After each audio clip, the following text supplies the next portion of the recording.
Szanowni Państwo, z ogromną radością witam na trzecim Międzynarodowym Kongresie dla Małżeństwa i Rodziny. I would like to welcome at the International Congress for the Family. Marek Jędraszewski, metropolita krakowski. We will hear from the Metropolitan Bishop of Kraków, Marek Jędraszewski.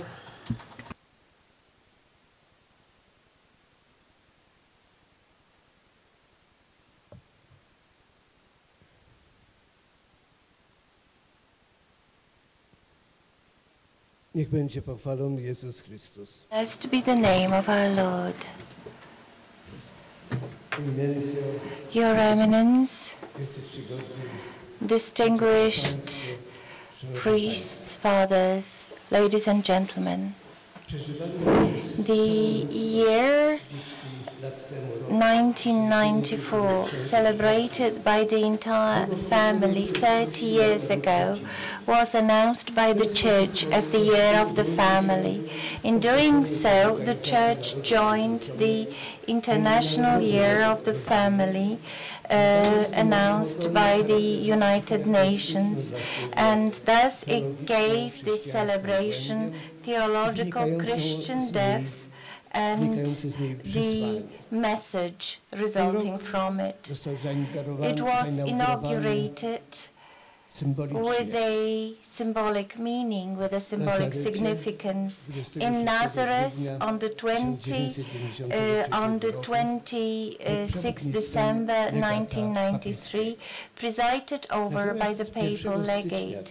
However, on the 1st January 1994, in the message for the World Family Day of Peace, which was on the 27th Day of Peace, John Paul II wrote, "The family as the basic and irreplaceable community is the condition that creates the best condition for communicating religious and cultural values which help human beings to create their own identity.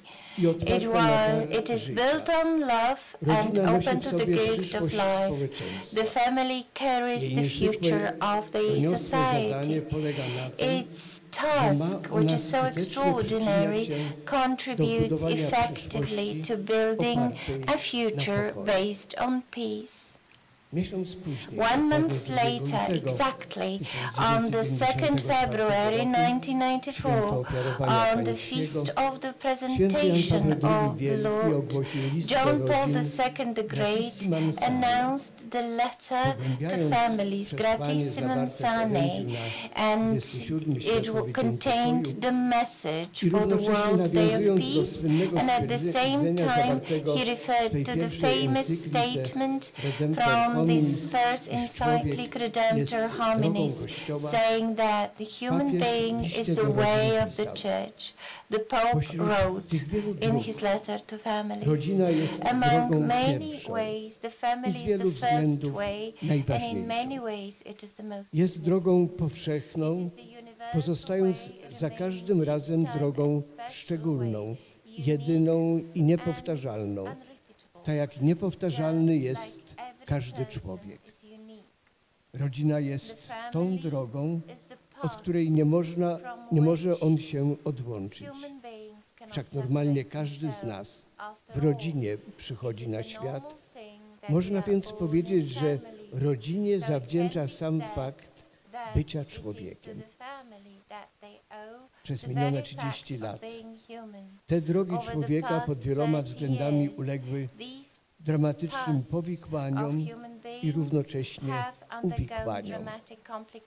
Stwierdzamy to z niekłamanym bólem, mając na uwadze choćby ideologię gender i związany z nią niezwykle wpływowy ruch LGBTQ, czy wprowadzanie nawet do zapisów konstytucyjnych niektórych państw aborcję, czyli zabijanie nienarodzonego jeszcze dziecka, jako prawo kobiety.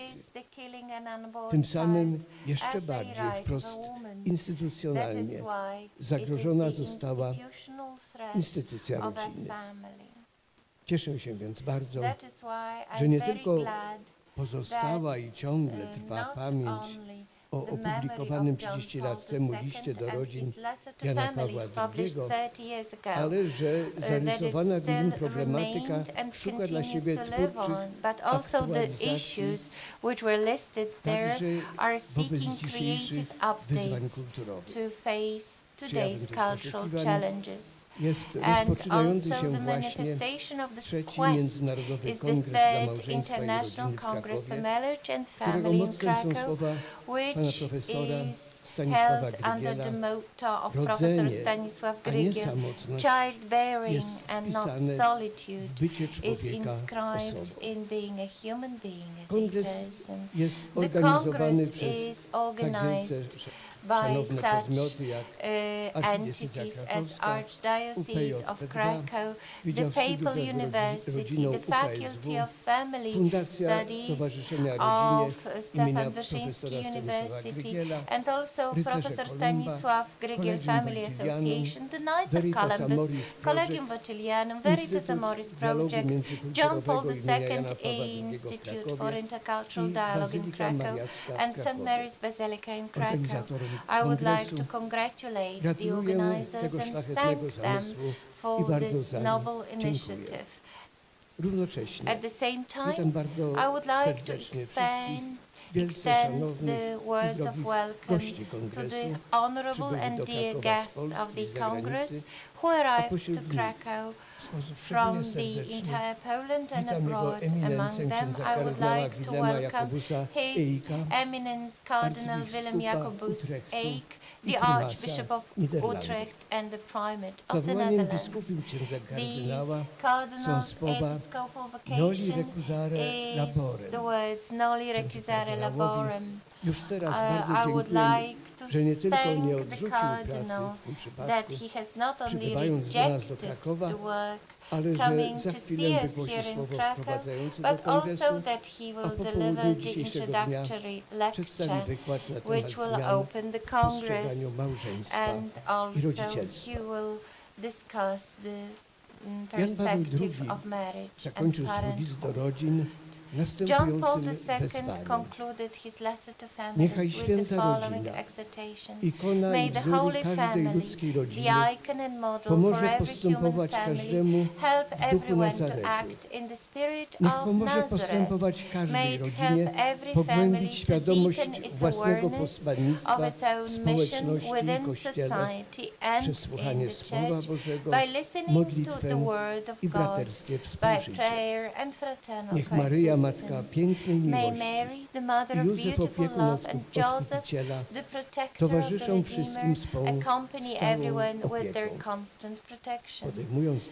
Taking up this thought, I would like to wish the organizers and participants of the Third International Congress for Marriage and Family a beautiful and profound experience of the Spirit of Nazareth in order to carry it further to the world.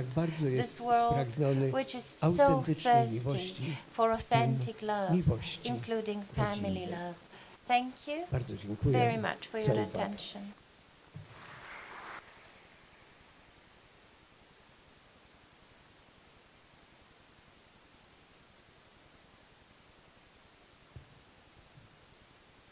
A teraz proszę o zabranie głosu I would like to ask Priest Professor Robert Tyrała, Director of the Papal University in Krakow.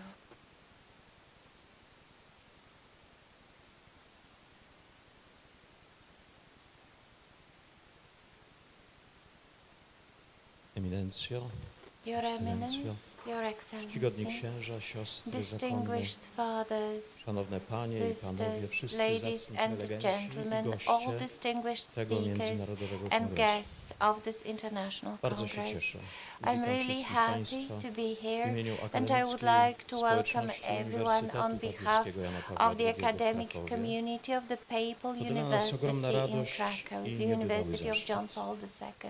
że już It is a trzeci, great podobnie jak pleasure and wcześniejszy, joy for us that for Międzynarodowy the Kongres third dla time Małżeństwa the i Rodziny International odbywa się Congress z naszym for akademickim Marriage and udziałem. Family is celebrated Kongres with ten our bowiem służy academic temu, participation.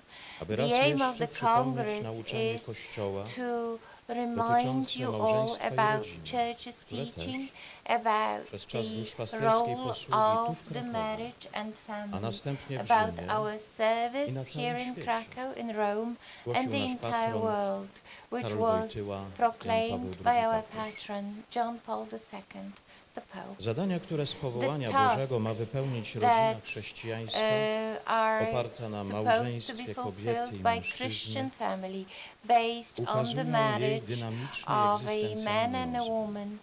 Express its existential development. Każda rodzina Every marriage, every odkrywa i znajduje family w sobie same wezwanie, discovers their które own jasno calling, which precyzuje jej is godność clearly i defining odpowiedzialność. its dignity and Wedle responsibility. zamysłu samego Boga In rodzina the zostaje teaching of utworzona God, the jako family is głęboka created wspólnota życia. as a deep community of life and Dlatego love. też That na mocy is swego why, posłannictwa on the ma basis chrześcijańska of rodzina its mission, stawać się a coraz Christian bardziej tym, family is supposed czym to w istocie become swej what jest, it really a is mianowicie in ową its wspólnotą essence. życia. That is the community i of miłości. life and of love.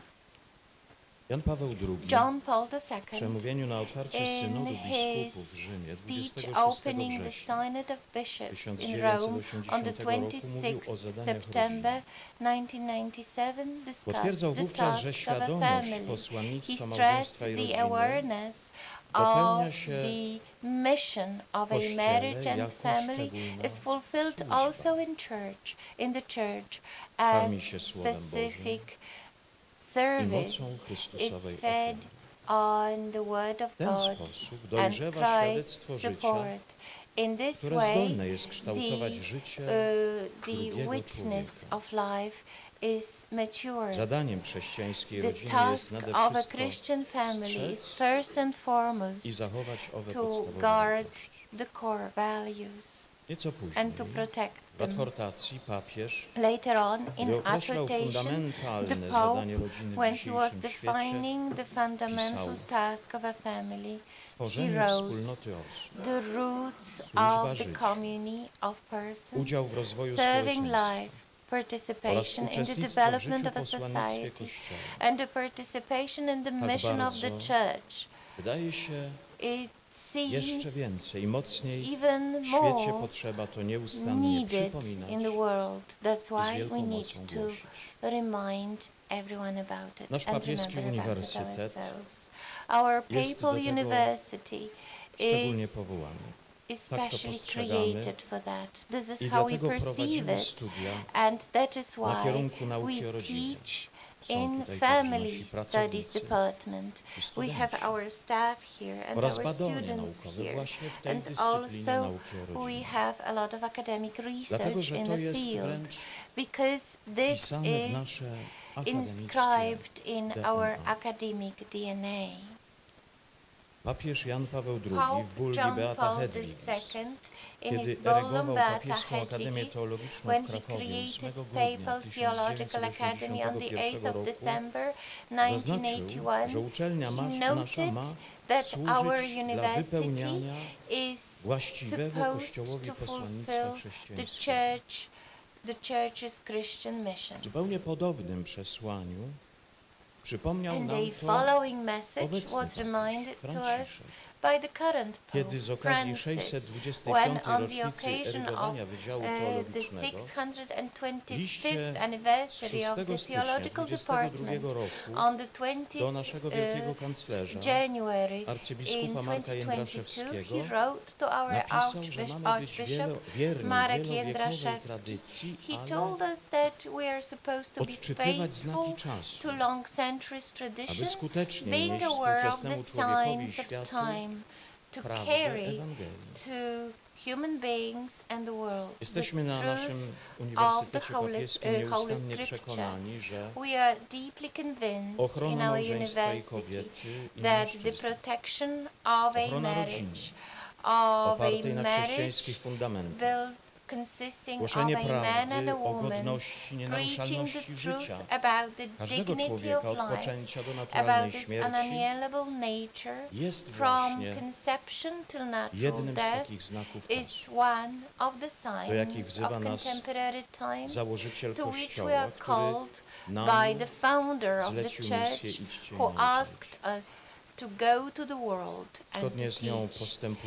We act according to this mission and we believe in its significance. I would like to thank you very much for your presence here, because the Congress is the sign of your utmost care and reading your mission in contemporary world, because we want to be the loving church with its mission, and we would like to care for each other within church's community. Thank you very much for your attention.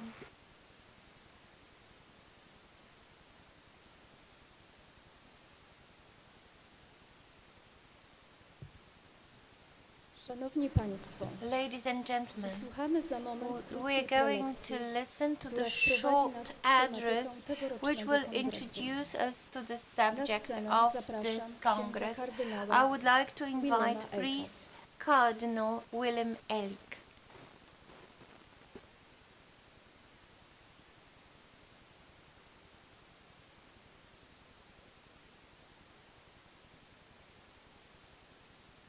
Thank you all very much for the invitation to speak here this morning about the need to deepen the theology of marriage, family, and parenthood. Your Excellency, dear participants in this Congress, your compatriot, Karol Wojtyła, Pope John Paul II, unfolded the theology of the body in his catechesis during the general audience at the beginning of his pontificate. This initially met with little understanding. Fortunately, moral theologians have emerged over the years who have taken this theology of the body as a starting point for their research in their teaching on Catholic moral theology and sexual ethics. Yet across the board, this has not happened enough. And this is regrettable, because John Paul II's theology of the body is a novelty in theology, one that has extraordinarily important significance for the underpinnings and experience of Catholic marriage, morality, and sexual ethics. Ladies and gentlemen, why is it so necessary to deepen the theology of the body? Firstly, there appears to be a great openness and great interest in the theology of the body, especially among young Catholics. Secondly, the theology of the body offers the possibility of understanding the fundamental values and norms of marriage and sexuality. And thirdly, the theology of the body provides a basis for a spirituality of marriage and family that makes living in conformity to the fundamental norms and values of marriage attractive. The first point, the interest in the theology of the theology of the body among young Catholics. The theology of the body appears to offer excellent possibilities to prepare young Catholics for marriage.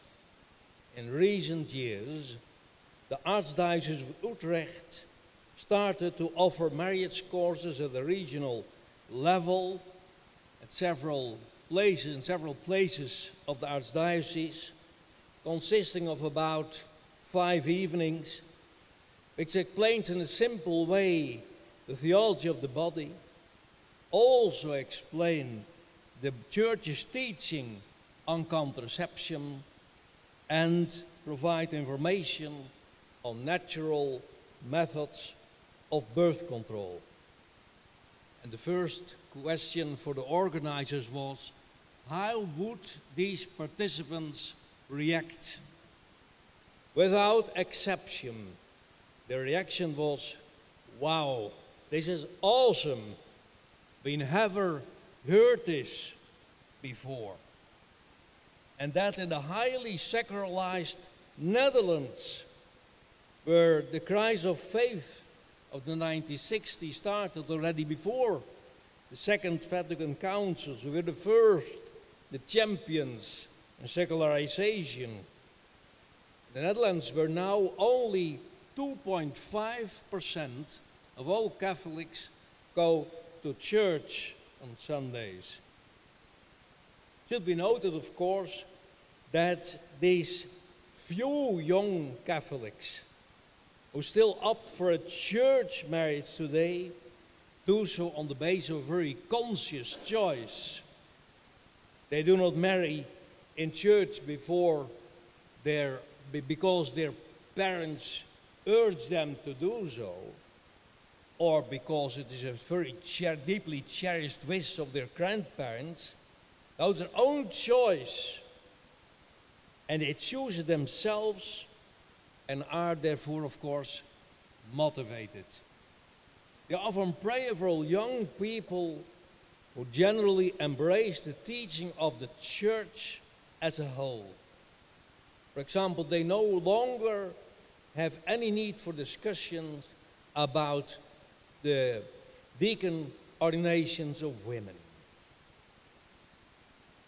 Ladies and gentlemen, it's sometimes thought that by adapting the church's teaching on marriage morality and sexual ethics to current prevailing views in society, it is possible to win back Catholics who dropped out from the church or make those teachings more socially acceptable for contemporary people.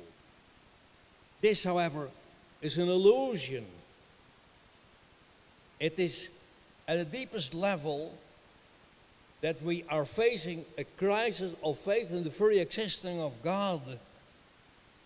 But if people still believe in God and maintain a personal relationship with Christ, they have a deep desire to know the church's teachings, authentic teaching. Even on difficult topics, such as marriage morality and sexual ethics. We should not deprive these people who consciously choose a church marriage and are open to the church's teaching on marriage and sexuality of knowledge of the theology of the body. Ladies and gentlemen, second point. How can the theology of the body shed light on the fundamental values and norms of marriage and sexuality? And why is this important? For that we need to go back to the 60s. 1968, the very year of the student uprisings in Paris and elsewhere, Paul VI published his long-awaited encyclical on birth control, Humanae Vitae. That he, in this encyclical, qualified direct contraception as an intrinsic evil met with massive, vehement criticism, unfortunately also from within the church itself. The main factors that made the church's teaching on contraception, the acceptance of it very difficult, even among Catholics, are well known. As a result of the rapidly emerging hyper-individualism, as a result of increasing prosperity, each individual started to choose his own philosophy of life, his own ethical values autonomously, and no longer felt that he needed a church to do so. Secularization thus became a mass phenomenon, in a few years, especially in Western Europe, later on the United States of America. Added to this, the introduction of hormonal contraceptive made it possible to forge sexual relationships with rapidly changing partners without risking a pregnancy. People started to have sexual intercourse before marrying each other and later without ever marrying each other. This made it very difficult to accept the Catholic marriage morality. It was undermined in the experience of Catholics. At the heart of the marriage, morality, and sexual ethic of the Church, there's a firm link between marriage, sexual intercourse, and procreation.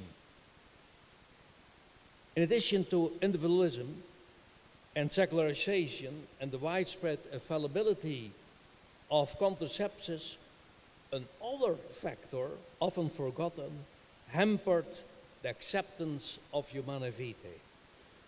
This was the fact that at the time of the encyclical's publication, there was no philosophical or theological analysis of marriage on the basis of which the fundamental values and norms of marriage and sexuality could be made intelligible. This became only possible when in the late 70s and early 80s, John Paul II developed a sharp theological analysis of marriage based on a biblical view of man.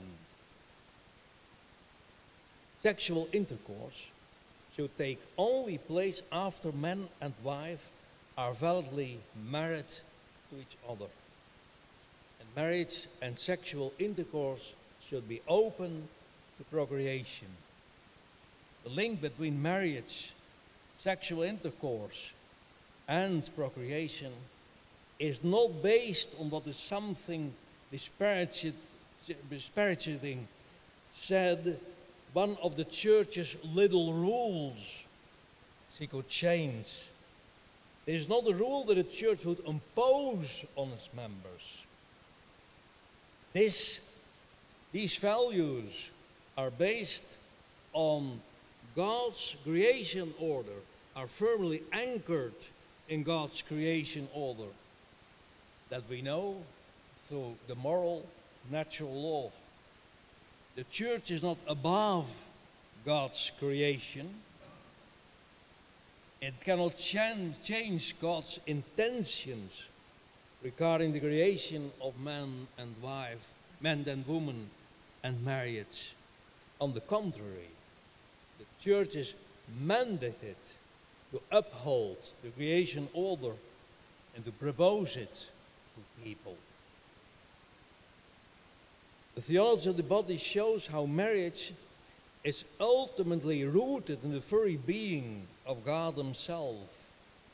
Pope John Paul II clarified that by combining his reflection on the first chapter of Genesis and that on the second chapter of Genesis.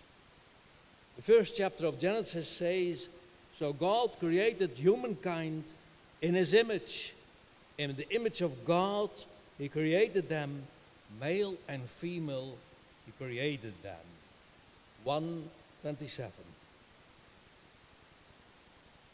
This, in one breath it is said God created man in His image, and man and woman, He created them.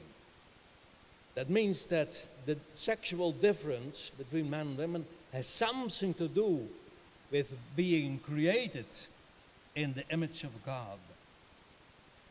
The second chapter of Genesis emphasizes marriage as a community of two persons, man and husband and wife. And the combination of what is said about the creation of man, woman, and marriage in the first and second chapter of Genesis produces the following picture. God is Himself a communion of three persons God the Father, God the Son, and God the Holy Spirit. Not only man, but only marriage is created in God's image. The communion of the three persons in the divine Trinity, who give themselves totally to each other and receive each other totally from each other and differ from each other by a mutual relationship, is reflected in marriage, the communion of two persons, husband and wife, who differ from each other by their biological sexuality. As a result, husband and wife are neither opposite nor juxtaposed to each other, but complementary to each other, enabling them to beget new human life together through sexual intercourse. Something of the love that exists between the three divine persons in the Trinity has been reflected in the love between human and husband and wife in the unity of the two of marriage. There's also an analogy between the generation process within the divine Trinity, which involves the Son arising from the Father and the Holy Spirit from the Father and the Son on the one hand, and human procreation on the other hand. The mutual total gift of the three divine persons is reflected in the mutual total gift of man and wife within marriage, which leads to the gift of new human life. On this, the fundamental values and norms for marriage are grounded. That makes it easy to understand why marriage is a definite gift of man and wife to each other. Why sexual intercourse should take place only within marriage itself. And why contraception is an intrinsic evil. That marriage is a mutual total gift of man and wife means that both remain faithful to each other until death separates them. If marriage were only for a certain period of life, it would not be a mutual total gift. And then without contraception, without sexual intercourse and relationship with marriage. In humans, a total gift of the person means a gift at the spiritual, the affective, and the physical level. Because we human beings, we are a substantial unity of soul and body. Of this mutual gift, sexual intercourse, the authentic expression on the physical level. Sexual intercourse is therefore an integral part of the mutual total gift, which is marriage. This means that sexual intercourse should only take place between people who are married to each other. Man and a woman having sexual intercourse together without being married to each other are putting a sign of a mutual total gift that does not exist, in fact. John Paul II therefore calls sexual intercourse between people who are not married to each other a lie.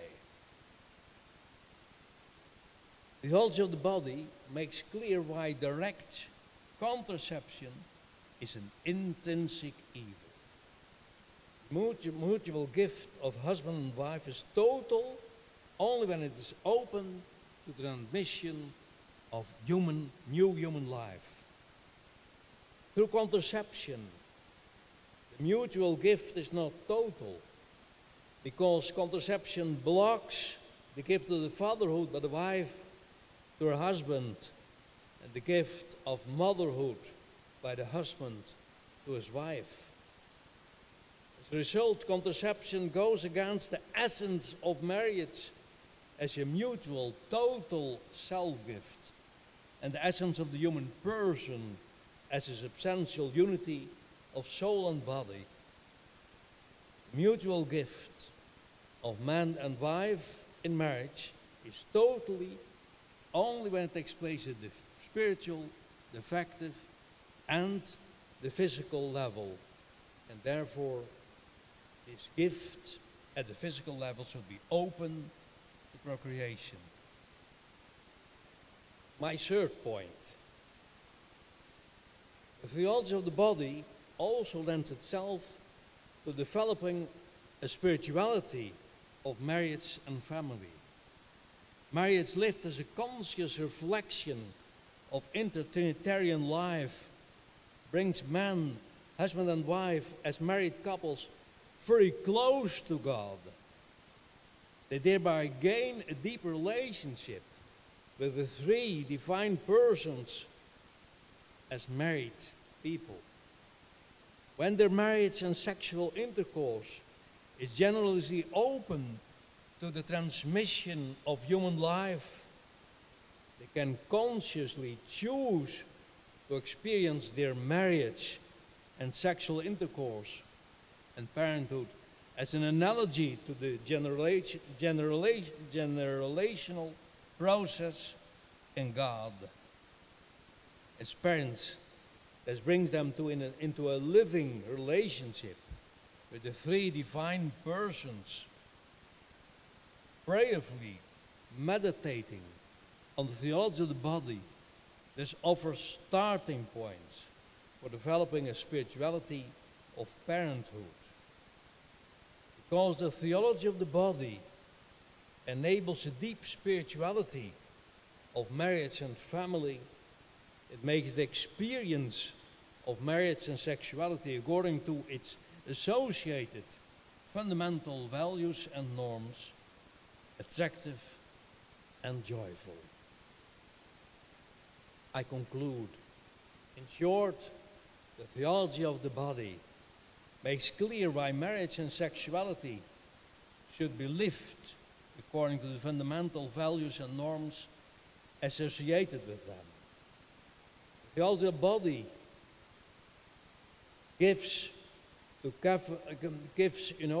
makes living in conformity to the Church's teaching about marriage, morality, and sexual ethics even attractive. For the knowledge of the theology of the body encourages us to live marriage and sexuality according to God's intention. For these reasons, it's extremely important to deepen and propagate the preacher's theology of the body. Younger generations, even in a highly secularized nation as the Netherlands, appear to be eagerly looking forward to it. Thank you for your attention.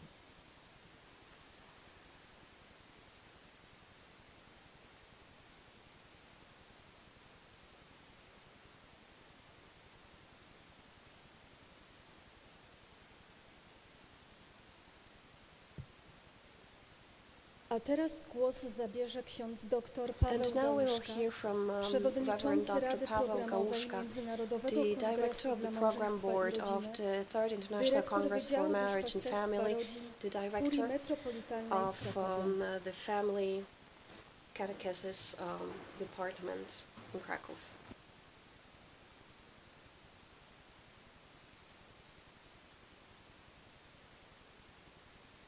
Ekscelencjo, Your Excellency, Your Eminence, wielce czcigodni profesorowie, esteemed szanowni państwo, professors, uczestnicy ladies and trzeciego gentlemen, Międzynarodowego participants of the Third International Kongresu Congress dla for Marriage and Małżeństwa Family. i Rodziny.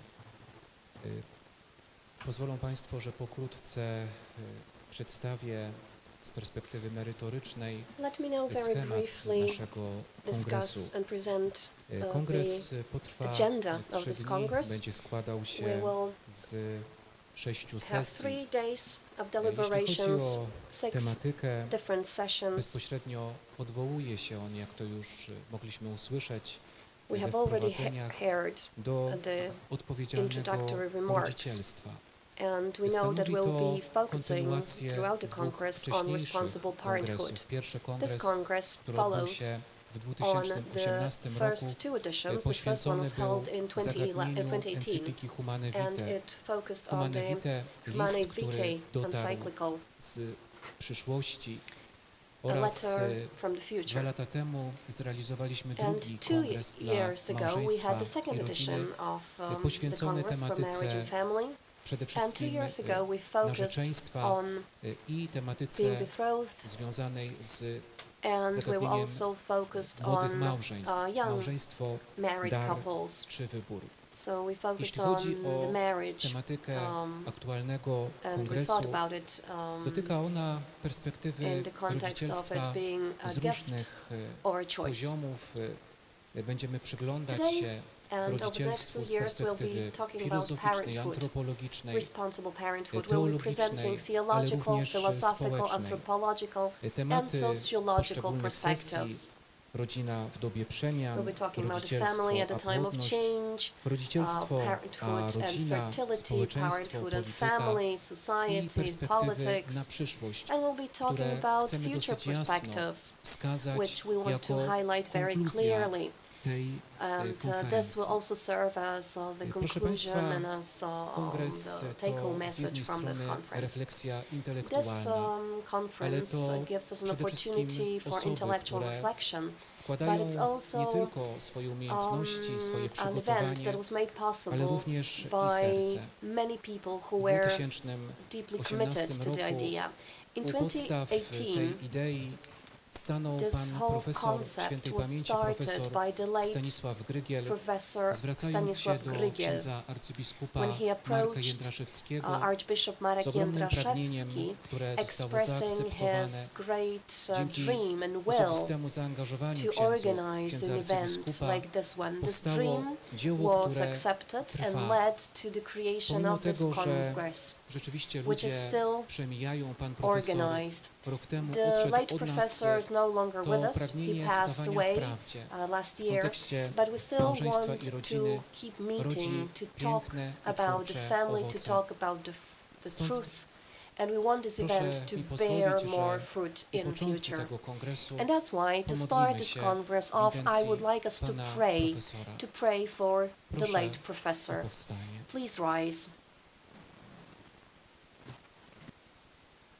Wieczne odpoczywanie racz zmarłemu dać, Panie. Wieczne odpoczywanie racz zmarłemu dać, Panie. May he rest in Wieczne peace. odpoczywanie racz zmarłemu dać, Panie. Niech odpoczywa w pokoju wiecznym.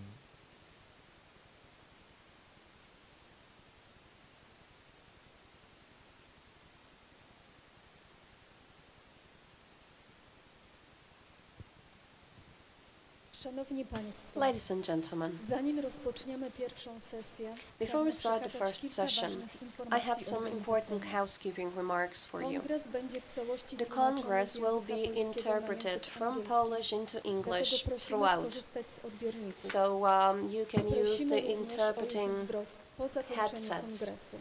If you wish to do so, Każdy z Państwa but otrzymał please teczkę return kongresową. the headsets after the Niektórzy z conference is Państwa done.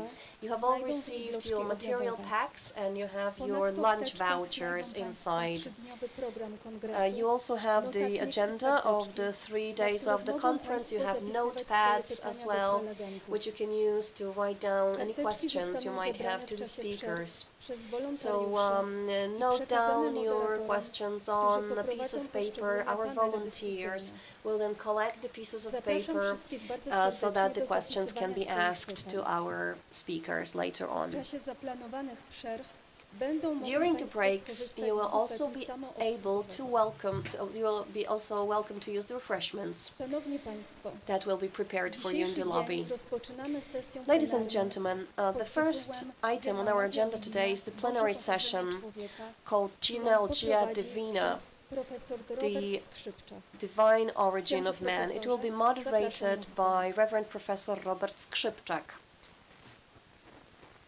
Let me hand over to him now for the next part of this conference.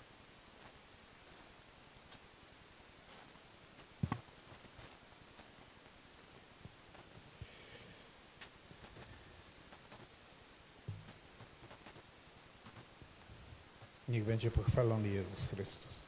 Blessed be our Lord. Dzień dobry Państwu. Bardzo Good mi morning. miło, że po raz kolejny mogę I am wziąć udział w pleased tym to be pięknym able to take wydarzeniu, part in this beautiful event once jakim jest again. Międzynarodowy I'm Kongres very happy poświęcony to be able małżeństwu to i attend the Third rodzinie w International Krakowie. Congress for Marriage and Family in Kraków. Tę pierwszą część kongresu This first part aktualnego of the Congress poświęcimy will zagadnieniu be dedicated genealogia divina, to divine czyli genealogy, boskiemu pochodzeniu człowieka. the Trudno sobie divine origin of wyobrazić man. inny, lepszy grunt I jako think punkt this wyjścia will do be the rozważania best o starting człowieku, point for us to reflect zwłaszcza do on zaakceptowania man. przez katolika przyzwyczajonego do tego, żeby And it obejmować is also rzeczywistość, something zwłaszcza rzeczywistość that człowieka is z important to pełni every jego Catholic. wymiarów, a For a więc Catholic, także what pytania matters is nie the tylko o fullness of the sens, truth cel, about man. ale Thus, także i taking into początek, account pochodzenie, all the data concerning the uzasadnienie human jego condition, egzystencji i the wyborów. meaning of human life and Także destiny. podejmowanie takich tematów ważnych jak odpowiedzialne So that's rodzicielstwo, why it's important rozrodczość, to address key zastanawianie issues się such nad as human sytuacją reproduction, demograficzną, w jakiej znalazła się nasza responsible ojczyzna czy cała parenthood, Europa, the demographic wymaga właśnie situation takiego of Poles odważnego, można and byłoby Europeans. powiedzieć, But in order to prorockiego address those issues sięgnięcia more broadly, do we tego, co need możemy to nazwać prawdą o człowieku. Zwłaszcza, że delve deeper przemawia za into tym the truth wyzwanie, about man and human jakim jest aktualna origins. sytuacja i Let's kulturowa i remember that we are cywilizacyjna, facing many w której moglibyśmy challenges powiedzieć nie tylko się in znajdujemy, the ale w modern której się world, in pogrążamy. the situation I that we find chciałbym ourselves in. przywołać tutaj jakby Let dwa me przykłady give you two tej examples sytuacji, of która this situation, of pomaga these się challenges that we are podejmowania facing takich, and czy that konfrontowania się require us z takim to zagadnieniem jak confront genealogia divina. Przede wszystkim the jesteśmy concept of drugim divine pokoleniem, które genealogy. odziedziczyło We are the second rewolucję seksualną generation 68 roku. that Eminencja o tym has dzisiaj już inherited wspominał. the so-called sexual revolution of A dzisiaj mam 1968. wrażenie, jesteśmy We have ofiarami heard about it a little wtórnej bit already. fali And it uderzeniowej seems that we are tej now rewolucji, under którą the możemy nazwać onslaught rewolucją of its transgenderową. next shockwave. Ogarnia ona called nas the z różnych transgender stron, od strony revolution, and it's programów sweeping edukacyjnych, od over us strony from popkultury, various, także programów politycznych, angles. We can see it in sposobu politics, przygotowywania elit education, politycznych, in culture, samorządowych. in the way the current Przykładem tego government, mogło być też to, co officials widzieliśmy are podczas prepared and ostatniej educated. transmisji We Eurowizji, czy also też w saw czasie some inauguracji examples, Olimpiady for example, w during the Paryżu. opening ceremony of the Paris Olympic Games. Bez cienia przesady możemy stwierdzić, że mamy dzisiaj do czynienia z niszczeniem podstaw i społeczeństwa, i bycia człowiekiem, pojmowanym jako osoba. Do tego używa się i metod manipulacji oraz także zawłaszczania zbiorową wyobraźnią, podważania wartości i zasad, zmiany semantycznej, zawartości tych pojęć, którymi się posługujemy, żeby wprowadzić destrukcję i cywilizacji opartej na wartościach judeo-chrześcijańskiej i rozwijanej w ramach tego wizji człowieka, wizji miłości, wizji także rozrodczości. Już założyciel bawarskich iluminatów Johann Weishaupt twierdził, że gdy społeczeństwo zostanie zdeprawowane, ludzie stracą wszelką wiarę. Natomiast jeden z głównych przedstawicieli szkoły frankfurckiej, Wilhelm Reich, twierdził, że wraz z uwolnieniem, cytuję, ze skurczu mięśni genitalnych powinna zniknąć idea Boga. Także ojciec surrealizmu, André Breton, uważał, doradzał, należy przeprowadzić w imponującym stylu ofensywę przeciwko cywilizacji chrześcijańskiej, by rozprawić się ostatecznie z takimi pojęciami jak grzech, pierwotny upadek czy odkupieńcza miłość i bezwzględnie zastąpić je boską zażyłością mężczyzny z kobietą. Moralność oparta na prymacie przyjemności wnet pozbędzie się całej tej nikczemnej moralności cierpienia i uległości, będącej na rękę imperializmom i Kościołowi.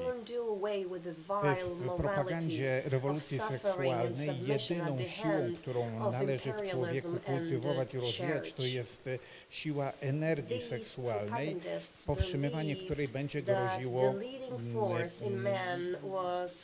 postawieniem w sytuacji ryzyka ludzkiej samorealizacji.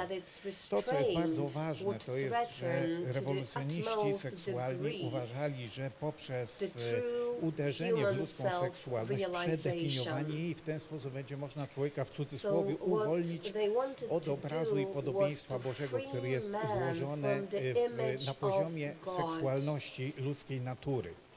Temu sprzyjają także niektóre środowiska psychoterapeutyczne i pedagogiczne, które podchodzą do rodziny dzisiaj jako środowiska neurotycznego i także patologennego, z którego człowiek dzisiaj powinien się uwolnić.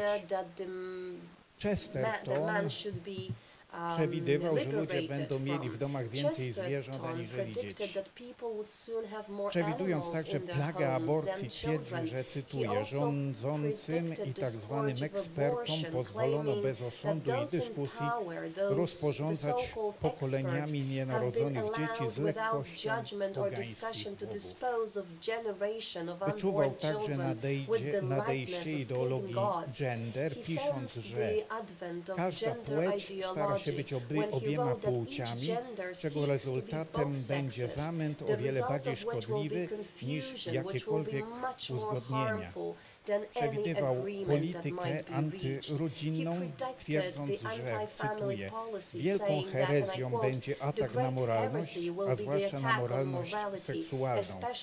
Szaleństwo jutra zamieszka nie w Moskwie, ale na Manhattanie. I drugi przykład, który chcę przywołać, to jest tak zwana czwarta rewolucja industrialna, opracowana w ramach projektu Światowego Forum Ekonomicznego w Davos, która nosi tytuł Wielkiego Resetu.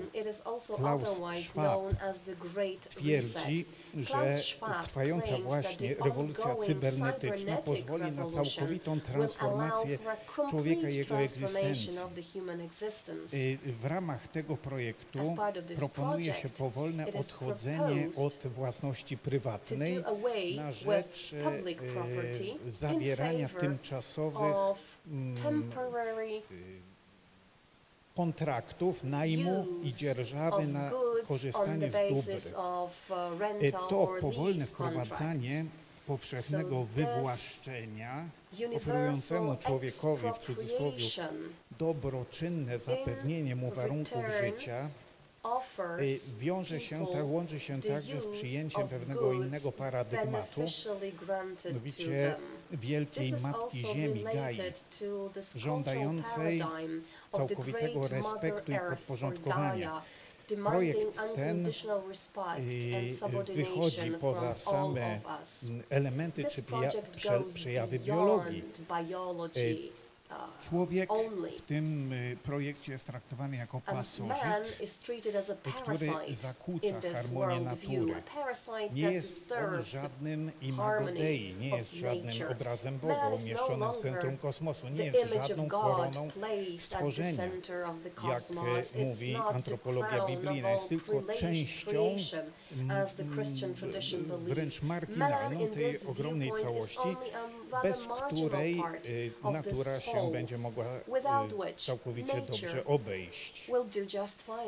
To jest skutek apostazji, wielkiej apostazji, którą nasze pokolenie dokonuje względem chrześcijaństwa, umieszczając ideę człowieka w nowym paradygmacie panteizmu ekologicznego, wzmocnionego transhumanistyczną, cybernetyczną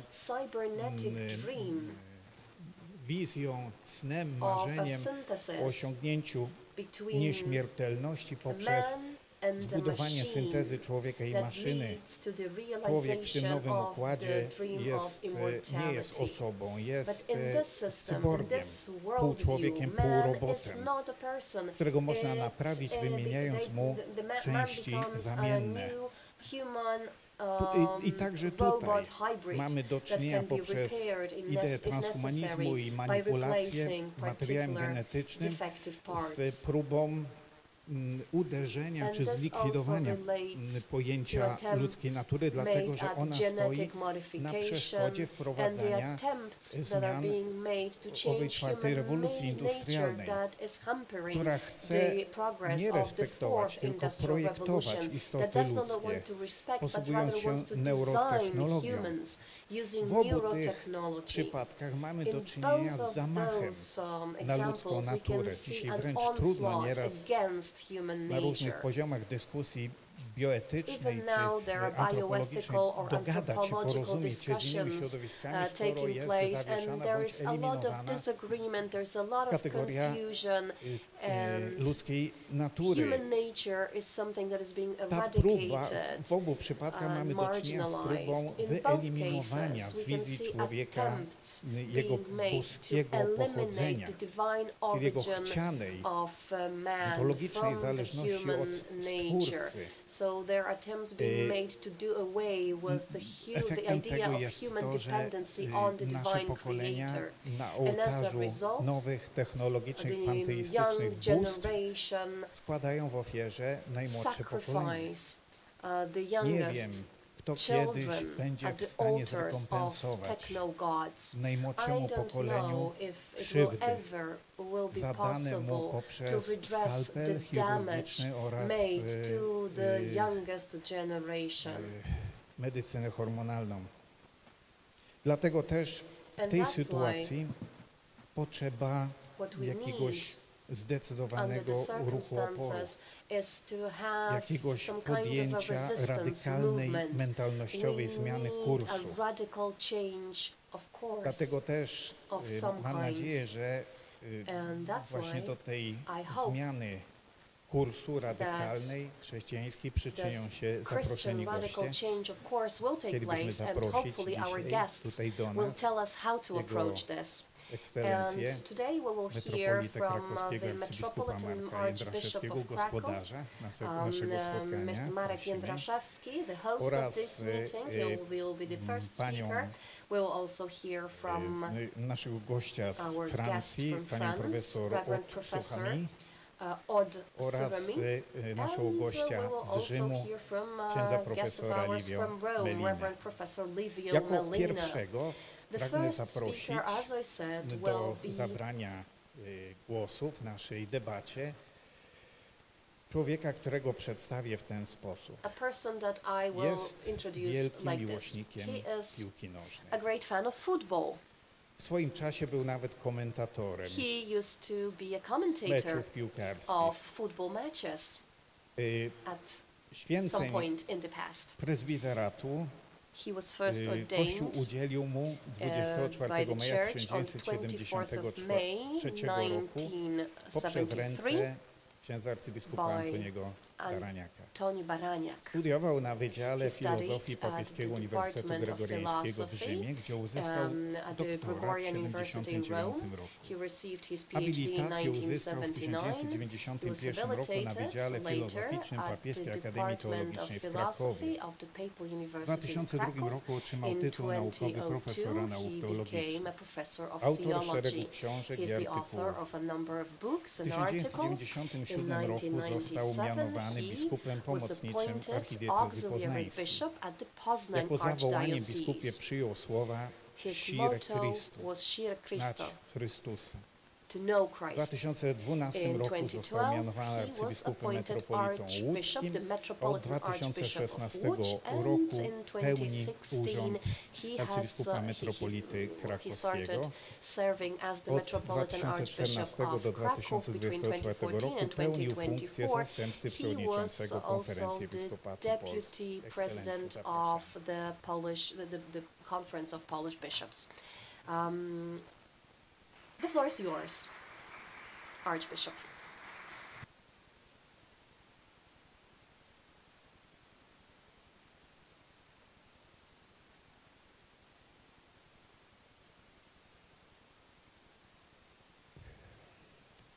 Tytuł mojego wystąpienia brzmi Tajemnica rodziny i ojcostwa w perspektywie antropologicznej, nakreślonej przez Gabriela Marcela i Emanuela Levinasa. Niezwykle ważne zagadnienie Bożego pochodzenia człowieka, genealogia divina, które pragniemy rozpatrywać w perspektywie antropologicznej, niejako zaprasza nas do tego, aby je najpierw podjąć w duchu filozofii Gabriela Marcela. Przypomnę, że w latach 1889-1973 wybitnego dwudziestowiecznego personalisty i egzystencjalisty chrześcijańskiego, zwanego niekiedy chrześcijańskim Sokratykiem. Chociaż bowiem od opublikowania jego najważniejszych dzieł filozoficznych minęło ponad 80 lat, to poruszane w nich zagadnienia dotyczące rodziny i ojcostwa miały podobne do dzisiejszego tło wielkiego kryzysu społecznego, który dotykał ówczesną kulturę. To są lata 30-40 ubiegłego wieku. Marcel wskazywał bowiem na takie jego przejawy jak wzrost rozwodów, rozpowszechnianie się środków antykoncepcyjnych czy sztucznych poronień, to znaczy aborcji, a przede wszystkim, cytuję, dzieło systematycznego obalania nie tylko danych objawionych czy zasad uświęconych tradycją, ale samej natury człowieka. W obecnych czasach kryzys ten przyjął rozmiary niekiedy graniczące wprost z duchową katastrofą kultury zachodniej, czego przejawem jest m.in. ideologia gender.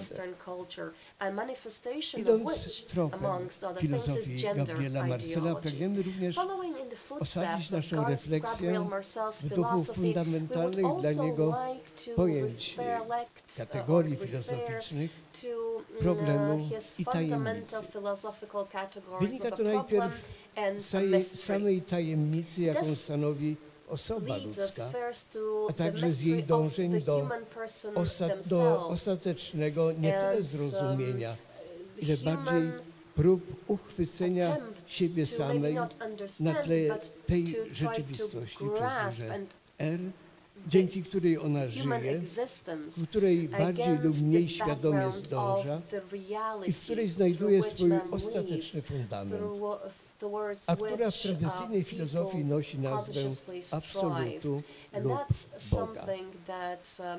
Tak pojmowana osoba ludzka, a w konsekwencji również ojcostwo i rodzina sprawia, że mamy do czynienia z antropologią filozoficzną silnie przenikniętą pierwiastkiem duchowym, a zatem z założenia niematerialistyczną, która zaczyna od ludzkiego doświadczenia siebie i świata, a jednocześnie otwiera się na transcendencję, będącą jedynym źródłem wszelkiego istnienia i najwyższym tego istnienia sensem. Analizy dotyczące problemu i tajemnicy pojawiły się u Marcela już w takich jego dziełach jak Być i mieć, Edra 1935 roku i Od sprzeciwu do wezwania z 1940. Jest jednak rzeczą znamienną, że kiedy w 1942 roku tworzył tekst konferencji zatytułowany Tajemnica rodziny, który w 1945 roku został opublikowany jako część jego dzieła Homo Viator, rozpoczął go właśnie od przywołania tych kategorii. Problem, stwierdzał w nim, istnieje dla mnie jedynie wtedy, gdy w mej pracy muszę opierać się na danych, które są w stosunku do mnie zewnętrzne, a przynajmniej mogę je takimi uczynić. Danych przedstawiających pewien bezwład, który usiłuję zaspokoić pewnym porządkiem, zdolnym zaspokoić wymagania mego sposobu myślenia. Gdy postawienie to zostaje dokonane, problem jest po prostu rozwiązany. Ja natomiast jako ten, który wykonuje tę pracę, znajduję się na zewnątrz tych danych, których ona dotyczy, czy też poza nimi lub z boku, jeśli kto woli. Natomiast tajemnica ma miejsce tam, gdzie chodzi o rzeczywistości głęboko związane z moim istnieniem, o rzeczywistości, które niewątpliwie stanowią o nim jako o istnieniu. W ich przypadku nie mogę abstrahować od siebie, czy też, jeśli kto woli, dokonywać rozdziału między mną z jednej strony, a istniejącą we mnie pewną daną z drugiej. W takich rzeczywistościach bowiem jestem zasadniczo i życiowo zaangażowany. Stąd formuła. Tajemnica jest to problem, który wykracza poza własne dane, przenika je i tym samym wykracza poza ramy zwykłego problemu. I właśnie takim problemem, który wykracza poza własne dane, a w konsekwencji wykracza poza ramy zwykłego problemu, urastając do miana tajemnicy, jest moja genealogia. Pragnąc dotrzeć do korzeni rodziny, która już sama w sobie jest tajemnicą, stąd tytuł wspomnianej konferencji Tajemnica rodziny, le mystère familial. Marcel zmuszony był uznać istnienie tego faktu, że, cytuję, bardzo szybko nieprzenikniona ciemność ogarnia mój górny bieg, nie pozwalając mi go zbadać. Wystarczy to jednak, bym śledząc tę nić, tę powinę moich doczesnych przodków, dostrzegł rozsnuwającą się przede mną, ale także i wstecz, przed moim życiem, nieokreśloną sieć, dorównującą może rozciągłością samemu rodzajowi ludzkiemu. Moja rodzina, a raczej moi przodkowie, są następstwem okoliczności historycznych, zgodnie z którymi duch ludzki indywidualizował się, by dojść do tego szczególnego bytu, jakim jestem ja sam. Jedyną rzeczą, którą mogę rozpoznać w tej narastającej i potężnej nieokreśloności, jest to, że wszyscy ci nieznajomi, piętrzący się pomiędzy mną a tym niewyobrażalnym początkiem, jakikolwiek by on był, to nie są zwykłe przyczyny, których jestem skutkiem lub wynikiem. Terminy przyczyna i skutek na pewno nie mają tu żadnego sensu. Między moimi przodkami a mną istnieć musi jakiś nieskończenie niejasny i głębszy stosunek. Uczestniczymy wzajemnie w niewidzialnym. Ja w nich, a oni we mnie. Jesteśmy sobie współistotni. Tu pojawia się pojęcie współistotny. Jest to wyraźna aluzja do sformułowania znajdującego się w credo nicejsko-konstantynopolitańskim, gdzie jest mowa o Bogu Ojcu i Jego relacji, o Bogu Synu i Jego relacji do Ojca. Zrodzony, a nie stworzony, współistotny Ojcu. Tajemnica genealogii bowiem sięga samego Stwórcy. Stwórcy wszelkiego istnienia, a zatem także Stwórcy człowieka, którego jesteśmy dziećmi. Nie będąc wszakże Jemu współistotni, ale przecież jako mężczyźni i kobiety stworzeni na Jego obraz i podobieństwo, jak czytamy w Księdze Rodzaju. Nie jesteśmy jako ludzie współistotni Bogu Ojcu. Jednakże, jak pisze Marcel, jesteśmy współistotni sobie na zasadzie rodzenia dzieci i tworzenia nowych generacji. Jak należałoby to rozumieć?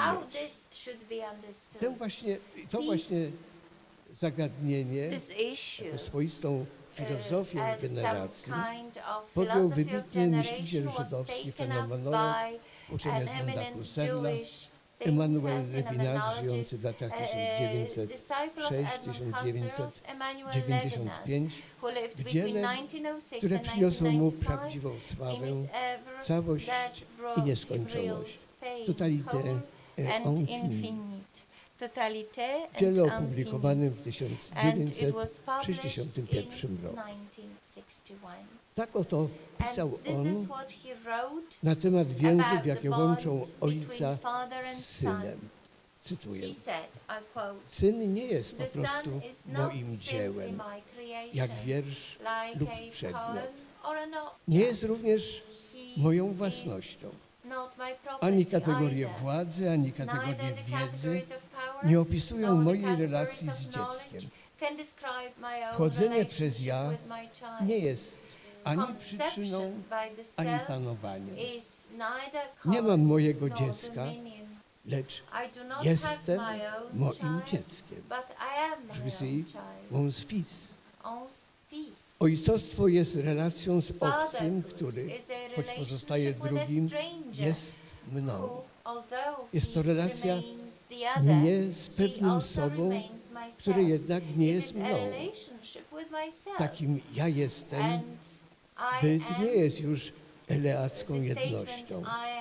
W samym istnieniu pojawia się wielość i transcendencja.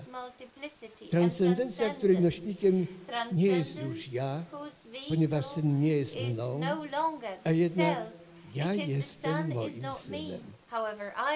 Chodzenie przez ja jest samą Jego transcendencją. Jest to transcendencja, która wykracza poza czysty biologizm. Bycie ojcem bynajmniej nie redukuje się do zapłodnienia kobiety i przyczynienia się do poczęcia dziecka.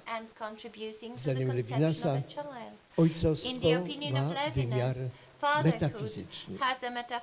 W jego świetle można bowiem dostrzec, że wkracza się w pewien nieprzerwany ciąg czasu, w którym każdy kolejny człowiek, przychodząc na świat w rzeczywistości swojej rodziny, od razu jest wezwany do dobroci, a równocześnie odnajduje się w sytuacji braterstwa z innymi. W doświadczeniu my erotyka zostaje przekształcona, znowu cytuję, w życie społeczne oparte na znaczeniu i przyzwoitości. Bo to erotyka i rodzina, która ją wyraża, zapewniają temu życiu, w którym ja nie znika, lecz jest obiecane i wezwane do dobroci, nieskończony czas triumfu, bez którego dobroć byłaby subiektywnością i szaleństwem. W tak rozumianym czasie, naznaczonym z jednej strony przemijaniem poszczególnych ludzi i generacji, a z drugiej strony ciągłością generacji, zawarta jest pewna nadzieja, choć to pojęcie nie pojawia się w tym kontekście u Levinasa. Pisze on bowiem, nieciągły czas płodzenia umożliwia absolutną młodość i rozpoczynanie od nowa, sprawiając jednocześnie, że owo rozpoczynanie pozostaje w relacji z przeszłością do której swobodnie powraca w wolności, nie będącej wolnością pamięci, z przeszłością, która swobodnie interpretuje i wybiera, jakby egzystencji wszystko zostało przebaczone. To rozpoczynanie się chwili, ten triumf czasu nad stawaniem się śmiertelnego i starzejącego się bytu jest przebaczaniem, właściwym dziełem czasu. Czas wypełniony pojawianiem się coraz to nowych generacji w jakiejś mierze łagodzi ból przemijania i nieuniknionej śmierci. Jednakże ten czas musi być ponadto, jeśli prawdziwie chce być on czasem człowieka, wypełniany konkretną dobrocią, będącą jednoznaczną negacją wolności, pojmowanej jako dowolność i kaprys. Ta dobroć jest kilkukierunkowa. Ma najpierw na uwadze właściwe rozumienie przez człowieka samego siebie, następnie odniesienie do życia i na koniec relację z drugim człowiekiem. Aby człowiek mógł właściwie zrozumieć siebie, musi on, wykluczając redukujące spojrzenia o charakterze materialistycznym, pojmować siebie w świetle tajemnicy wcielenia. Stwierdzając to, Marcel uczynił jedno zasadnicze zastrzeżenie. Cytuję: terminu tego nie biorę oczywiście w znaczeniu teologicznym. Nie chodzi tutaj o przyjście Chrystusa na świat, ale o nieskończenie tajemniczy akt, dzięki któremu istota przyobleka się w ciało.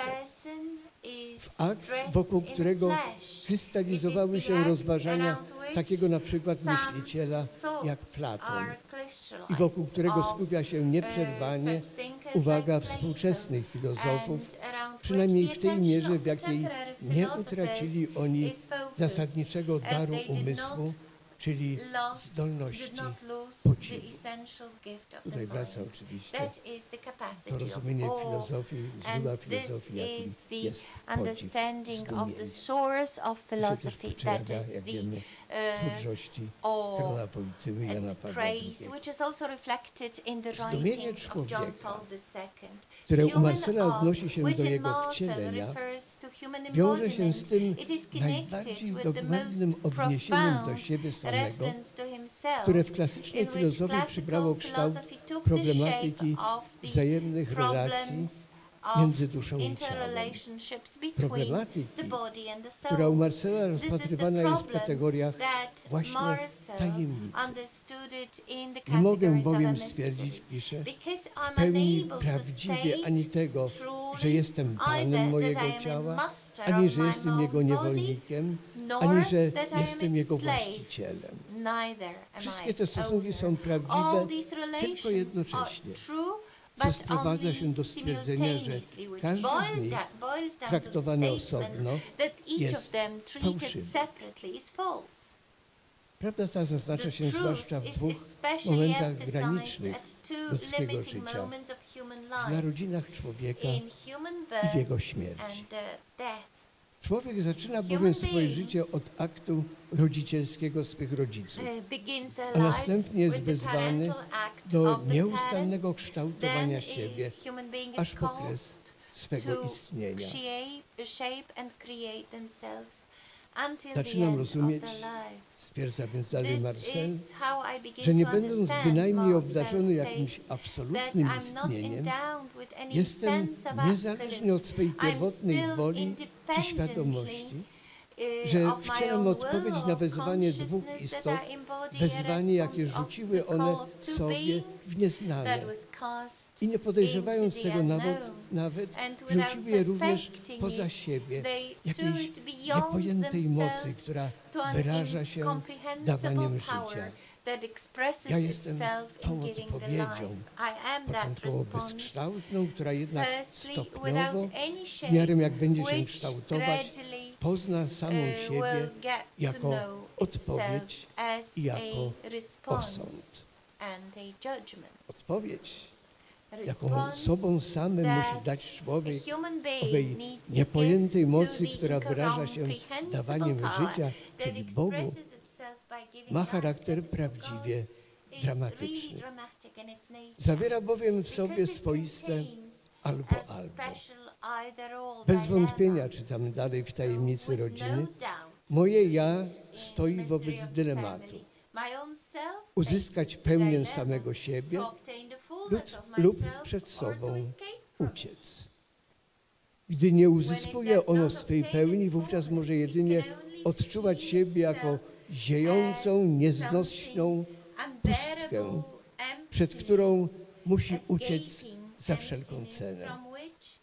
Człowiek czymś pochłonięty pustki tej nie zna. Jest jak gdyby zaangażowany w pełnię. Życie osłania go i chroni jak szaniec. Nuda zaś przeciwnie. Wiąże się nie tylko z bezczynnością, ale i wewnętrzną ruiną. Podnosi nas tylko to, czym jesteśmy obciążeni, jak to doskonale określił Gabriel Séaï, francuski filozof przełomu XIX i XX wieku. W sposób fundamentalny, jako ludzie, jesteśmy obciążeni naszym życiem. W tym miejscu otwiera się druga, wspomniana już poprzednio, przestrzeń możliwej dobroci człowieka na przekór jego przemijaniu i nieuchronności śmierci. Ten swoisty ciężar życia Marcel przyrównał do więzi małżeńskiej. I znów cytat. Wydaje się, że trzeba przyjąć, iż między człowiekiem a życiem istnieje pewien pakt. Powiedziałbym nawet pewna więź małżeńska. Uznać bowiem trzeba, że człowiek jest istotą i to jedyną istotą dostępną naszemu poznaniu, która zdolna jest zająć postawę wobec własnego życia. I to nie tylko wobec własnego życia, ale wobec życia jako takiego. A więc nie jest on już tylko zwykłą istotą żyjącą, lecz jest, a raczej stał się czymś więcej. I powiedzieć by można, że właśnie dzięki tej zdolności zajmowania postawy jest on istotą duchową.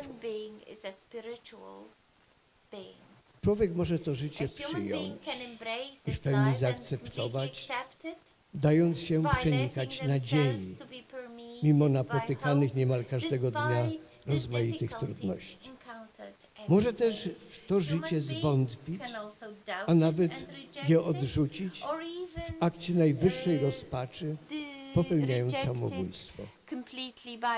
Może także swe życie ofiarować za innych i dla innych, osiągając szczyty heroizmu.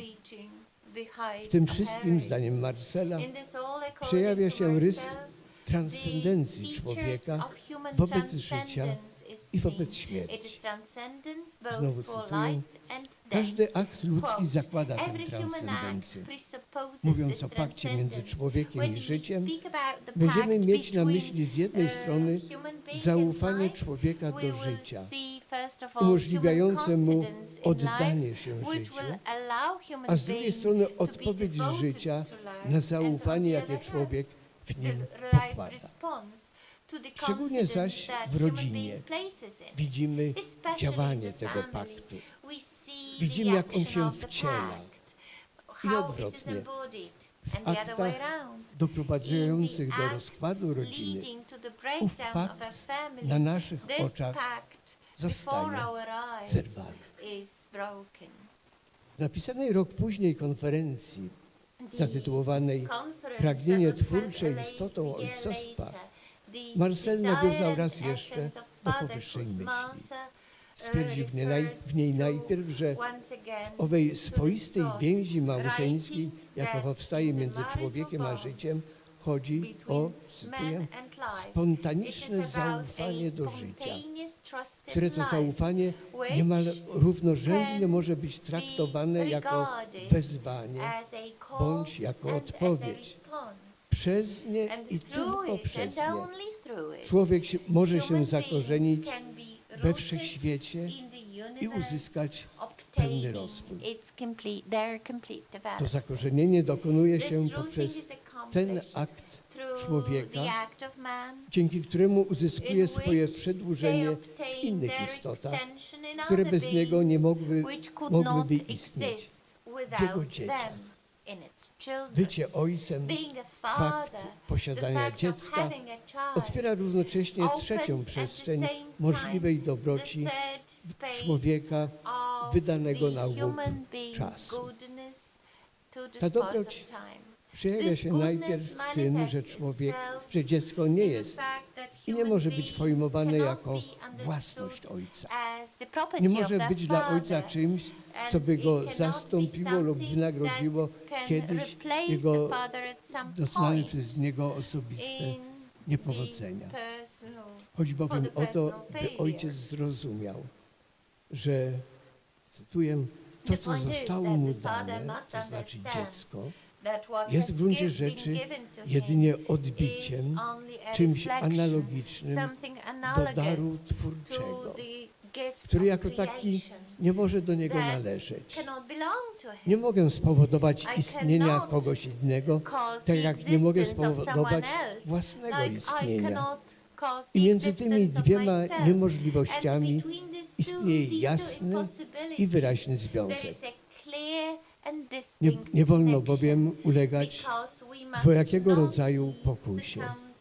Pierwsza, cytuję znowu, polega na tym, że chcę kierować moim życiem tak, jakbym był przyczyną samego siebie. Jakbym nie musiał odpowiadać za swoje czyny przed niczym i przed nikim.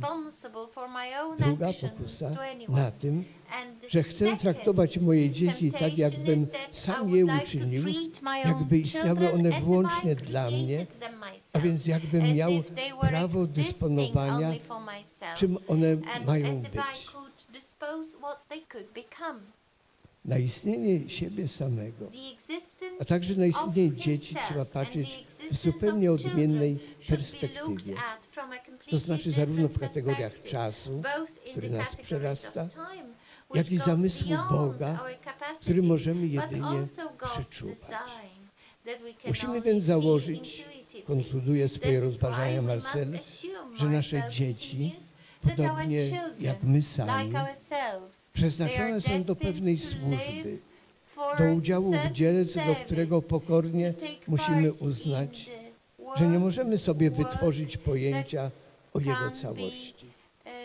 Widzimy wyraźnie, że pragnienie twórcze zakłada połączenie głębokiej pokory osobistej i niezachwianego zaufania do życia, pojmowanego nie jako czynnik naturalny, ale jako niezgłębiona i boska w swej zasadzie ekonomia. W tym momencie naszych rozważań wracamy raz jeszcze do Emanuela Levinasa.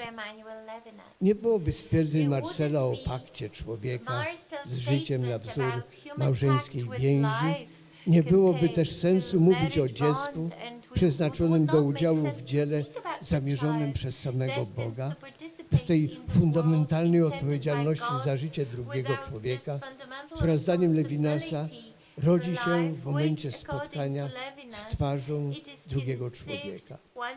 Filozofia Levinasa wyrosła, jak wiadomo, z refleksji nad tym, jak możliwy stał się Auschwitz. Jego odpowiedź na to pytanie brzmi: zbrodnia sięgająca tak tragicznych wymiarów, jakie osiągnął Holokaust, zaczęła się od obojętności na los i życie drugiego człowieka. Od postawy, którą wyraził Kain swoim bezczelnym pytaniem, odpowiedzią daną samemu Bogu: czy ja jestem stróżem brata mego?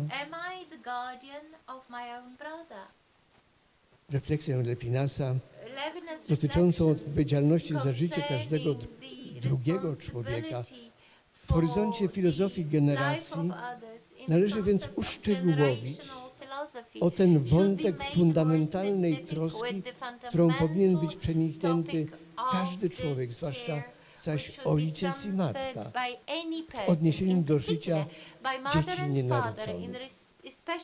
Odpowiedzialność rodzi się w człowieku, gdy spotyka się z nagą twarzą drugiego i z jego spojrzeniem, z którego bije niewzruszony o charakterze uniwersalny zakaz: to Tobie nie wolno mnie zabić. Wtedy to uniwersalność zasady, wyrażonej w 5. przykazaniu dekalogu, panuje jako obecność człowieczeństwa, pisze Levinas, i poświęca moją wolność, pozwalając jej stać się odpowiedzialnością i darem z siebie. Użyte tu przez Levinasa słowo poświęca zawiera w sobie szczególnie płodną dla refleksji wieloznaczność. Czasownik poświęcić, francuskie consacrer, znaczy bowiem oddać coś drugiemu, ofiarować coś drugiemu, zrezygnować z czegoś, usankcjonować, ale także poświęcić w sensie religijnym, czyli odnieść coś do Boga. To wszystko należy również zastosować do naszej odpowiedzialności za życie dzieci nienarodzonych. Moja wolność przejawiająca się w tej odpowiedzialności może być zatem darem z siebie dla drugiego i za drugiego, a więc rezygnacją z siebie, zwłaszcza z pokusy samowoli i egoizmu, aby drugi po prostu był, aby drugi istniał. W jakiejś mierze staje się więc wolnością poświęconą. W przypadku oddania swego życia dla lub za drugiego, wolnością wprost świętą, jak to miało miejsce w przypadku świętej Joanny Beretty Moli. Jak dodaje przy tym Levinas, nie dowodzimy w ten sposób istnienia Boga. Chodzi bowiem o sytuację, która poprzedza dowód i która jest metafizyką samą. Ponad widzeniem zmysłowym i ponad pewnością, do której prowadzi rozumowanie, właśnie etyka wyrażająca się w zakazie nie zabijaj, kreśli strukturę zewnętrzności jako takiej. Moralność nie jest gałęzią filozofii, lecz filozofią pierwszą. Genealogia divina zaczyna się właśnie od tej filozofii pierwszej i w niej też znajduje dla siebie nadzieję. I tę nadzieję w sobie pogłębiajmy i nią dzielmy się z innymi. Dziękuję bardzo.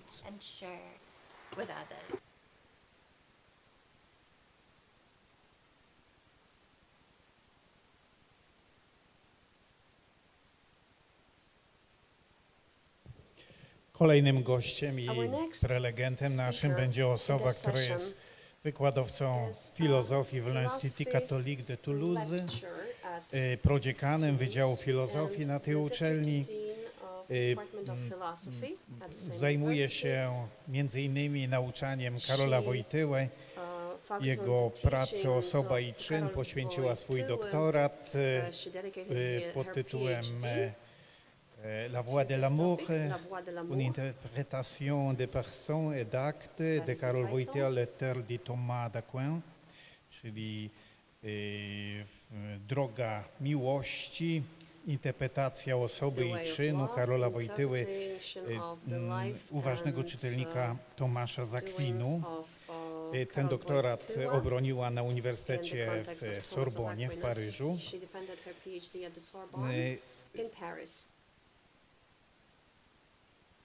Jest autorką różnych innych także artykułów naukowych, brała udział także w tworzeniu się Diccionario Successo, Amore e Fecondità.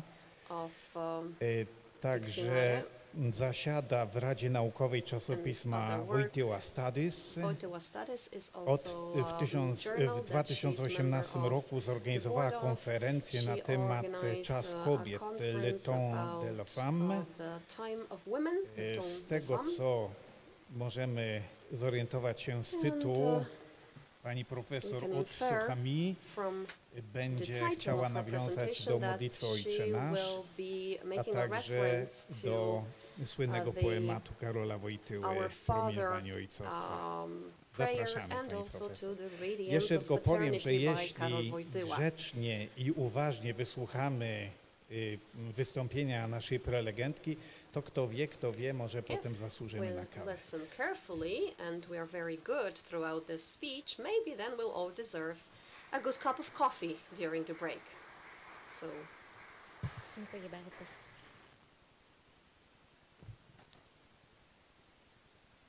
Éminence, Excellence, mes pères, mesdames et messieurs. Engendré comme Dieu engendre, devenir sur la terre comme au ciel, parfait en amour, comme lui est parfait en amour, jusqu'à l'accomplissement le plus complet du don dans la paternité. Devenir semblable à lui, n'est-ce pas se découvrir comme lui, relation subsistante?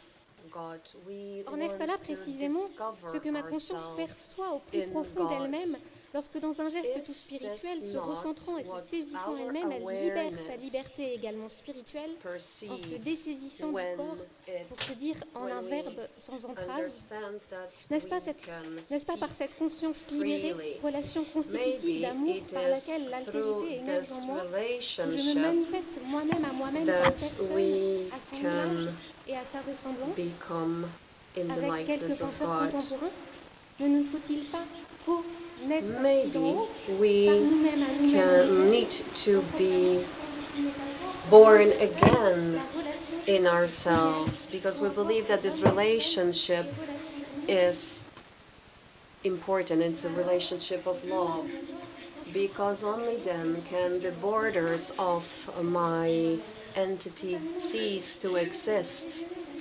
I myself cease to become, and I am reborn in the relationship of love, and that is the parenthood without age or borders. There is no man or woman, because we all become a unity in love. So when our bodies become naked, and there will be no marriages, because we will all be in heaven. He who would like to kill God with the force of his fist would be a fool. We need to become free, and this relationship might result to be fluid.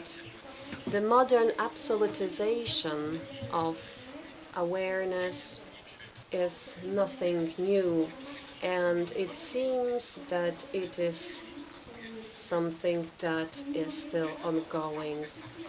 Is this new knowledge something that is already preached in our churches? This is our new Foucauldian genealogy at work, laughing at origins, sweeping away metaphysical overgrowth, and allowing the dangerous game of domination to emerge against the anticipatory power of meaning. But some opponents would, I know that there are some amongst us, would like still to expose the origins in order to subvert these sacred values and our freedoms in favor of the limiting heritage of the day before yesterday. They even dare to ask whether man does not reveal himself to himself by playing out his existence rather than thinking about it.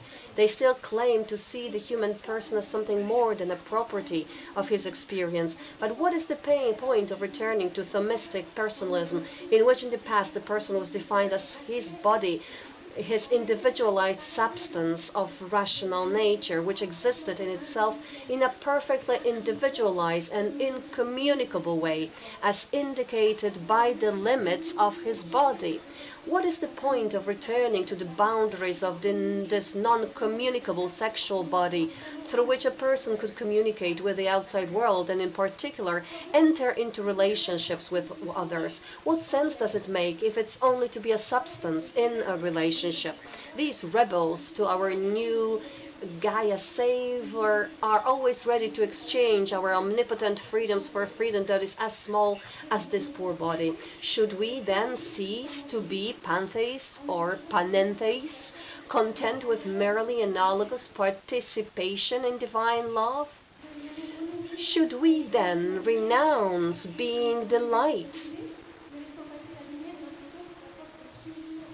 and affirm that we are nothing more than broken panes of glass that let the light of all else through, only by surrendering to him in the very heart of our wounds? Should we affirm that the only human person is revealed at the peak of his dignity in the act of love he creates, which is not an emanation of divine love?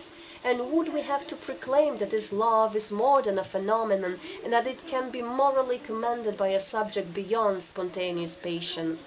Amongst the most humble and discreet of these reluctant scholars, some add that the term love itself is consequently analogous and not unambiguous, that it is spoken of in several meanings, referring to the polymorphism of the existence of reference themselves. In this way, they encourage people to become aware and conscious of their bodily existences, and thus to become aware and conscious of their limitations as well as their possibilities. Imagine, they claim that our bodies speak and our navels remind us that we are not the navel of the centerpiece of the world. This is extremely subversive. According to them, it is still necessary to emphasize that the boundaries of our bodies express our unique form and preserve the inviolable mystery that we are. In the face of sometimes brutal tragedies that deeply hurt human beings, we have a duty to participate in reversing this situation, a duty to participate that obliges us to rediscover with enthusiasm the limiting legacy of yesterday or the day before yesterday. Yes, today it is necessary to proclaim that the mystery that we are is a mystery whose boundaries cannot melt or merge. Yes, it is necessary today to remember that without our truly free authorization, therefore correlated with sufficiently mature knowledge, no one can attempt to discover the nakedness of the mystery that we are and penetrate it. Yes, it must be urgently reiterated that the experts of the spiritual authority of human love, which would achieve the pure relationship of divine love to be shared and transmitted in new parenthood, are erroneous and perverse. In this dramatic context, there is no doubt that the heritage of your nation and the Diocese of Krakow is a precious treasure. We must not forget that it includes Karol Wojtyła's treatise on John of the Cross, which reminds us that what we receive from divine love, we receive in accordance with the incarnate mode of action of the human being who receives it. That it includes Max Scheller's treatise Person and Action, which emphasizes that the person is revealed in the act of love, which it performs freely against any deterministic, emanationist, panentheistic or pantheistic perspectives. Through love and responsibility, through the person and the deed, through theology of the body, and many other texts that show us that the helomorphic body itself speaks of the mystery of love and charity, which from generation to generation always leads it to something beyond itself. Invoking the duty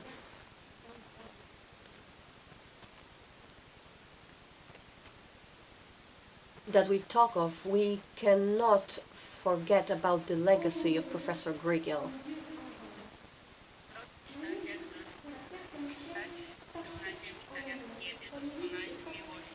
becoming perfect in love, becoming the perfect.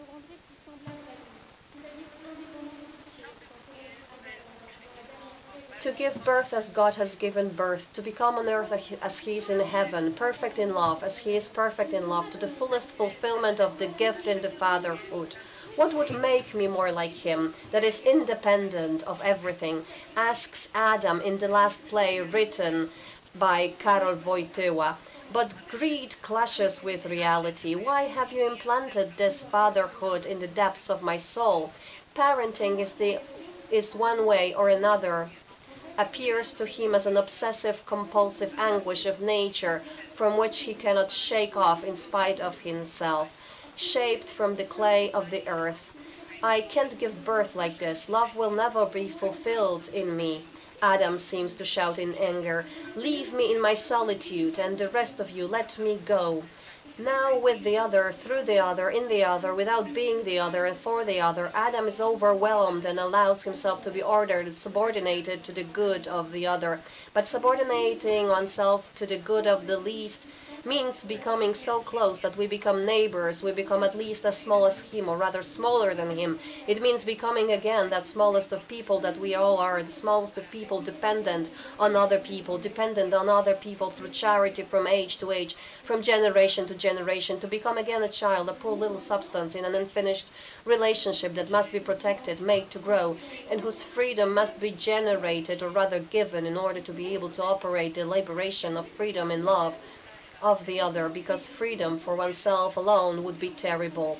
Becoming a child again, can one enter a second time into his mother's womb and be born again? Are you a teacher in Israel, and do you not understand these things? If you do not believe when I tell you earthly things, how will you believe when I tell you heavenly things?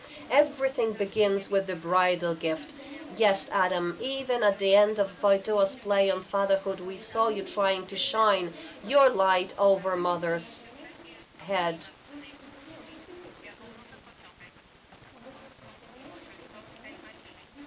Parental love is something that stems from the bridal gift, but that do not acquire the fullness of the gift, which remains the greatest of gifts, and which, as Wojtyła emphasizes, is the paradigm of all love. We can see that by its intensity, spousal love manifests in the highest degree the radical ordination of one human person to another. Parental love, which flows from this spousal love, seems to have the wonderful characteristic that it teaches us to subordinate ourselves not to the good of an equal, whose vocation it is to be an admirable helper for us, whose freedom is forever bound to our own, but to the good of a lesser, defenseless child, whom we have not chosen and who can fly out of the nest without asking us.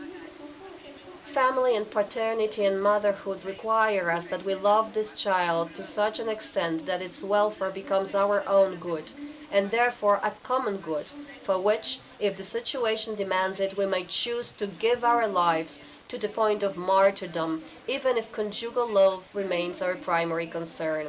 In this regard, we think of the edifying example of Chiara Corbella Petrillo, who gave her life for her child, accepting terrible suffering for him, but who, before her death, declared to her husband that he was the one she loved most and was the one she found most difficult to leave. Parental love, which demands and is born out of spousal love in order to blossom beyond it, also demands that we cover up our littleness in an obvious way in order to become servants of the least of these. In this sense, becoming a child again, being born again, does not require us to enter our mother's womb a second time, but rather to become a father or mother by accepting the spousal gift of another person. In this way, parental love seems to introduce us in a special way to the demands of our political vocation, in particular to become the little one again, to the point of surrendering ourselves to the good of someone we have not chosen, so that his or her good becomes our own good, and therefore a common good without which we cannot speak of community. a good that we may choose to give our lives for. We should also note, as Thomas Aquinas shows, that while man is more of a conjugal animal than a political animal, the couple and the family have a future and meaning only in the ordo ad finem, which comes about through the unity of all who participate in it, and which they find in the political life of a city or kingdom, corresponding in this sense to a perfect community in relation to the smaller communities that comprise it. Moreover, as Aristotle writes, the good of the city is more beautiful and more divine than the good of a single individual. This seems to me to confirm the special perfection of paternal love, which presupposes the perfection of spousal love, and through it brings us further into the political dimension. Moreover, even more than the intensity of spousal love directed directly toward another human person, parental love seems to me to show that man, according to himself as a whole, and all that is in him, is not subordinated to the community to which he belongs, but to the purpose of the whole community of which he is a part. Thanks to the inclination to paternal and maternal giving that stems from the spousal gift, the father and the mother become servants of the little one that they have not elected but have adopted, can be reborn once again, being more aware of their ordination and calling to a purpose that transcends them, and which, as the beginning and end of purposes, is none other than the metaphysical sovereign good to which they aspire. The discovery and transmission of this goal reaches the pinnacle of their parental responsibility and their dignity as political animals when, surrendering to the good of the child, they give power to it in one way or another, in turn accepting the gifts that they have received to liberate its freedom in the gift of itself, to the point of a bridal gift beyond the family of origin in the political sphere. This bridal gift leads this child, who has now become an adult, to a parental gift that requires him to subordinate himself to the welfare of his children, ordering them to, or subordinating them to their political goal, the goal of which itself is metaphysical. In order to be born again himself and give the gift of being born again, there is no question of entering a mother's womb for a second time. There's no question of being confined within oneself, or ever within one's own family. Our Lord himself, who became a little one, did not enter his mother's womb a second time.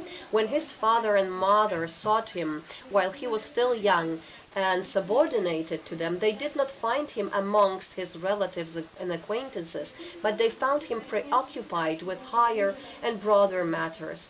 Marriage finds its meaning only in something outside of itself. The family that grows out of it finds its meaning only in something outside of itself. A city that itself finds its meaning only in something outside of itself. The opposite, which would be the opposite of paternal and maternal vocations, would be totalitarian and incestuously destructive. In this sense, in agreement with Father Jean-Remy Ranavert, and in keeping with the Aristotelian and Thomistic tradition, we must recognize that it's the political domain and not the domestic domain that is most relevant to explaining fatherhood and motherhood.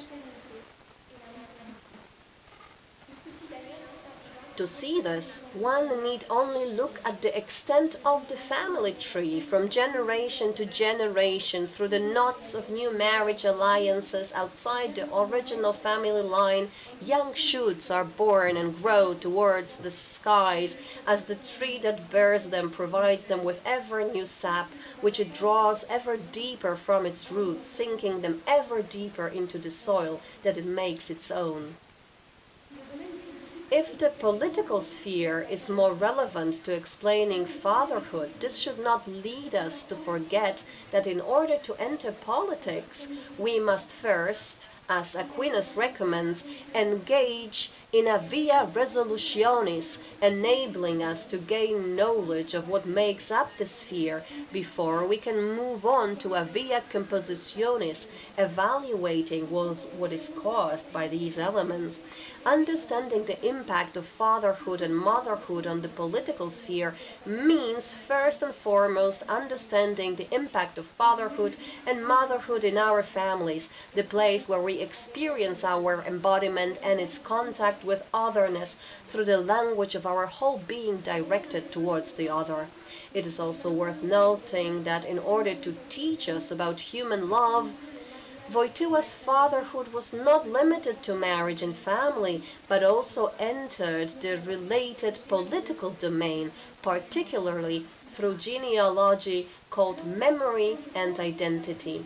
So when I think of a fatherland or motherland, I think along with St. John Paul II of the reality of the father, pater, or of all the goods we have received from our fathers, of the birth of our nation, and of its inheritance passed on by our mothers in particular. When I think of the fatherland, it is this past that I bring to the surface and look up inside me like a treasure. It is a treasure of a universal culture, a communion of people, unum in multis et de multis, that from generation to generation, marriages, families, and cities have shaped and bequeathed to this time and place of our incarnation. When I think of the homeland, I always return to the little one, to the child. We must protect this child. No, my country is not faithful to its heritage, its national identity, and the homeland of human rights, when in tears and blood it fails to protect the smallest of its citizens. This was done by the enemy. So when I think of the homeland, for the children of my homeland, I also think of your homeland, of Poland. May the eldest daughter receive from her younger sister the treasures of truth, life, genealogy, and mercy that are your heritage. I think fatherland, glorifying my father and mother and honoring my fellow countrymen. I think even wider, as opposed to nationalism, which recognizes and seeks only the good of one's own nation. Patriotism recognizes all other nations which have equal rights to their homeland. That is why they are path to the ordered social life. That is why love can therefore give rise to the family of nations. Depending on one's own occasion, they will be able to enrich and complement each other in the great symphony of cultures. When St. John Paul II thinks fatherland, he means the entire European fatherland. Like the family of nations, this European homeland can only be a unity of many homelands parts which can be nourished with the juices drawn from the common roots.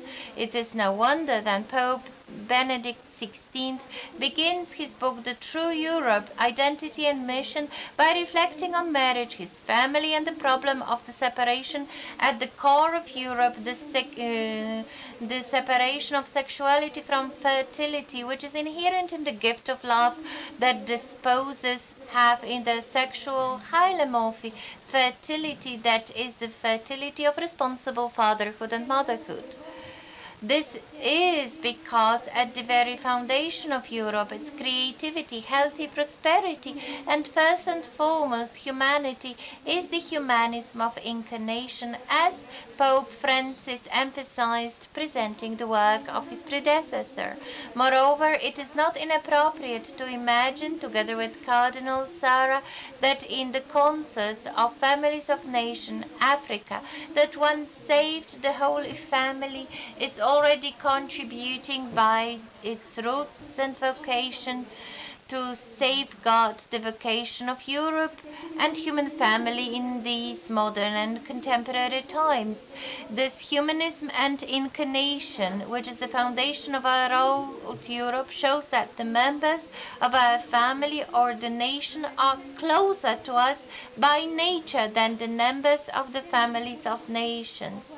So it shows that Wojtyła says in The Person and Deed that the term neighbor refers to something deeper than proximity of distance between people.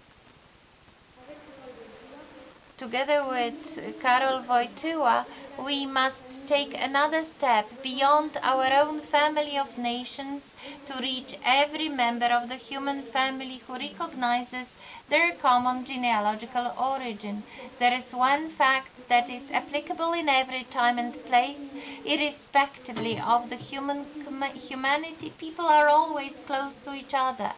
The philosopher who reads Thomas Aquinas following Aristotle will be able to understand that they are all united to one and in the same first mover, the pure act, sovereign good that communicates to them at every moment the personal human nature that is the principle of the movement. And so in the school of fatherhood and motherhood, without forgetting the school of fraternity that flows from it, so that can become the fellows of the distant people, just choosing to feed the sap from the roots of the tree that pushes them towards heaven, giving them the chance to be reborn.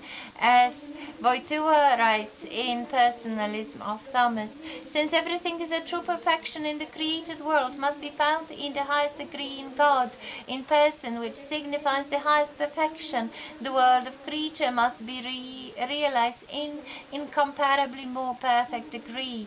Of St. Thomas, who finds also a philosophical entrance to the concept of a personal God based on an analysis of created reality.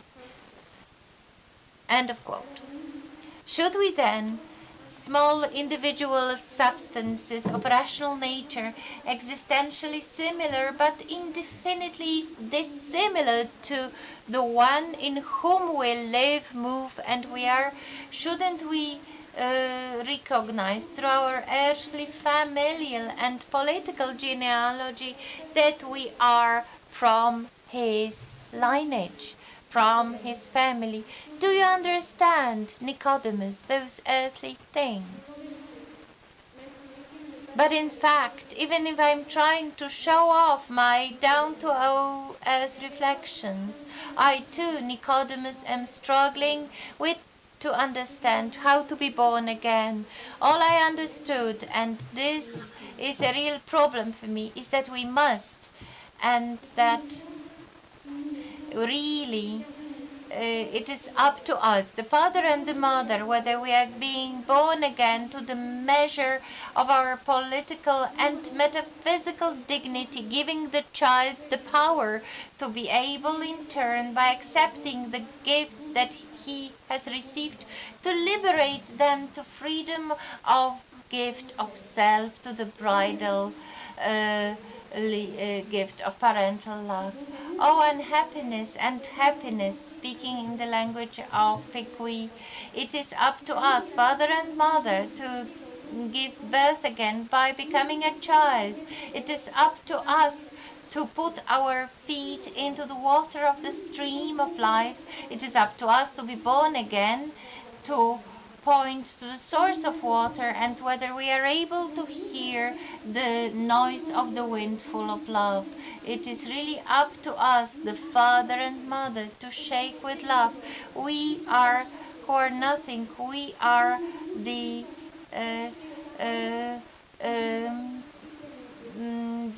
souls. It is up to us to give the words, the second eternity. So It is mystery, danger, luck, misfortune, God's grace, unique choice, a terrifying responsibility, and an affliction of love of our lives.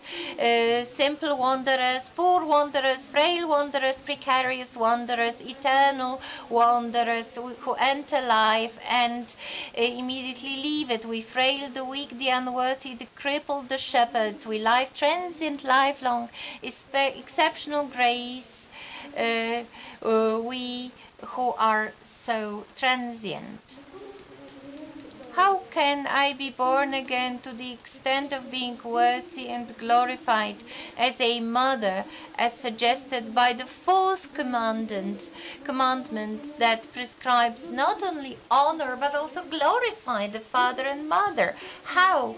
In what way, both on earth and in heaven, can we be glorified with that glory then can be only attributable to the Son that glorifies the Father? How to become perfect like our Heavenly Father is? Although without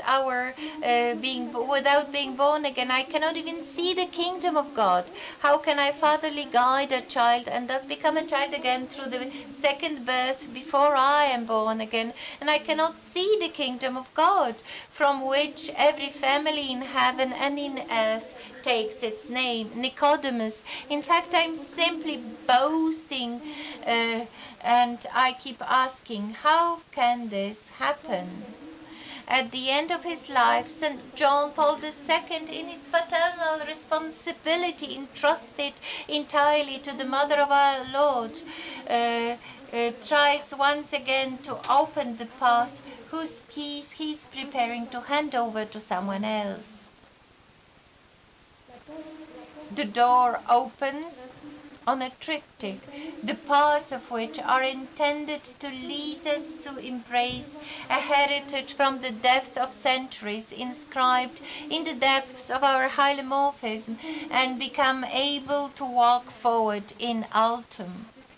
The triptych is Peter's, and therefore it's Roman, especially in its central part, but the genealogy it reveals seems to bring us closer to Athens, leading us to a deeper dissection and understanding of Jerusalem.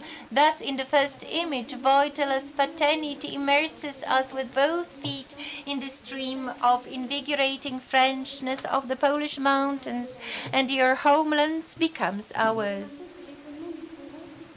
Let's not forget that the awe that the stream gives us encourages to find its source. It reminds us of Greek and Aristotelian physics. And so, already on the threshold of the Sistine Chapel, we ask, who is he in whom we live, move, and in whom we are? Thus led to our Genesis, we are called to see beyond what we see, as he sees that all the things were good, and through him to penetrate as far as we can into that vision in expectation in which the invisible Word becomes visible in his image and likeness. Man and woman, in his image and likeness, proceed forward in the pra-sacrament. We ask, who is he? And the faith answers, he is unspeakable, existence, the one creator and communion of persons. And once we become one flesh, one body, the fatherhood and motherhood come to the fore, and then we return to the sources of life that we carry in ourselves, through him and with him and in him, like a pane of glass sometimes lets light through. We can cross the threshold of the greatest responsibility. This is a terrible responsibility in time when something that was full of shape becomes formless, because not I'm all dying, in something that breaks, the word is preserved and it will not break forever. A terrifying responsibility at the height of transparency in the hour when we will be judged. Perhaps even greater responsibility for those entrusted with the keys of the kingdom. What would happen if we lost the keys, losing memory, image, and likeness?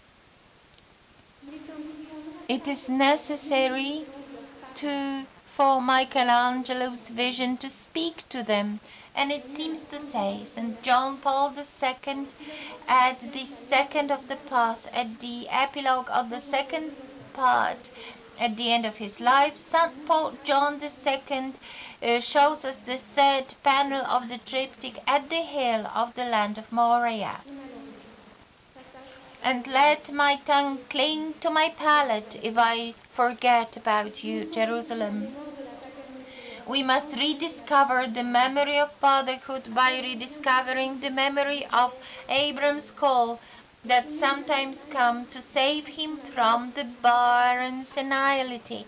At the summit of mountain, God, through his covenant, will make him Abraham, the one who is believed against all hope, and then he will make the sacrifice of his own son to the image of likeness of the Father, whom accept the sacrifice of the Son, the mystery of the gift and the transmission of the gift to the total renunciation on the cross, the dialogue of love between the Father and Son, and with the Word in response to unfinished human dialogue, and also to our misfortunes, so we may be called children of God. The mystery of fatherhood hidden from the dawn of time. Children, he says, you are the masters and you are responsible for your home. We know why. We are all children of Jesus. And only the child Jesus can allow them to be born again. Only he can enable us to radiate fatherhood like a pain of life, teaching us to pray with the words of our Father, using, as Cardinal Barbarin explained, using the divine passivity so that we could ask him, our Father, through thy Son, our bread, thy kingdom on earth as it is in heaven, come and sanctify thy name. Because I don't know how to do it.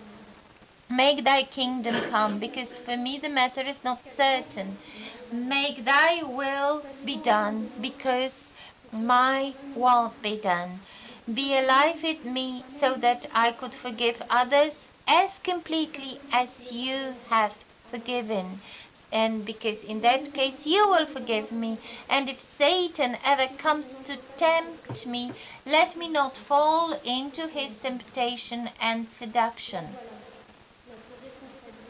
This is our parental and maternal duty. For God, Nicodemus loved the world so much that he gave our only Son, to whoever that believes in him should not perish but have eternal life. And the memory of secrets has placed his eternal hope in our hands that are weak. Thank you very much for your attention.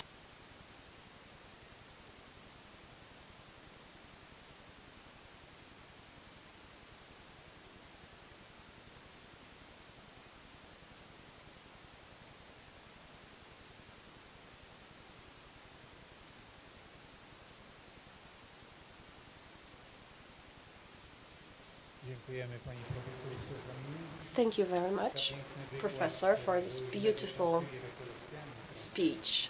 A bit of a meditation. Myślę, że zasłużyliśmy na kawę. Pół godziny przerwy w tej chwili i uwaga.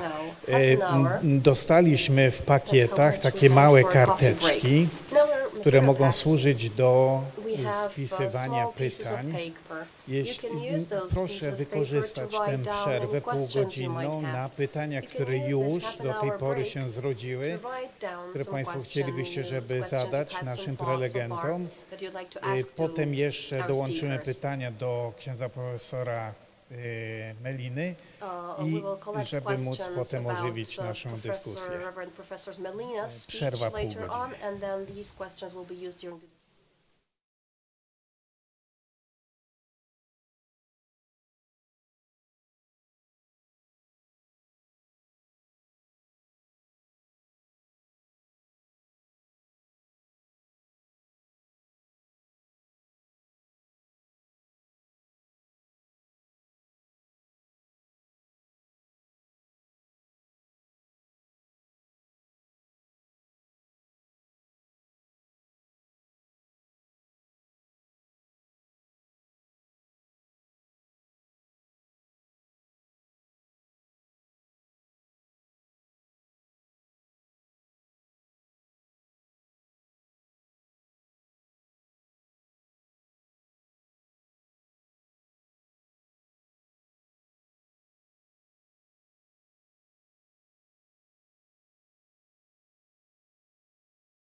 osoby, kolejnego prelegenta, który przedstawi swój mini wykład, swoją prezentację.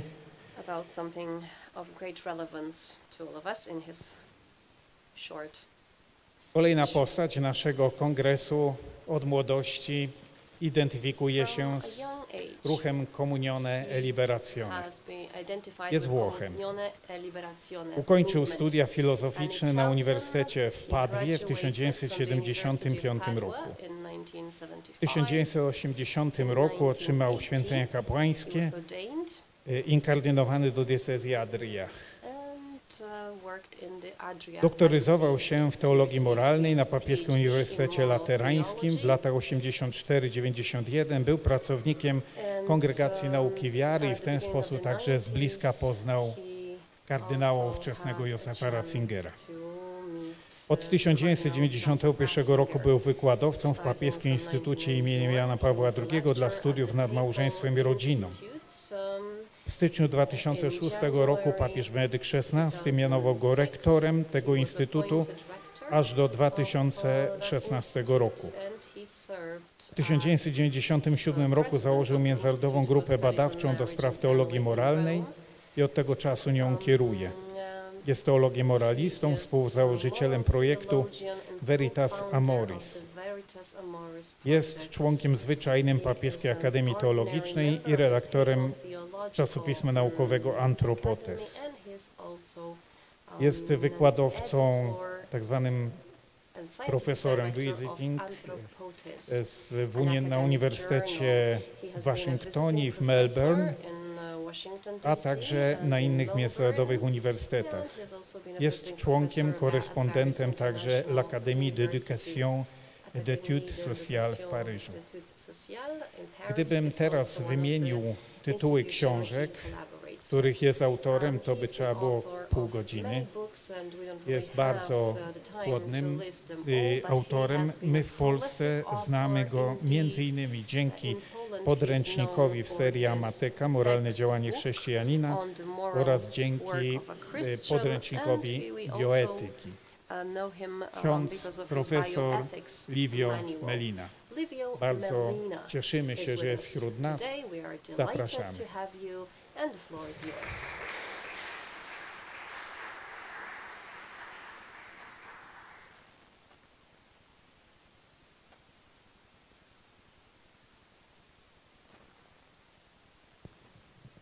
Morning to you all. According to the request of the organizer, I will speak about the intertwining of divine and human dimensions of the genealogy.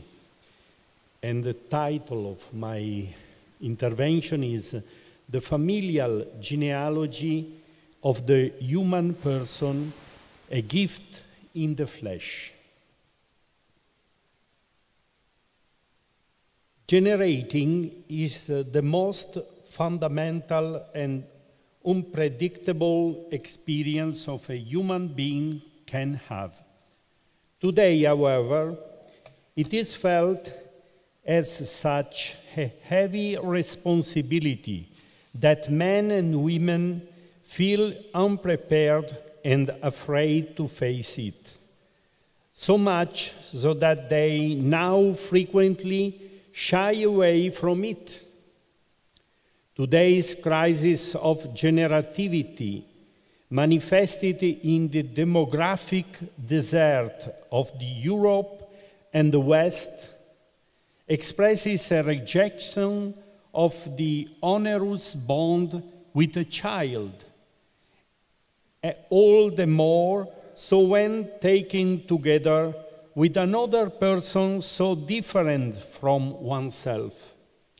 This encourages centering in the isolated man with a misunderstanding of freedom, which is understood as absolute autonomy.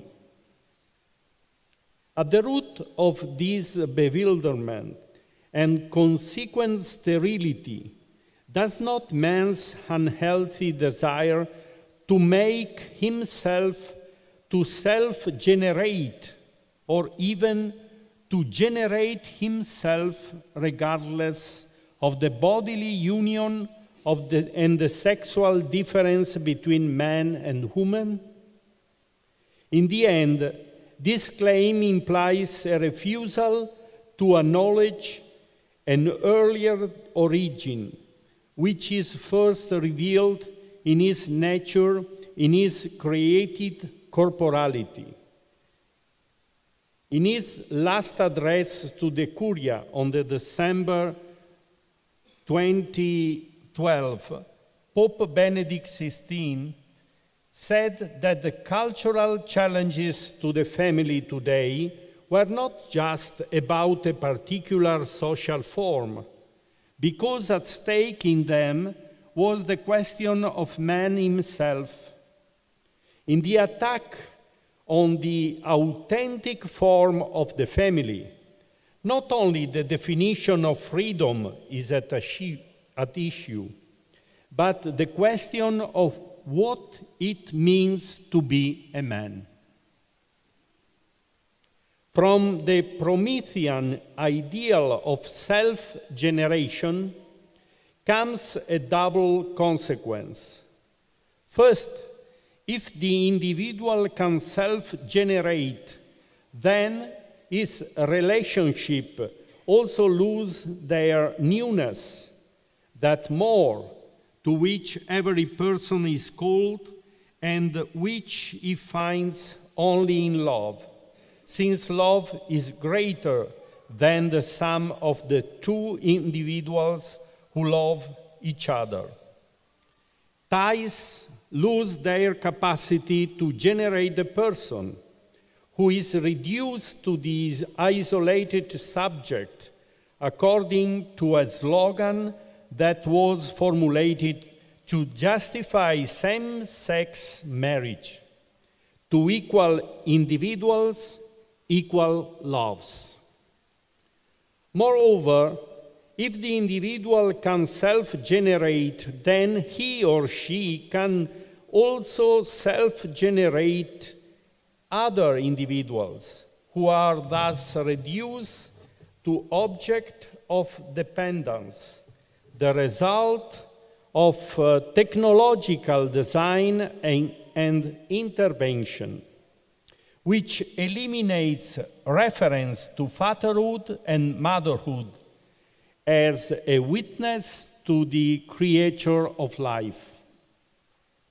It follows from these 2 points that self-generativity necessarily leads to a radical empowerment of experience, and thus coincides paradoxically with the obliteration of the concept of generativity.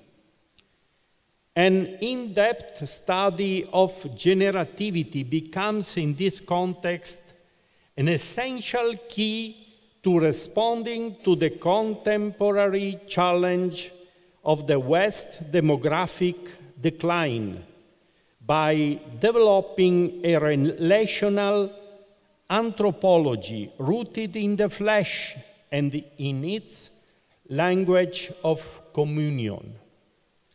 In order to rediscover the meaning of generativity dimension of the person, it will first be necessary to bend the knees before the Father, from whom all fatherhood in heaven and on earth takes its name.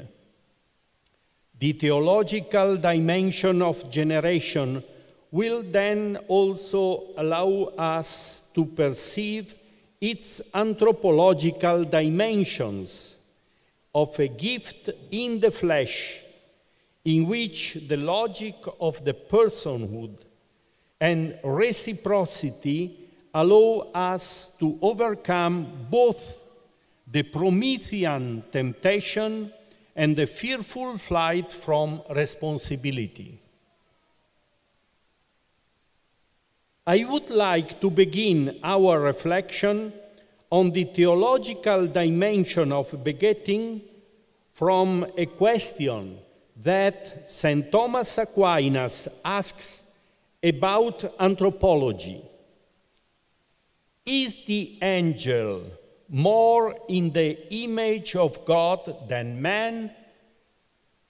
It is a question that seems abstruse to us modern theologians who have long since stopped thinking about angels.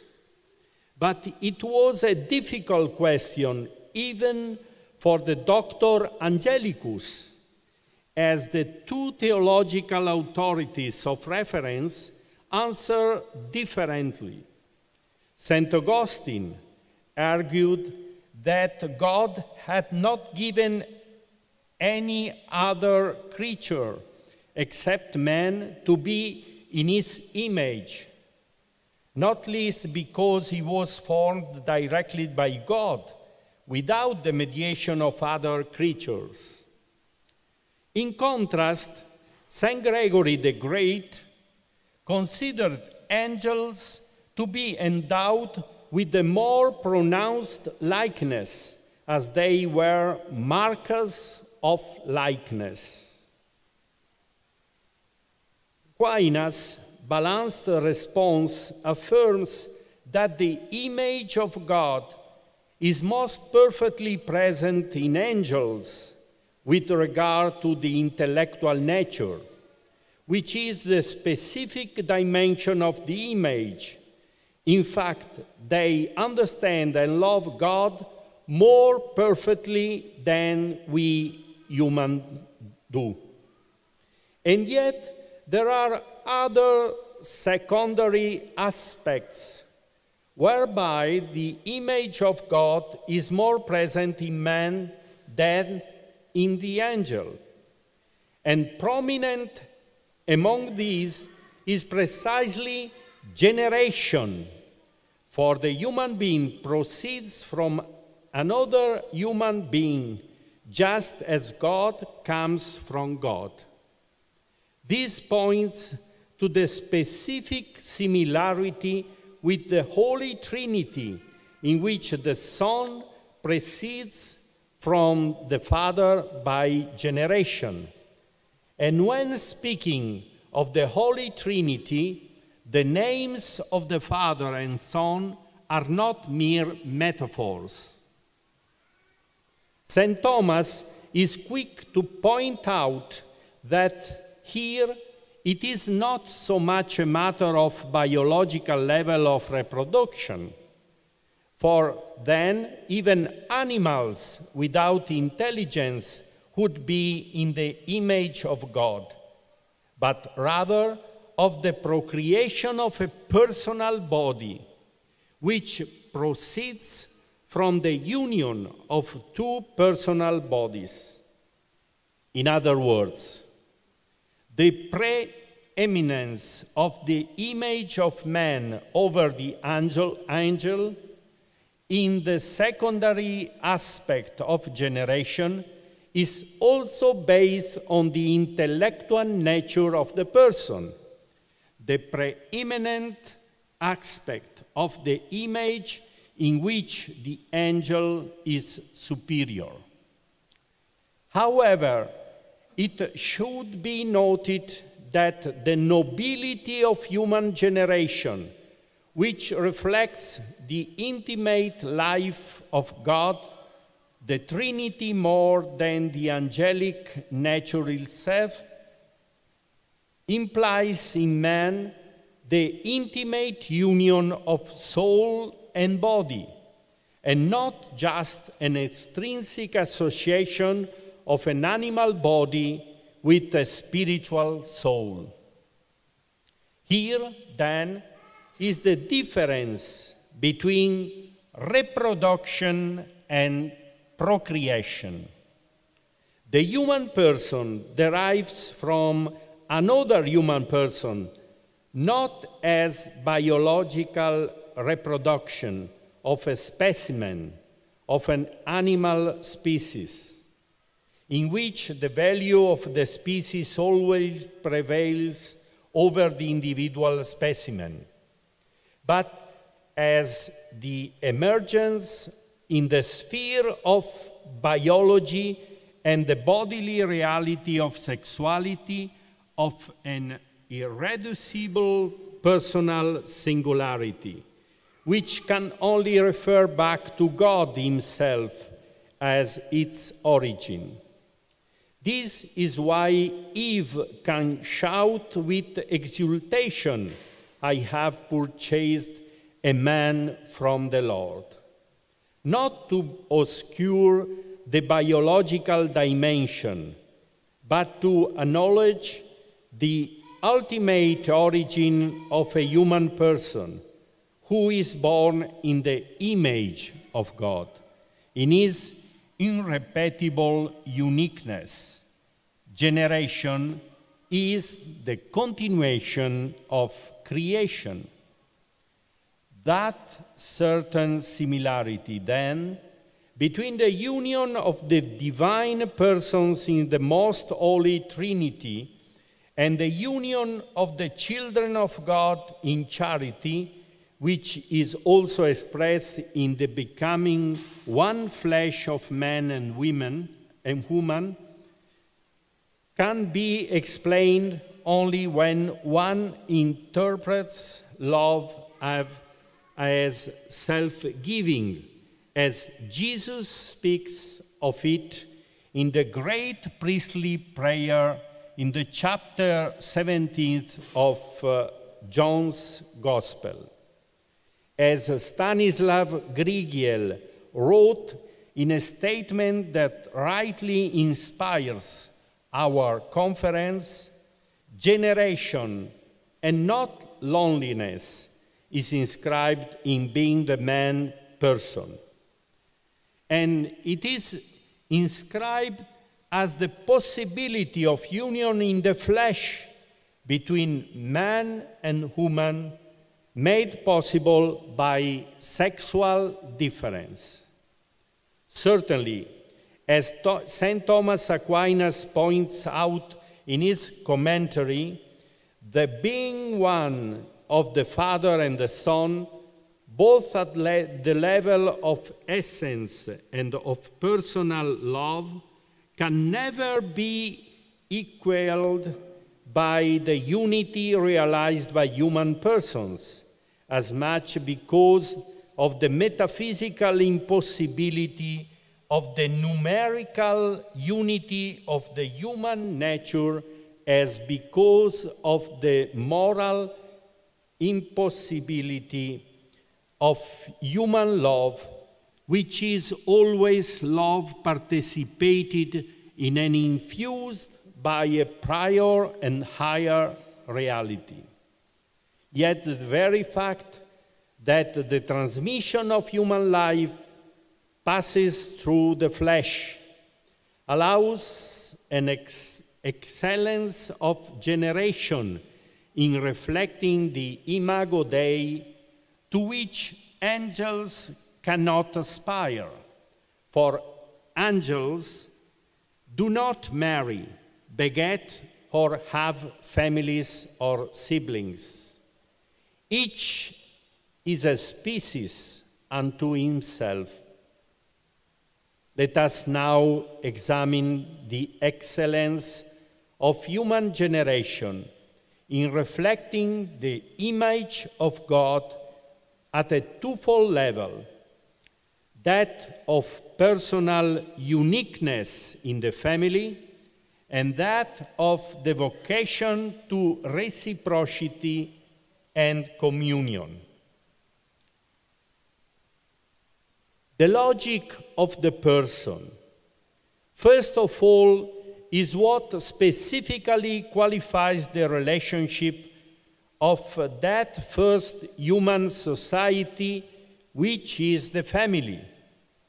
To understand it, we can start from a very simple and common experience. When faced with the birth of a child, we may have the gaze of the mother who welcomes the child into her arms, or the gaze of a company that markets baby products.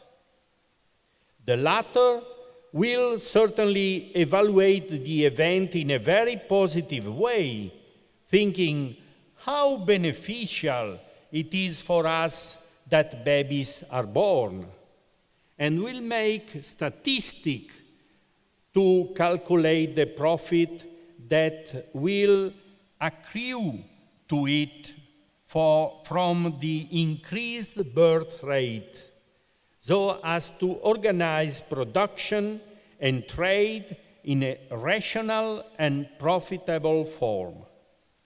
Each baby will be a number, and its value will depend on how much that baby can increase the company's turnover.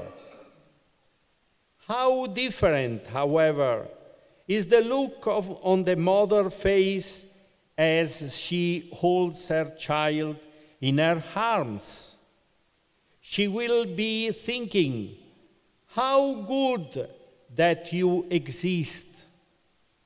For her, that child will not be a number, but a unique and unrepeatable person, irrepressible, loved not for the benefits it brings, but for herself as a person. John Paul II expressed this concept thus: in the biology of generation is inscribed the genealogy of the person. In the interweaving of body and spirit, of relationship and freedom, of biology and education, the family is the place where the person is generated in his irreducible uniqueness.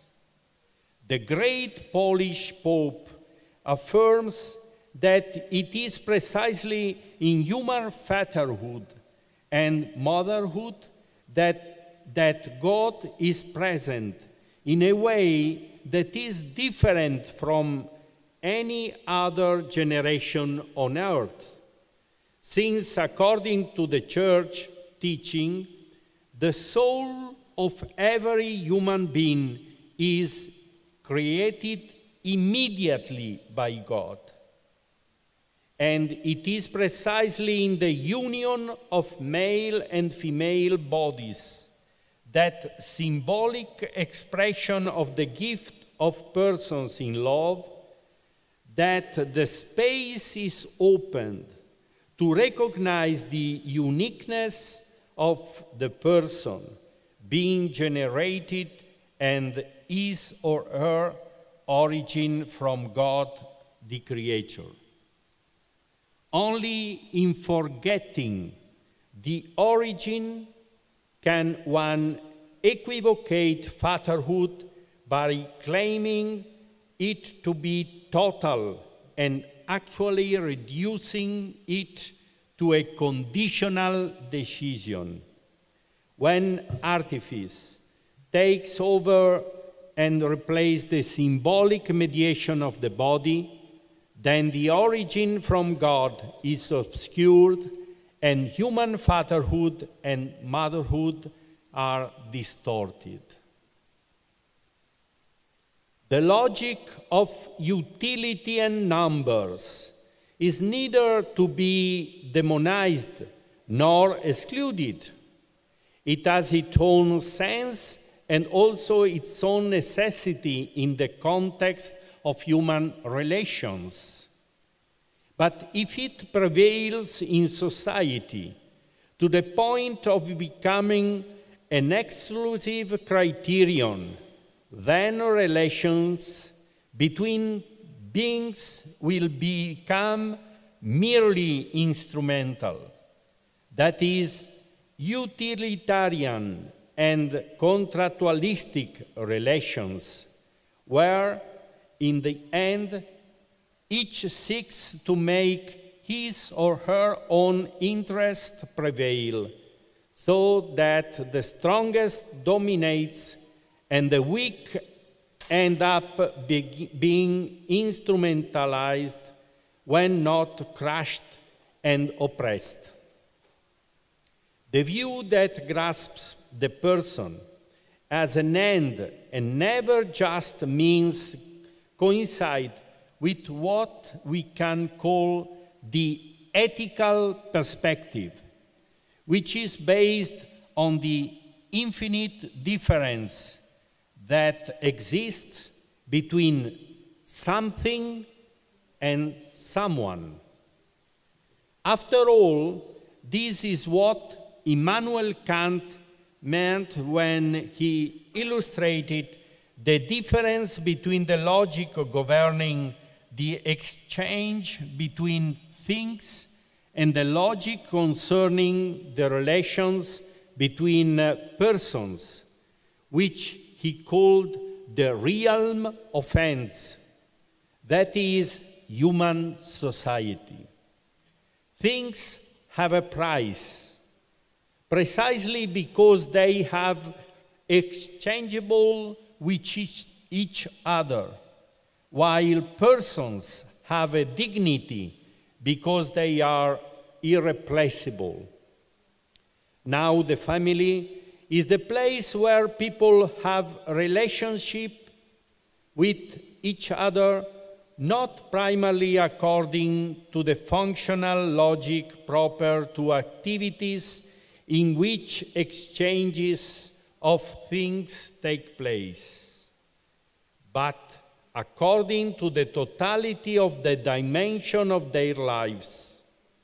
These are relationships in which people are wanted and loved for themselves, and not exclusively with a view to usefulness. Think of two types of relationship that constitute the essence of the family: that between groom and bride, in which each is absolutely unique and irreplaceable to the other, and that between mother and child, to which we have already referred, and in which the irreplaceable preciousness of the person emerges. We can then grasp how the family is placed at the origin of the generation of what is properly human, the singular and unique identity of the person has in fact its own constitutive link with generation according to a perspective of continuity of life, which is transmitted as a free gift, but also of irreducible newness of the subject who comes into being and who is called to be grateful and responsible for that gift. The generation of the person does indeed take place in the flesh, but it must be confirmed by the word, where the choice of name plays a fundamental role. In the continuity of generation flourishes the unrepeatable newness of the person, who is not only born biologically, but who must be continually accompanied to be reborn through education, and that continual regeneration of the meaning and the energies of life that happens in the interpersonal relationship we live by. In fact, with a brilliant insight, St. Thomas Aquinas called the family a spiritual womb, since it is the environment that is called to bring the completion of the first birth. Indeed, in it it happens that mutual giving of one's humanity, which is the authentically personal level of family communion. The last point, the logic of reciprocity and gift. We can now take a second step closely related to the first, in that it develops its logic at the level of relationship.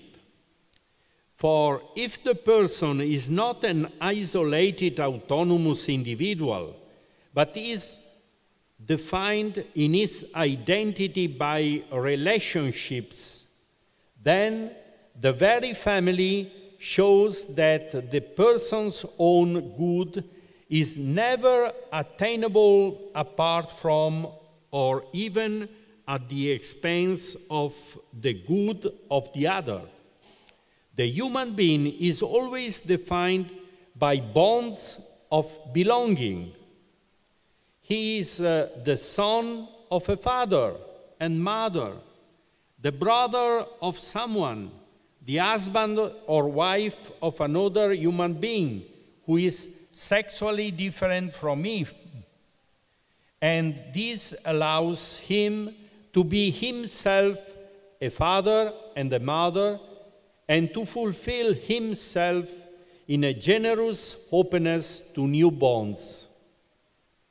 This overcomes both the formalism of Kantian ethic and abstract contractualistic egalitarianism, which ignore the differences between people rooted in the sexes and generation. In the family, the recognition of the other as an asset to me, regardless of his or her utility, leads to the discovery of the logic of reciprocity and gift, and thus to the existence of a common good of being together, which is not determined only by the utility of organizing operational cooperation to have more things available, diversifying the functions to produce them. In recognition, difference is not annulled but embraced as a resource of relationship, becoming the basis of the gift. Certainly, even and especially in times of economic crisis, we experience the great usefulness of the family as a social shock absorber. Likewise, there is no doubt that it is also legitimate for parents to look to their children in the hope that they will be able to receive help in their old age. But in any case, this usefulness of family relationships is based on a more essential aspect, the relationship with each other is good in itself before the material benefits it brings. The logic of reciprocity is based on the recognition that the person of the other is a good in itself and for itself, and that the relationship between people thus set up is a common good within which only the good of individuals also flourishes. In the family, the newborn child, who cannot yet contribute to sustenance, is welcomed and loved, not for the benefit of it. And the old person, who is not longer productive, is cared and revered not only for the pension it brings. And when a family member falls ill, he or she is not abandoned to public health services. The logic of reciprocity is also the logic of gift, according to which there is an initial advance of credit to the other person so that he or she can grow, develop until he or she is capable of giving himself or herself. Parents offer their children a continuous and prolonged series of attention and benefits, which are not within the mercantile logic of exchange between equivalents or do ut des. And yet the logic of gift giving is by no means at odds with the logic of self-interest.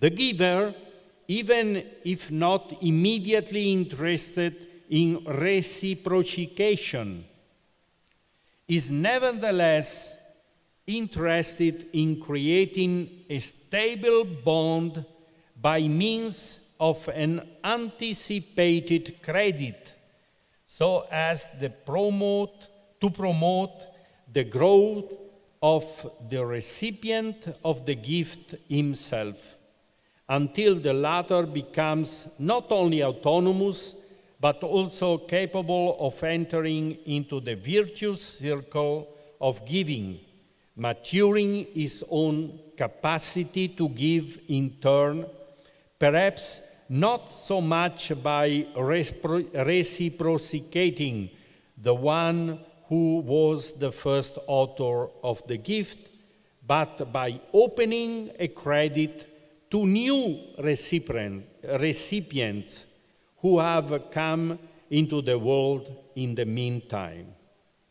But even in the case that the recipient of the gift, due to his or her condition of health, of serious or even irreversible impairment, is unable to return what has been given to him or her, and may appear only as a non-returnable beneficiary of care and attention, he or she too actually becomes valuable to social life, inasmuch as he or she bears witness precisely to the unique and preeminent value of the person, and thus to the ultimate foundation on which social relations are based.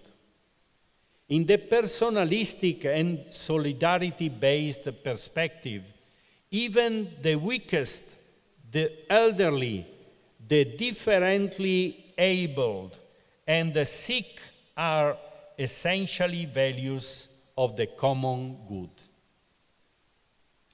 The logic of reciprocity and gift is that generative of an authentic personal common good in society, which is not made primarily of things of formal legal conditions, but of action, practices, and lifestyles that build relationship and good life. On the contrary, a strictly utilitarian and exchange equivalent perspective has lately proved to be short-sighted. It can only see the material benefits of cooperation with a view to individual good, and not the relational and practical ones that produce them. It therefore views with suspicion all ties between people, starting with family ties, and tends to dissolve them. He therefore contrasts the common good of society with that of the family. It wants to relegate the latter to the private sphere and socialize care, education, and assistance, making them impersonal. It denies the principle of subsidiarity and tends to deprive the individual and family of social protagonism. It has created the myth of the so-called amoral familism, the more than justified criticism of specific deformation that lock individuals into a self-referential family circle, depriving them of any civic sense, has been turned into a global stigma against the value and meaning of the family in traditional societies. The family particular would be the inveterate Catholic vice that prevents the universality of modern civic feelings. But in reality, it was precisely the short-sightedness of this utilitarian approach that causes the current collapse of our Western societies, in which the intimate connection between the family question and the social question is dramatically documented by the demographic crisis that Europe is facing. It qualifies not only as a decline in birth rate, but also as a dissipation of the social capital traditionally secured to the society by the family. Europe's crisis, as its ultimate and deep root in the crisis of the family. For decades, we have been living a development model that has privatized the family, subordinating it with respect to the immediate needs of the market and the production system. The neglect of the demographic problem, for years neglected or perhaps better obscured by a false alarm about global overpopulation, is due to an individualistic conception of the human being. The statistical record documents a paradoxical impasse between a persistent desire to have a family with at least 2 or 3 children and the reality of precariousness and denatality. The difficulty is rooted in the crisis that strikes at the heart of the marriage-family nexus, whereby we have families without marriage and marriages without families. The unfinished form of familiarity, rather than producing social capital in the logic of reciprocity and gift, consume it. Conclusion. If we look at things more deeply, we must recognize that the natural family is not generative of the social common good just because it makes children, but that in fact it makes children having the conditions for it, because it is preceded by a generative relationship, the bearer of a particular and exemplary generative symbolism. This is what I have called precisely the logic of reciprocity and gift, and which constitutes the family's contribution to the common good of society. The demographic crisis gripping Western societies is first and foremost a crisis of hope. That is a crisis of meaning and future. To get out of it, there is a need to rediscover the greatness of the generative vocation of people in love, which reflects the image of God in man and woman.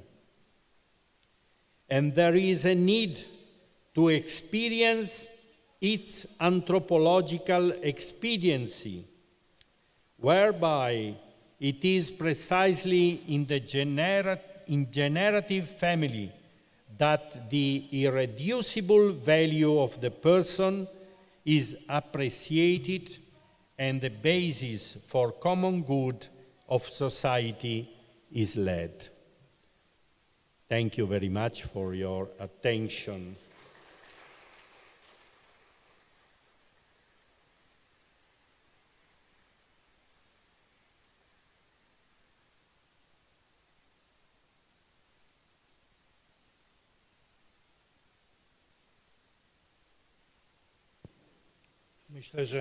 Myślę, że mamy jeszcze trochę czasu, żeby naszych prelegentów poprosić o odpowiedź na pytania, które się wzbudziły na sali w trakcie przysłuchiwania się ich interwencji, być może także pewnych refleksji, które Państwo będziecie chcieli wyrazić. Może co, zrobimy tak, że zaprosimy tutaj szanownych prelegentów, Ekscelencjo, Madame Professor, Padre Livio, prego.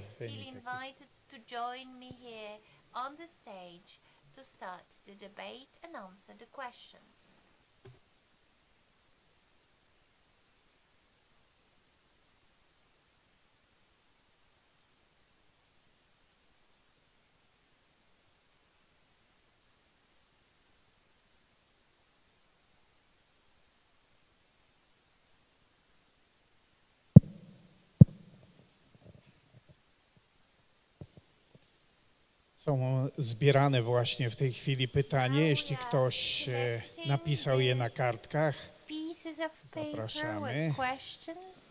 If anybody has written the questions, it is the moment to submit them for collection.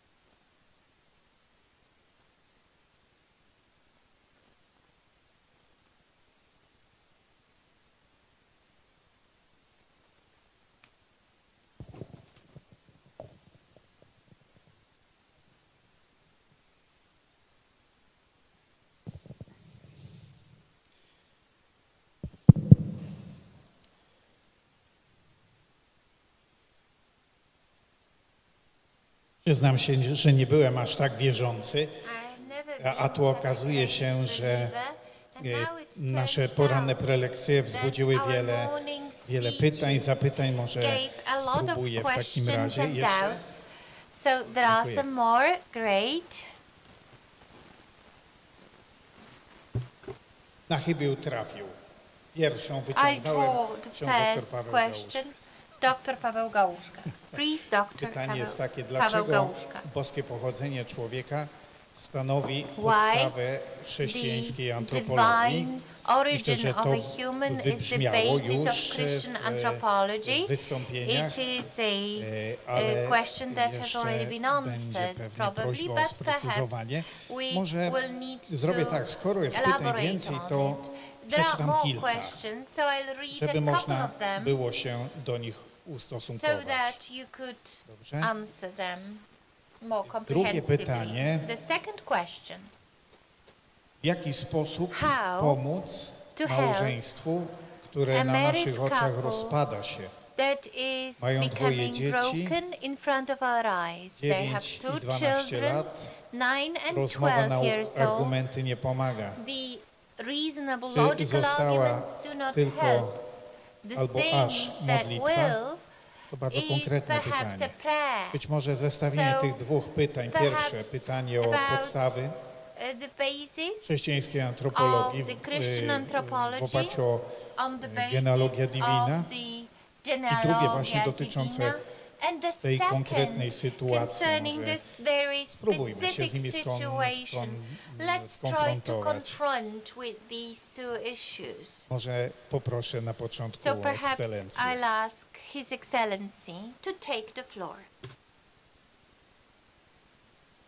Nie zrozumiemy siebie, nie zrozumiemy świata, w ogóle istnienia bez Pana Boga. Oczywistą jest rzeczą, że nie dla wszystkich oczywiste jest to stwierdzenie, że do niego dochodzi się niekiedy drogą po omacku, we mgle, ale prawdą jest to po pierwsze. Bez Pana Boga wszystko jest niezrozumiałe. Jesteśmy pogrążeni w jednym wielkim bezsensie, który tak trafnie wyraził w połowie XX wieku Jean-Paul Sartre w swoim głównym dziele filozoficznym Lettres le néant. Absurdem jest to, żeśmy się narodzili, a absurdem, że pomrzemy. Wszystko jest absurdem. Wszystko jest absurdem i jeśli o tym mówię, proszę Państwa, to również dlatego, by pokazać, wiemy, że rodowód Sartra to katolicyzm, z katolickiej rodziny się wywodził. Potem uznał, że Pana Boga nie ma i był z tego powodu był bardzo dumny. Ale potem, już w końcu lat 40., szukał odpowiedzi o sens ludzkiego życia i zasady moralnego postępowania. Widzimy to z dzieł, które się okazały dopiero po jego śmierci, między innymi Cahiers pour une morale, zeszyty na rzecz czy o moralności. Ale także z jego ostatnich przed śmiercią rozmów z Benny Levy, gdzie stwierdził, że trzeba wrócić do Boga. Prawdą jest, to jest także pewien obraz rzeczywistości, w jakiej się znajdujemy. Otoczenie Sartra robiło wszystko, żeby te wyznania przedśmiertne Sartra się nie ukazały. I pojawiły się potem interpretacje ze strony jego najbliższego otoczenia, zwłaszcza Simone de Beauvoir, że to pisał człowiek słaby, pozbawiony wzroku i w jakiejś mierze skazany na tego Benny Levy, który był jednym z przywódców, dodajmy jeszcze, rewolucji 68 roku. A potem wrócił do Boga dzięki Lewinasowi. To takie dziwne połączenia, historie tamtych lat, które wiele nam mówią do myślenia. Człowiek będzie szukał Boga i ciągle w nowym kontekście odczytujemy prawdę słów Augustyna. Niespokojne jest serce moje, dopóki w Tobie nie spocznie, Boże. I dlatego słusznie ksiądz profesor połączy to pierwsze pytanie, dlaczego Bóg, gdy chodzi o genealogię człowieka, z tym dramatycznym pytaniem, co zrobić, jak pomóc konkretnej rodzinie, która znajduje się w kryzysie i której grozi rozwód. Zdajemy sobie bowiem sprawę, że to nie jest bynajmniej tylko problem małżonków, których małżeństwo znalazło się na jakimś wielkim zakręcie, niebezpiecznym zakręcie.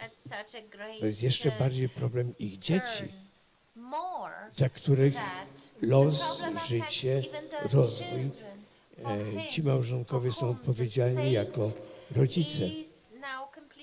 I znowu ratunek szukany w Bogu, który jest ojcem wszelkiego ojcostwa, jak słyszeliśmy, w nawiązaniu do świętego Pawła. I do tego, że człowiek ciągle się staje i jego stawanie jest albo spełnianiem się, jak pisał Wojtyła w osobie jej czyn, przez dobre czyny, których fundamentem jest w przypadku małżeństwa i rodziny wierność, mówiąc językiem Marcela, wierność twórcza, albo jest niespełnianiem się tej osoby przez czyny moralnie złe, które to niespełnianie nie jest tylko, jak wiemy, problemem jednej konkretnej osoby, ale także tych, z którymi ta osoba jest powiązana mniej wyraźnymi czy bardzo głębokimi więzami. To zawsze jakoś skutkuje. Spełnianie się osoby czy niespełnianie się osoby skutkuje bardzo konkretnymi dobrami lub nieszczęściami innych. I rzeczywiście stając przed, czy wobec sytuacji wielkiego kryzysu, to nie jest tylko modlić się za nich. To jest też aż, zdając sobie sprawę z tego, że za tym aż kryje się ogromna nadzieja na zwycięstwo łaski. Niezależnie od tego, co po drodze ludzie obdarzeni i obdarzani nawzajem przez siebie miłością, z tą miłością czynią. Dopóki idziemy, dopóki zdążamy, nadzieja jest. I chodzi o to, abyśmy byli strażnikami nadziei, nie tylko wobec siebie i własnego istnienia, ale także wobec istnienia innych, zwłaszcza bądź ojczyźnie europejskiej. Czy w którymś miejscu Jan Paweł II użył tego sformułowania patria względem Europy? To jest pytanie od słuchacza. Mnie natomiast bardzo poruszyło to, co pani profesor powiedziała, że w archidiecezji krakowskiej został umieszczony skarb. Mam na myśli, że to się odnosi do teologii ciała Karola Wojtyły. Jeśli mogłaby pani profesor też jeszcze powrócić do tego punktu, w jakim stopniu zainspirowało pani studia, pani życie, a także pani konfrontację z rzeczywistością francuską.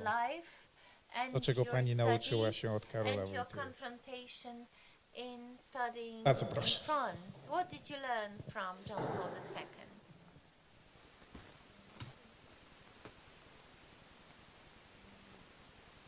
Oui, l'expression de patrie européenne.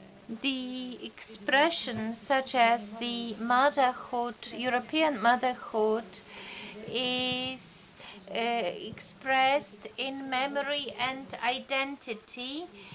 So it's quoted as Wojtylian expression, and it is expanding the family and transferring it to a higher level, the higher level of family of motherlands, which is Europe.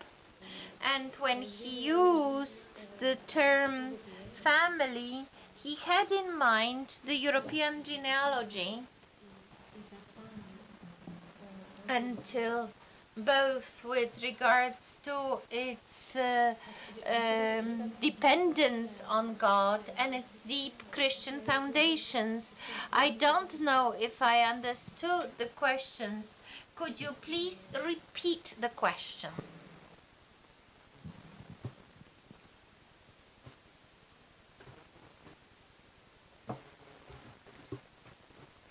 We need the microphone, the speakers.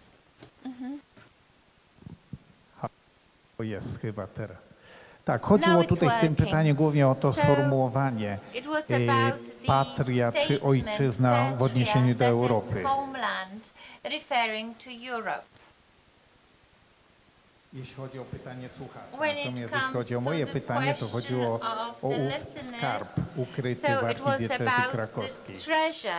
Pani profesor dzisiaj tak powiedziała i moje pytanie jest, w jakim stopniu ów skarb wpłynął na Pani osobisty rozwój, rozumienie w tej chwili antropologii, filozofii, ale przede wszystkim mi chodzi także, ile Panią to kosztuje? Jak to wpływa na konfrontację z rzeczywistością francuską?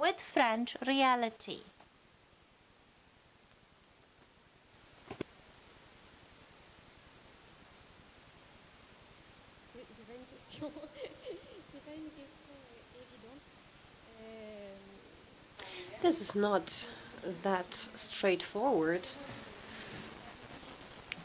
as a question. Well, you mentioned this treasure hidden in Krakow. I know that John Paul II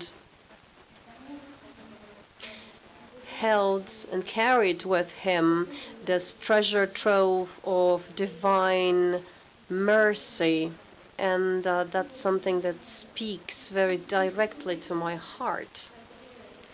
And I think this is something that makes everything possible in spite of all suffering and misfortunes. So to me, in this sense, John Paul II is a witness of hope and gives us strength to continue. I often think about what he said about Auschwitz, the concentration camp, when he talked about all of the deeds, the good deeds that occurred there despite the atrocities that people faced.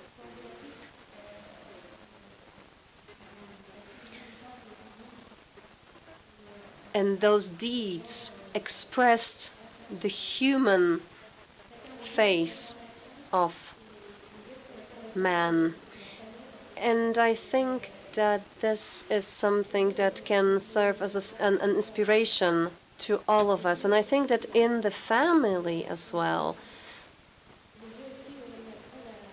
is where we become acquainted with the way we should live our lives. We become acquainted with everything, including how to offer yourself as a gift to others. Tutaj w Krakowie tworzyło się nowe rozumienie osoby, nowe rozumienie ludzkiej miłości. Karol Wojtyła powiedział: pokochałem ludzką miłość. I tym, co tutaj przygotował nam podstawy, podwaliny pod przyszłą batalię cywilizacyjną. Chodzi mi przede wszystkim nie tylko o wartość człowieka ogólnie, ale także o wartość nienarodzonego. Pytałem Panią o tą konfrontację z rzeczywistością francuską, bo cały czas myślę o tym, co się stało w Pani ojczyźnie. To znaczy, Francja stała się pierwszym krajem, który wpisał do konstytucji prawo do aborcji jako prawo chronione przez konstytucję. W moim przekonaniu nie było żadnych danych, bo kobiety we Francji miały dostęp do aborcji, jeśli chciały. Natomiast wpisanie tego do konstytucji powoduje, że dzisiaj z urzędu może być karana i ścigana jakakolwiek próba obrony nienarodzonego. Więc moim zdaniem jest to czysty akt kultu wobec szatana w nowoczesnej postaci. A jednocześnie także przypominam sobie, że Michel Houellebecq powiedział, że to, co zwróciło jego uwagę z szacunkiem na Kościół katolicki, to kiedy młodzi ludzie w Paryżu i w Marsylii wyszli na ulicę, żeby bić się w obronie małżeństwa i rodziny przeciwko projektowi Le Mariage pour tous, czyli małżeństwo dla wszystkich, zrównania w swojej istocie małżeństwa mężczyzny i kobiety z różnymi innymi odmianami współczesnych hybryd, jak to pani do tego się odnosi. Would you care to comment?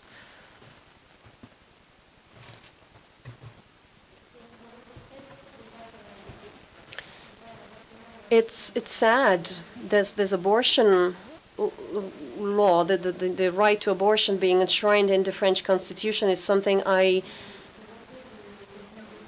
regret deeply. The politicians in France were very proud. They boasted of this new development as if it was something positive. We feel that we are on the verge of a precipice. But still, I am convinced that my homeland, the oldest daughter of the church, has a different vocation. And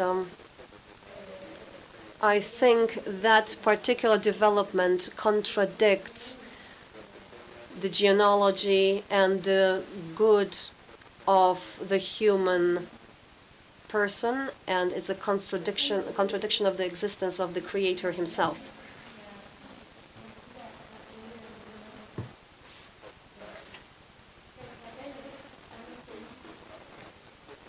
Poland and Karol Wojtyła teach us all about the love of the human person. They are setting a path for all of us. They are showing us that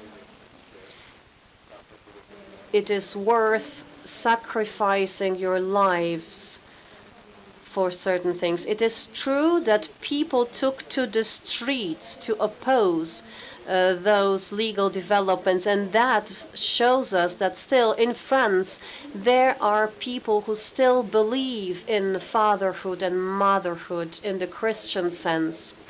You here in Poland, you live in a country that went through a period of martyrdom, and you know what it means to give your life, to sacrifice your life for the common good, for the good of every single individual.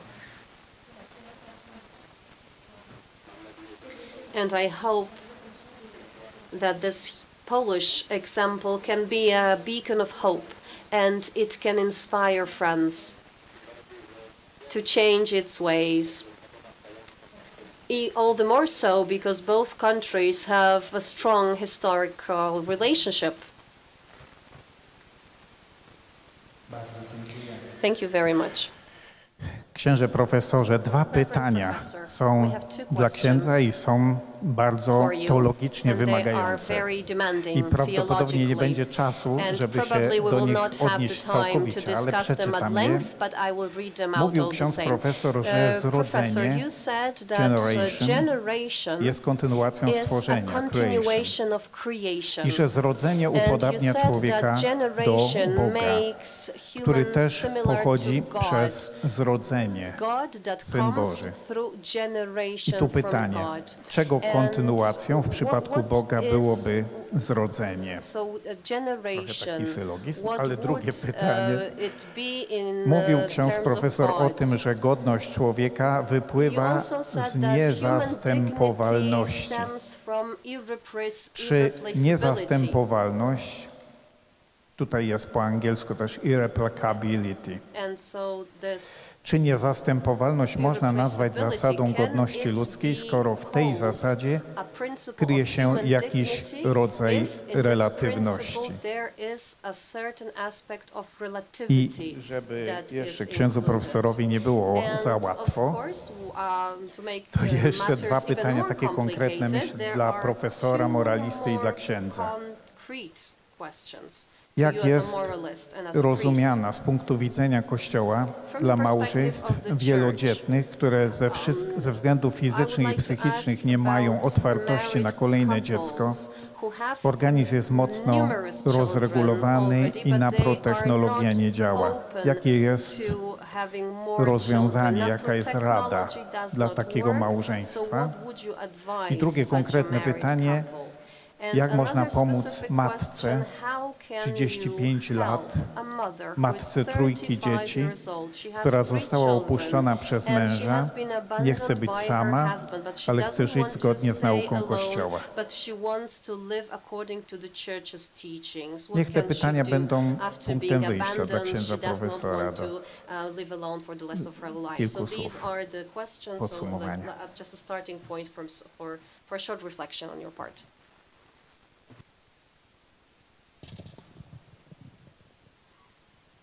I suppose that I will have no time for solve all these questions, very difficult and complicated, both at level of conceptual solution and at practical pastoral advice. For the first question, generation is to receive life from another member of the same species. And in this sense, generation is the way in which inside the Trinity, the Father gives life to the Son, generated and not created.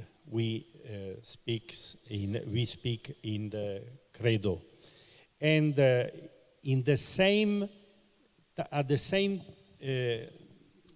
similar level, we have the human generation in which we receive our life, mediating another member of our species who give lives to us, generating us. But the fact that we are generated in the union between a man and a woman symbolized the fact that not one person is generating us, deciding of our life, but two persons are at the origin of my life. This brings the space also for looking at the God who is present in our generation, creating in the moment of generation our spiritual soul. So is this what John Paul II expresses when he said that in the generation of the human person is the continuation of the creation. So there is the presence of God symbolized by the duality of human beings, male and female, at the origin of our generation. The second point is the point of dignity.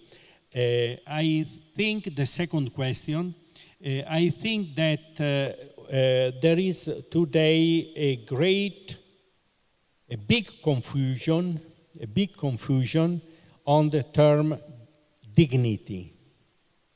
Because dignity is equaled not with an ontological value of the human being, but is equaled with freedom only.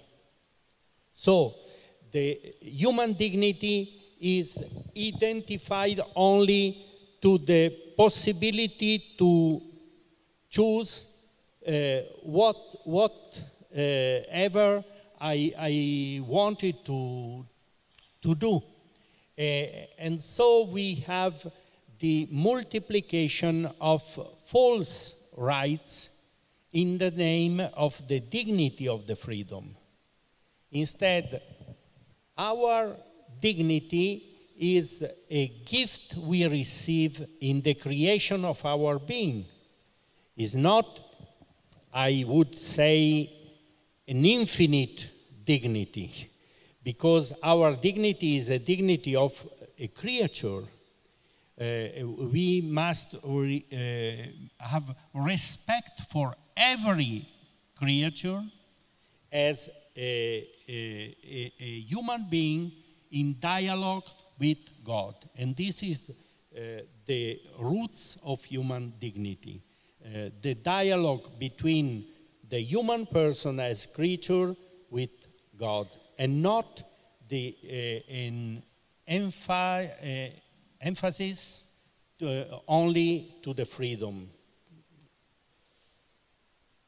So, the third question. I think that the divine providence asked to the human persons to cooperate in the design of God through human prudence. The human prudence is the way in which men and women cooperate with the providence. In this sense, they have to discern their own situation, discern what God is calling to them, but in the respect of the moral order. They must insert their decision, their situation, in the light of the moral order of God. So, in this sense, they can discern in certain cases that it's not possible for them to be open to new children to have in the family, but they are not free to decide to infringe the moral order, practicing contraception or abortion or other means that are or against the dignity of the sexual act in its integrity, or worse, the value of the human life. So there can be very difficult situation, but if the person are really trying to learn, for example, the natural methods you have mentioned, the NAPRO technologies. The NAPRO technologies allows to be able to discern the situation of fertility or the situation of non-fertility, and to allow a very sometimes arduous practice of abstinence, but never will be impossible to practice through these methods the possibility of, if necessary, to avoid new birth. The last question, the human abandoned, but these are very difficult in life. There are very difficult situations in which we can imagine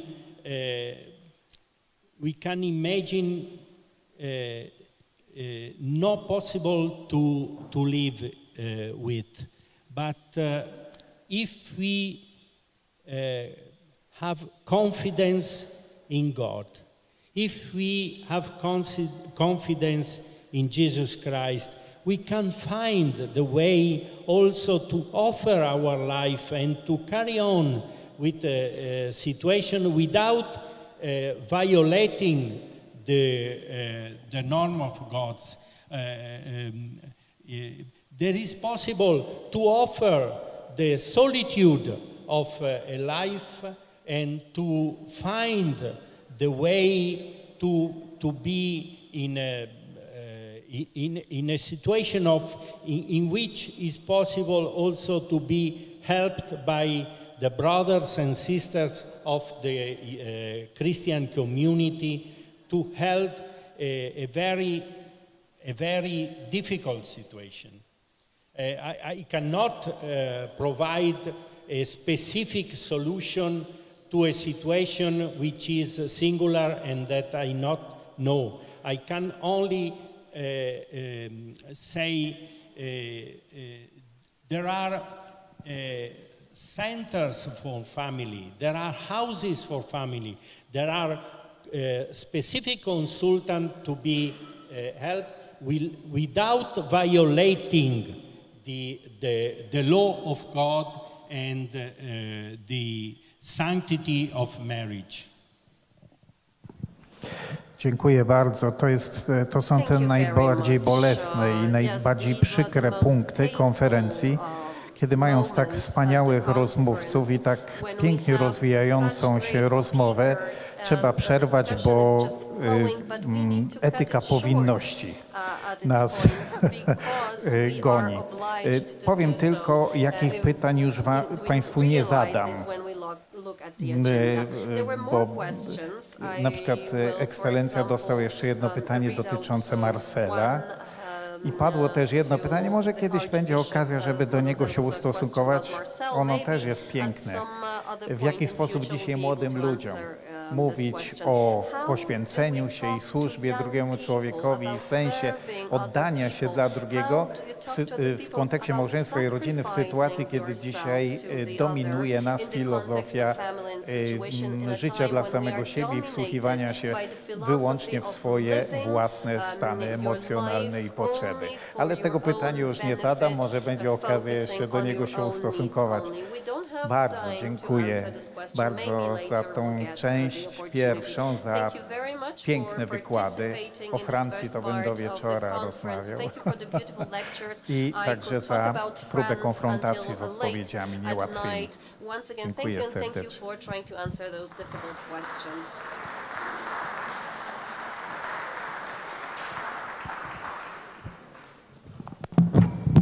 Wszystkich uczestników kongresu zapraszamy do udziału we mszy świętej, która rozpocznie się za chwilę w kościele księży misjonarzy.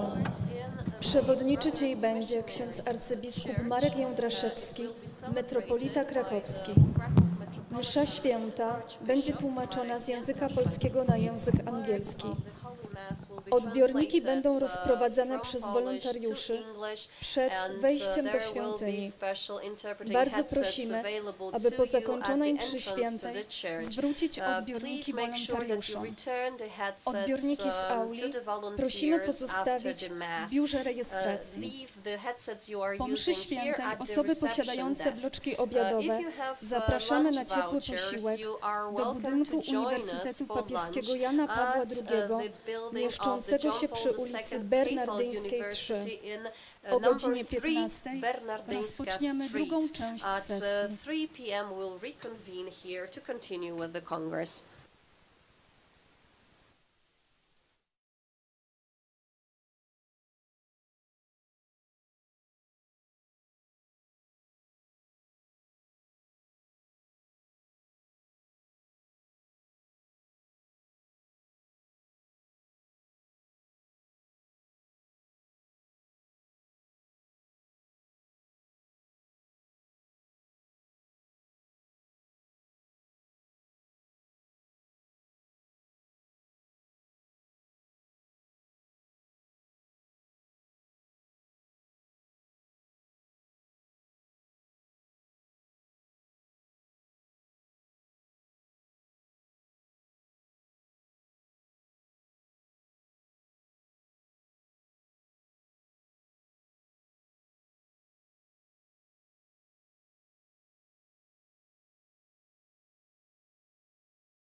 Bardzo prosimy o zajmowanie swoich miejsc. Please take your seats.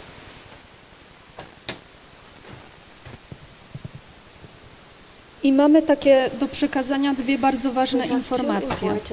Po mszy świętej nie został oddany jeden odbiornik i bardzo prosimy o jego oddanie do biura rejestracyjnego. If you have it with you, return it to the check-in desk.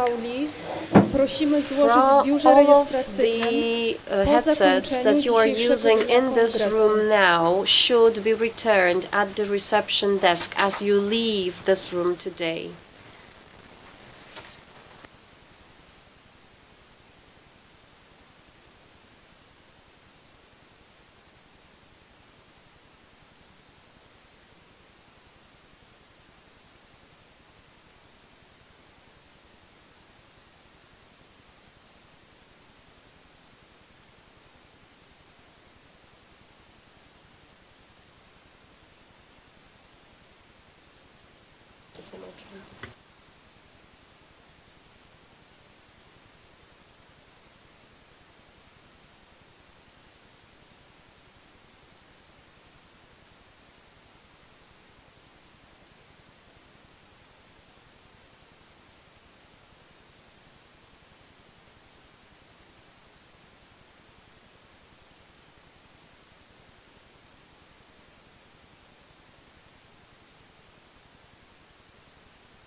Szanowni Państwo, Ladies and gentlemen, rodzicielstwo w dobie przemian od lat Parenthood 60. at the time XX of wieku do change. współczesności. Since the To tytuł drugiej sesji 1960s plenarnej, to the present, którą that is the właśnie title of the rozpoczynamy. second plenary session that we are about to Poprowadzi ją start dla now. It will Państwa be moderated ksiądz for you profesor by Piotr Reverend Professor Mazurkiewicz. Piotr Książę Mazurkiewicz. profesorze, zapraszam na scenę. The floor is yours, Reverend.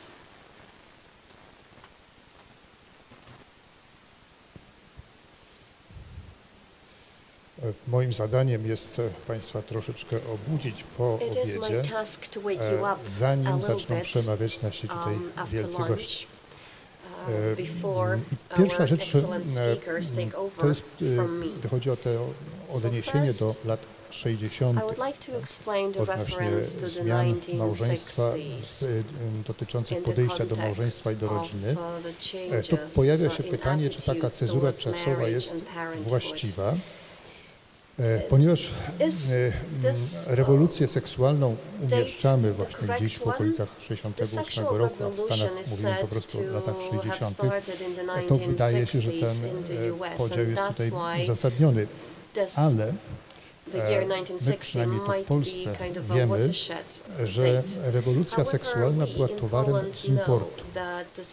To znaczy, że zapoczątkowana została między innymi właśnie przez Aleksandrę Kołłątaj czy Wilhelma Reicha bezpośrednio po rewolucji październikowej, i tam mieliśmy w 1918 roku pierwszą paradę gejowską, a równocześnie zniesiono całkowicie kodeks carski rodzinny i w tym obszarze seksualności, podejścia do płci to panował całkowity anarchizm.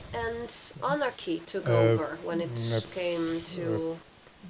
1926 roku Stalin stwierdził, że takim społeczeństwem nie da się rządzić. I w związku z tym przywrócił carski kodeks rodzinny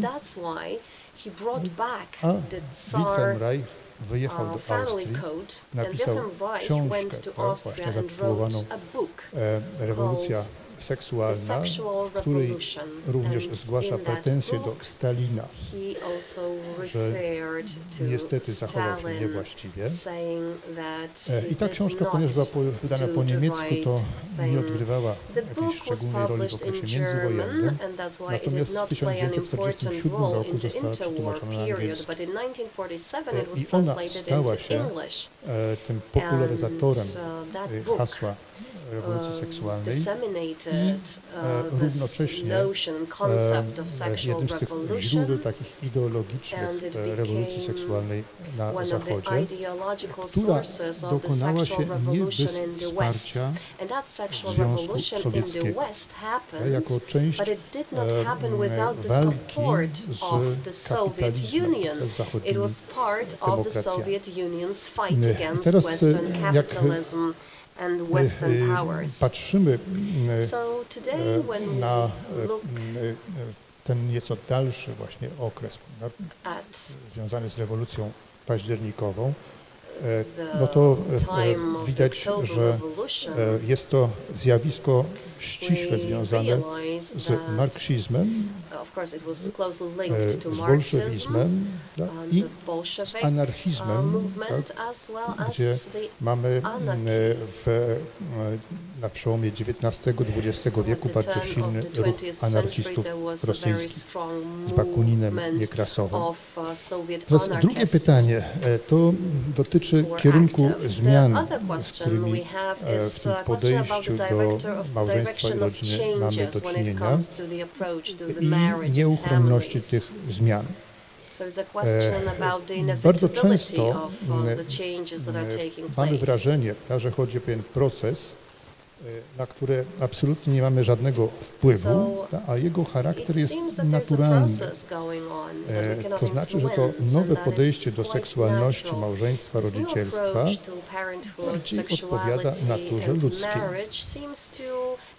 W końcu jesteśmy tylko zwierzętami. Bardzo często dzisiaj, szukając wzorców zachowań seksualnych, odwołujemy się do zachowań zwierząt. W związku z tym właśnie nasze doświadczenie seksualności jest, uznajmy, podobne do tego zwierzęcego. Możemy się od nich wiele nauczyć. Ta myśl ukryta jest w postulacie zgłoszonym przez Friedricha Nietzschego powrotu w czasy przedsokratejskie. Niczemu chodziło nie tylko o wykasowanie chrześcijaństwa z historii europejskiej cywilizacji, ale również o powrót do tego czasu, kiedy sumienie ludzkie nie odgrywało żadnej publicznej roli, ponieważ w świecie pogańskim o moralności decyduje państwo i o zwyczajach w tym zakresie.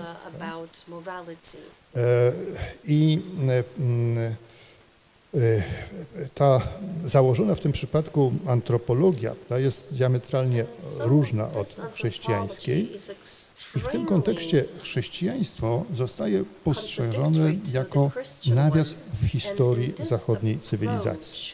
To znaczy wyszliśmy od naturalnego pogaństwa, potem mamy 16 wieków cywilizacji chrześcijańskiej i dzisiaj wracamy do tego świata naturalnego, pogańskiego.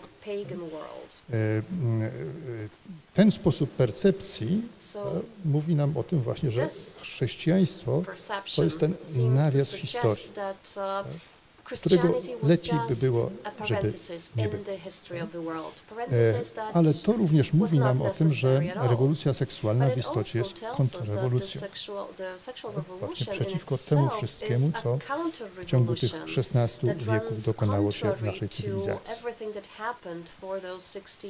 Teraz, gdyby ten schemat myślenia był poprawny, to ludzie, którzy sobie układają według niego życie, powinni być szczęśliwi, a przynajmniej bardziej bardziej szczęśliwi niż uczniowie Jezusa.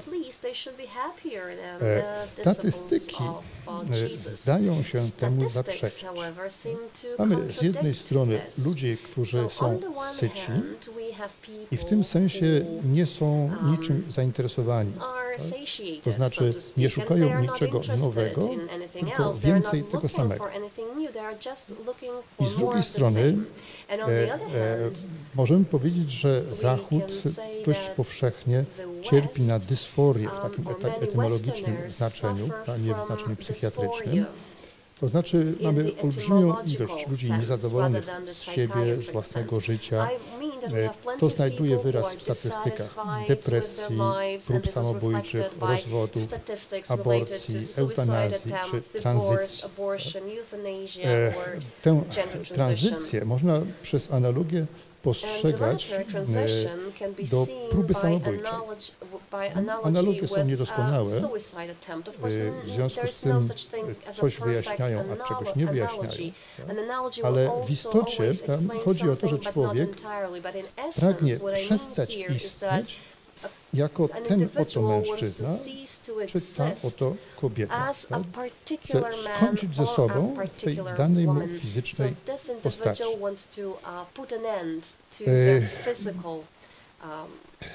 Czy dość powszechny ten syndrom poczucia nieszczęścia człowieka sytego jest dowodem, że samo wyobrażenie o dobrym życiu, tak rozpowszechnione, jest błędne?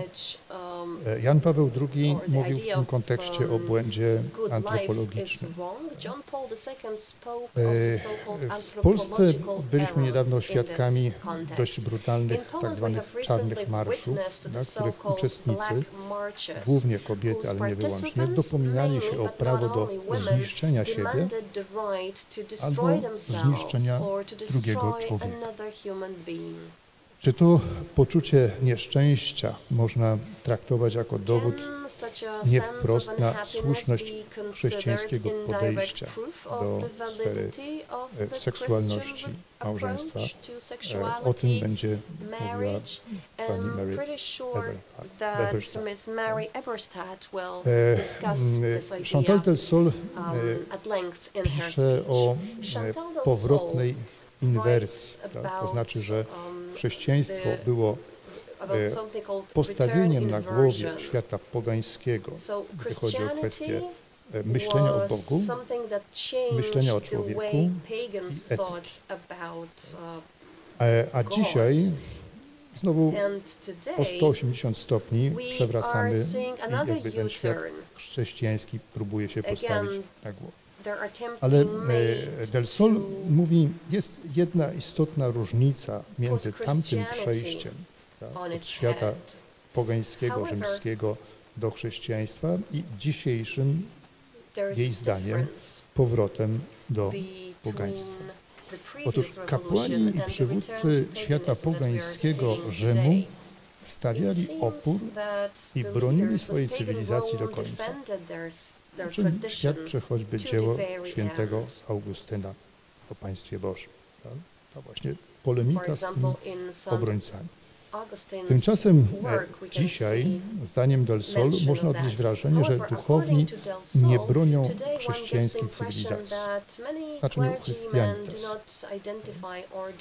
Pogodzili się z porażką i, jak pisze papież Franciszek w Ewangelii Gaudium, wielu faktycznie przeszło na stronę wroga, to znaczy nie są zadowoleni z tego, kim są, co robią, nie utożsamiają się z misją ewangelizacyjną, to osłabia ich zaangażowanie, a kończy się to na tym, że papież Franciszek grzebią radość z misji w pewnego rodzaju obsesji, by być jak wszyscy inni i mieć to, co inni posiadają.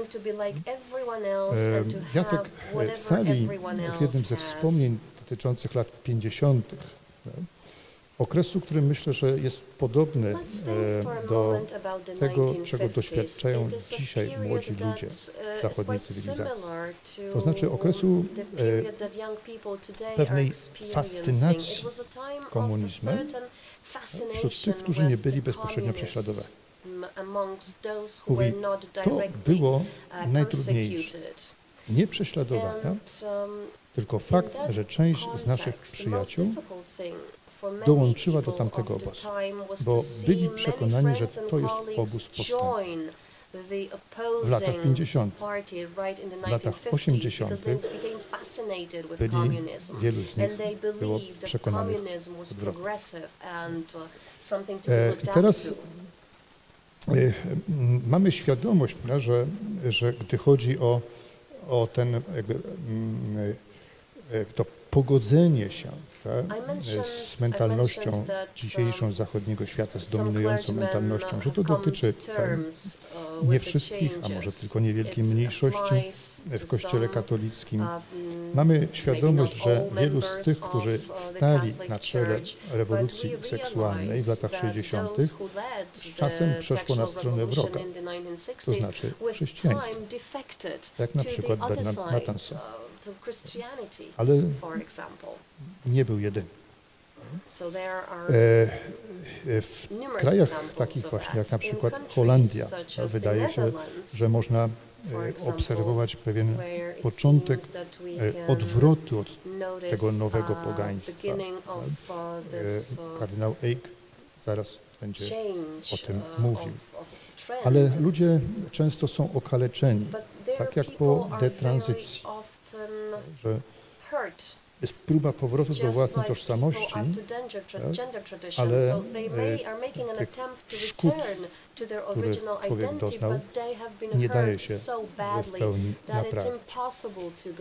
Myślę, że w tym kontekście bardzo ważne jest, żeby nie skupiać się na wyłącznie negatywnych trendach społecznych, ale przede wszystkim promować pełną wizję człowieka, która wynika z naszej wiary w Jezusa Chrystusa.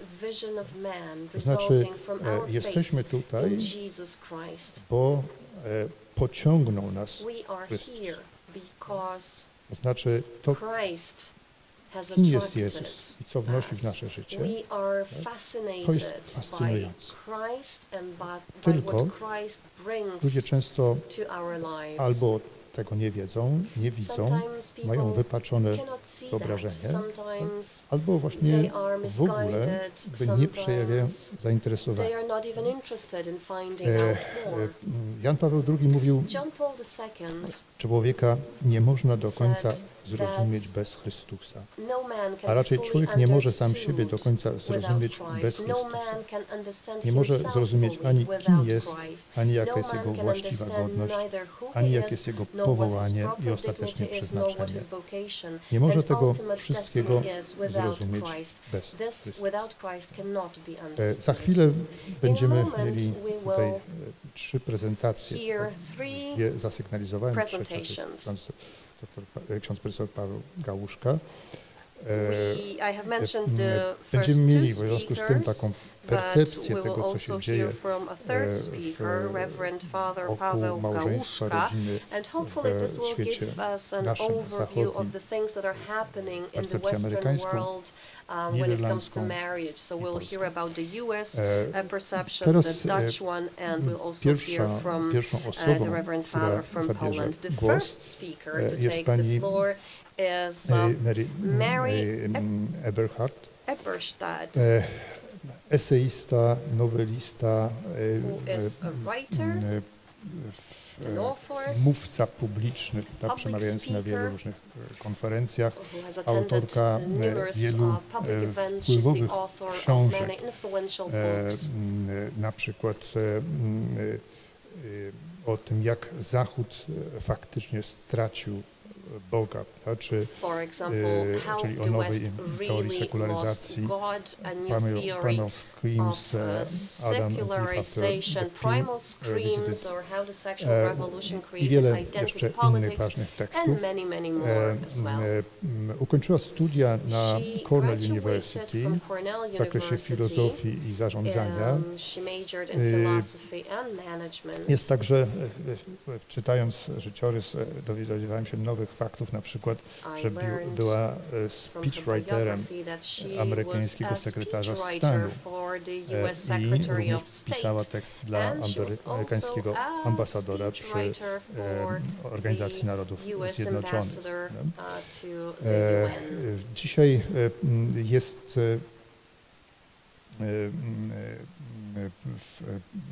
prowadzi katedrę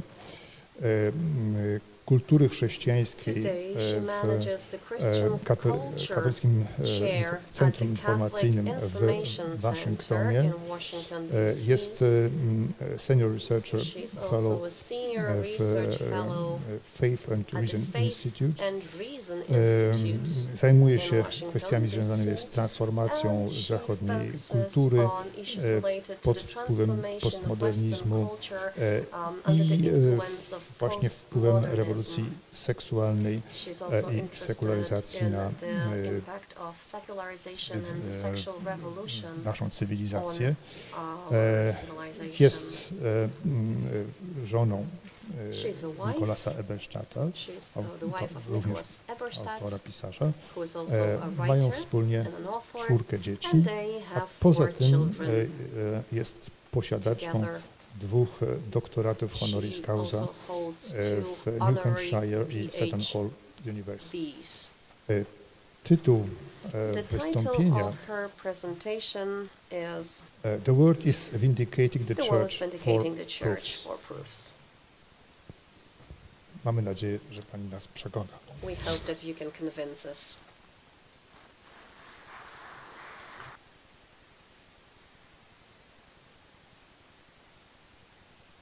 Thank you, Reverend Professor Matsukiewicz.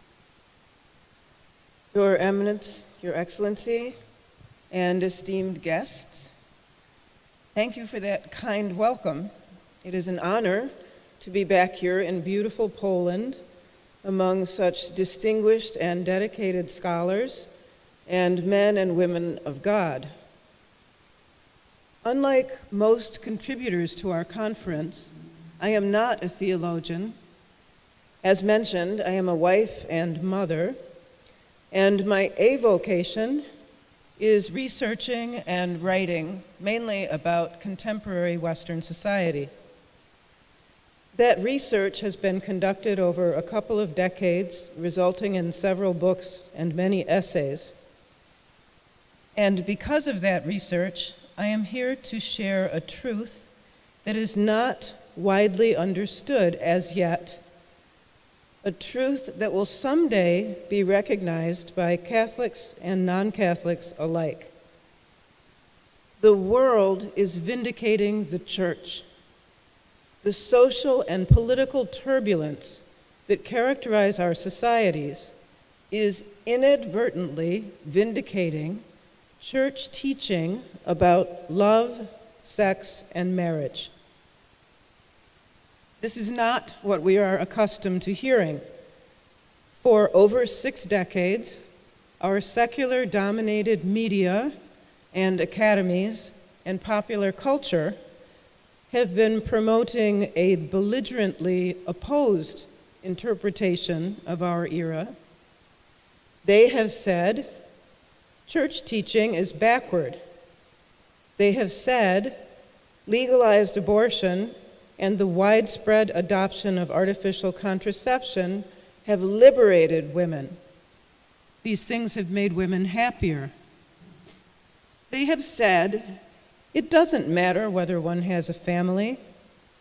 Some even say a family is whatever we say it is, that you can choose your family as you would choose a pair of shoes.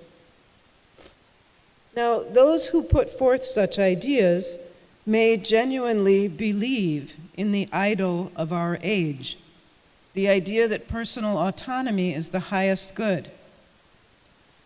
But their intentions do not matter as we seek answers to the philosopher Montaigne's questions.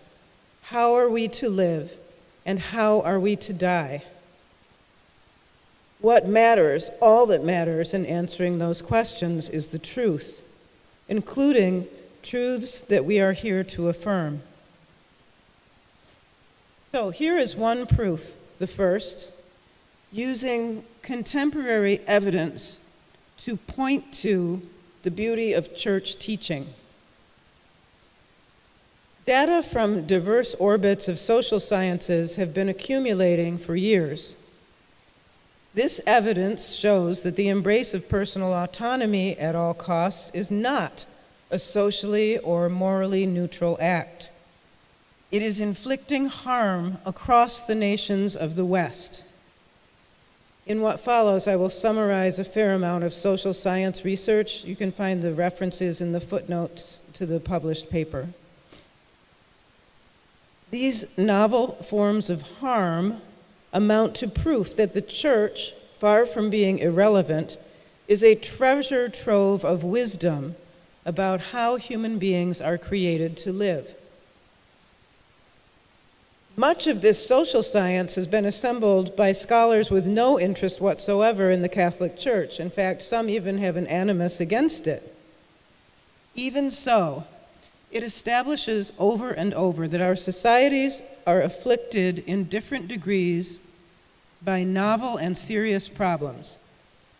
These include the systemic failure of romance, reflected in low rates of marriage and family formation, rising psychological distress among the young, which was already on the increase for decades before the pandemic, after which it spiked even more sharply, and unprecedented loneliness for young and old alike, documented in what are called loneliness studies across the materially advanced nations of the world.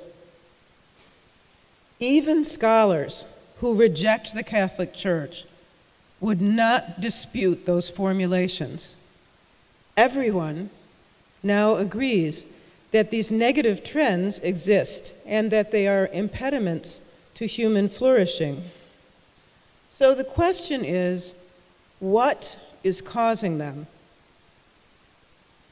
What neo-pagan secularism refuses to acknowledge is this: the common denominator in these cases is the sexual revolution that began in the 1960s with the technological shock of the birth control pill and its widespread adoption.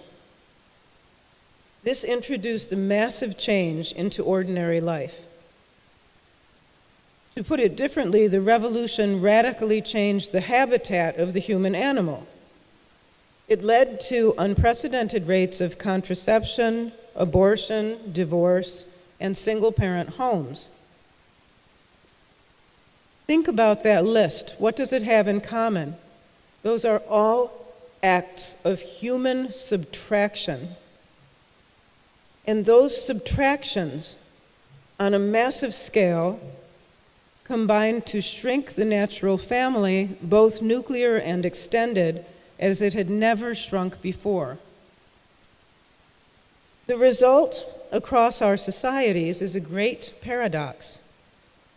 Despite digital connection that was unimaginable before now, the mass of individuals today is more isolated and less socially connected in real life than most human beings have ever been in history.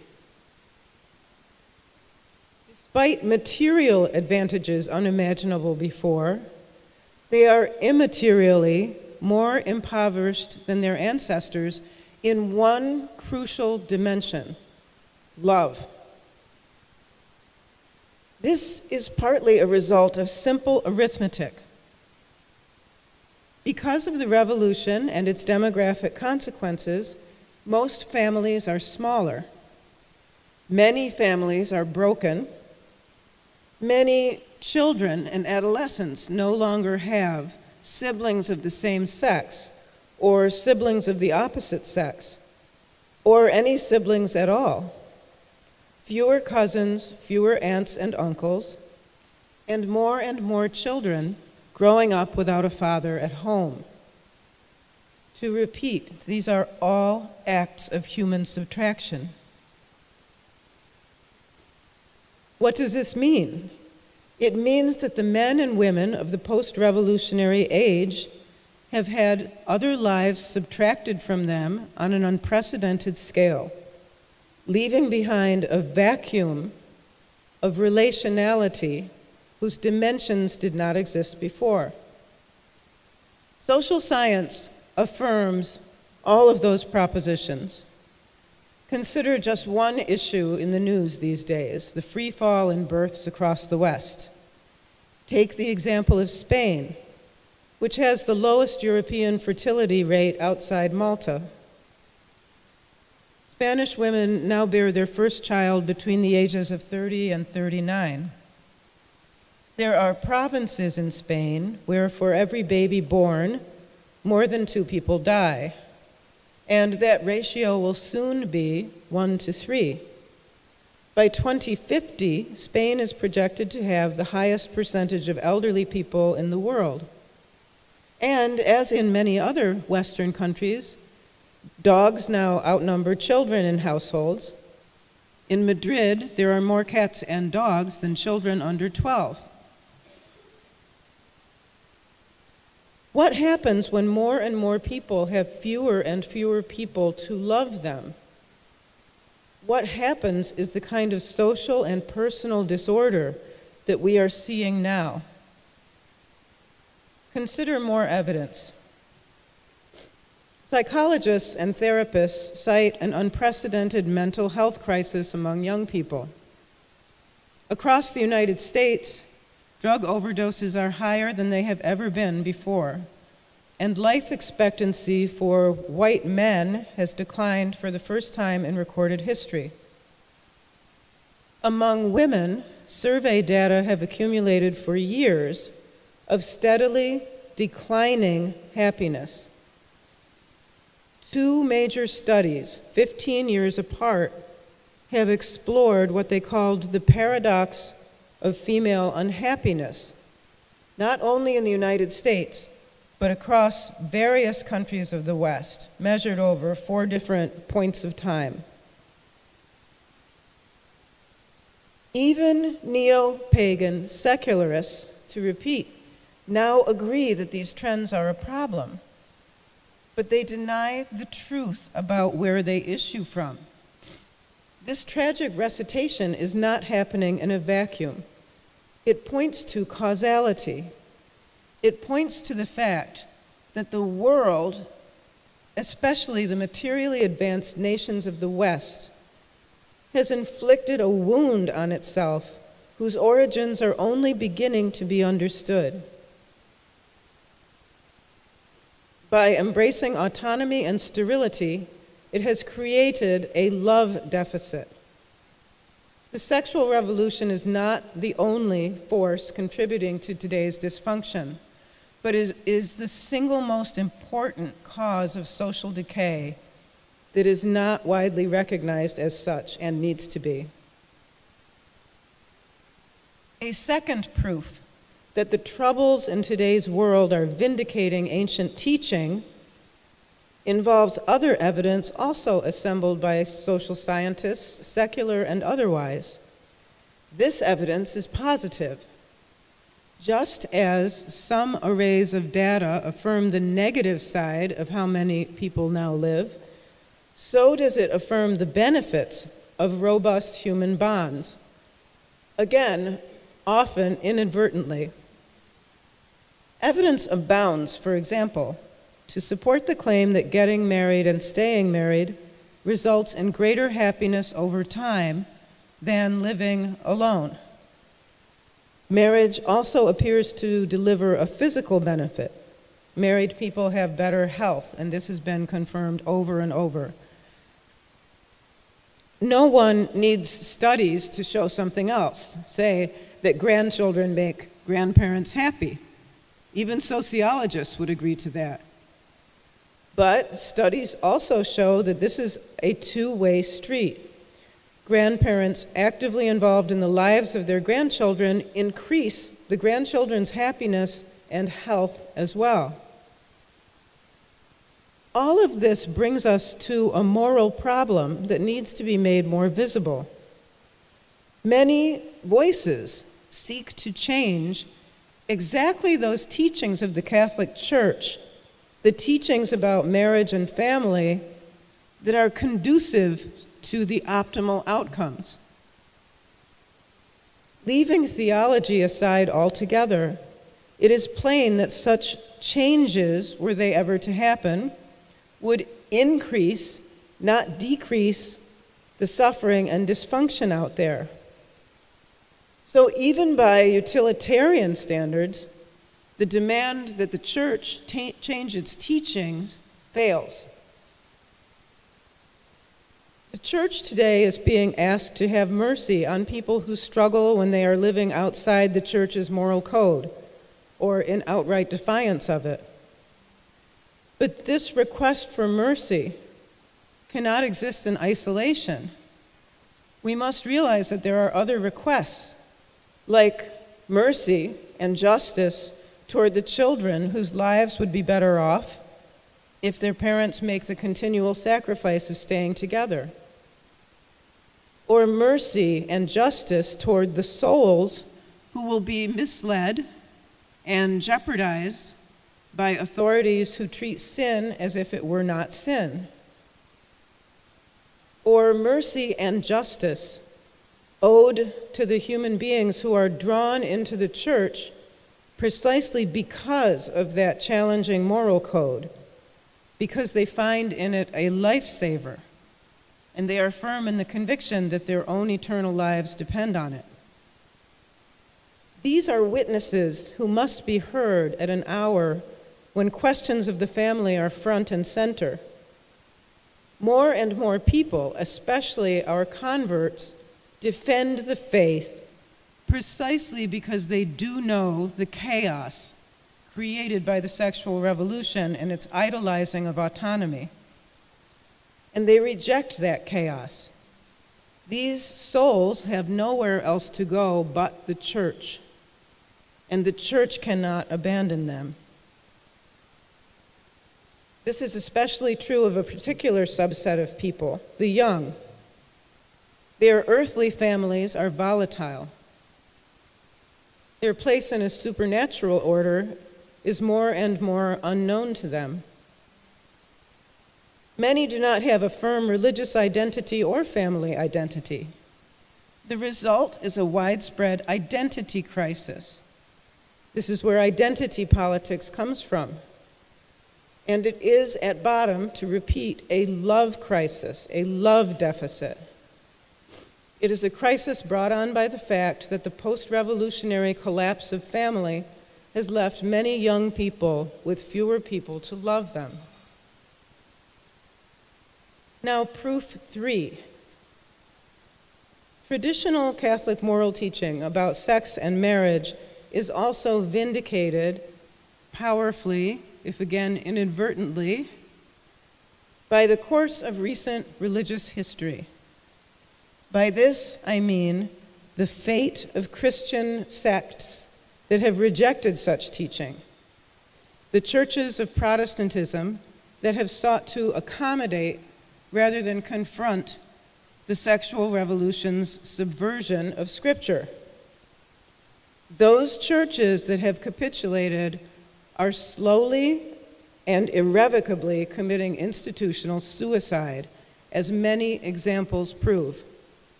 Christians are often accused of being obsessed with sex, but this was and is a duplicitous charge. It is not different interpretations of the Beatitudes or the saints or angels dancing on pins that are tearing Christianity apart from within. To the contrary, the Protestant denominations today are being torn apart by questions of sex and sexual morality. They are being torn apart by this question: can a Christianity that turns its back on 2,000 years of moral teaching continue to be Christianity, or can it not? The answer appears to be not. Albert Einstein defined insanity as doing the same thing over and over and expecting different results.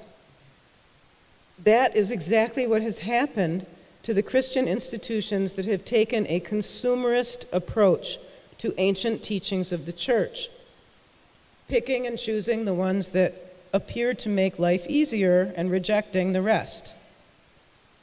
They are destroying themselves. Throughout most of its history, all of Christianity, even post-Protestant Christianity, upheld the teaching that artificial contraception was wrong. Not until the Lambeth Conference of 1930 was that unity shattered by the subsequently famous Resolution 15, in which the Anglican Communion called for exceptions to the rule in certain difficult, carefully delineated marital and only marital circumstances. The Anglicans' capitulation was dedicated to the same notion being floated today, that such cases would be mere merciful exceptions to an otherwise intact theological rule. Thus, even as the Anglicans' Resolution 15 amounted to a radical break with 2 millennia of teaching, it still strove to emphasize the limited character of the reform. But the effort to hold the line at such scrupulously drawn borders soon proved futile. Many other Protestant churches ended up following the same script as the Anglicans. In just a few decades, and in some cases just a few years, the embrace of the sexual revolution in these churches went from being regarded as an unfortunate option to an unremarkable option to the theologically preferable option in some instances. Today, the Anglican Communion is riven by threats of schism, departing parishes, diminishing funds, lawsuits, and other institutional woes. The Evangelical Lutheran Church in America, the largest and most liberal of the Lutheran bodies, faces the same fate. So does the Episcopal Church and the rest of the mainline Protestant churches, the Presbyterian Church, the United Church of Christ, the United Methodist Church, the American Baptist Church. In all cases, attendance is down outside those churches that kept to strict norms. Attendance of the young is down especially, and missionaries are disappearing. Note well another lesson from this history. While decline and disarray were ruthlessly visited on the mainline churches of American Protestantism, more traditional-minded Protestant institutions have proved comparatively sound.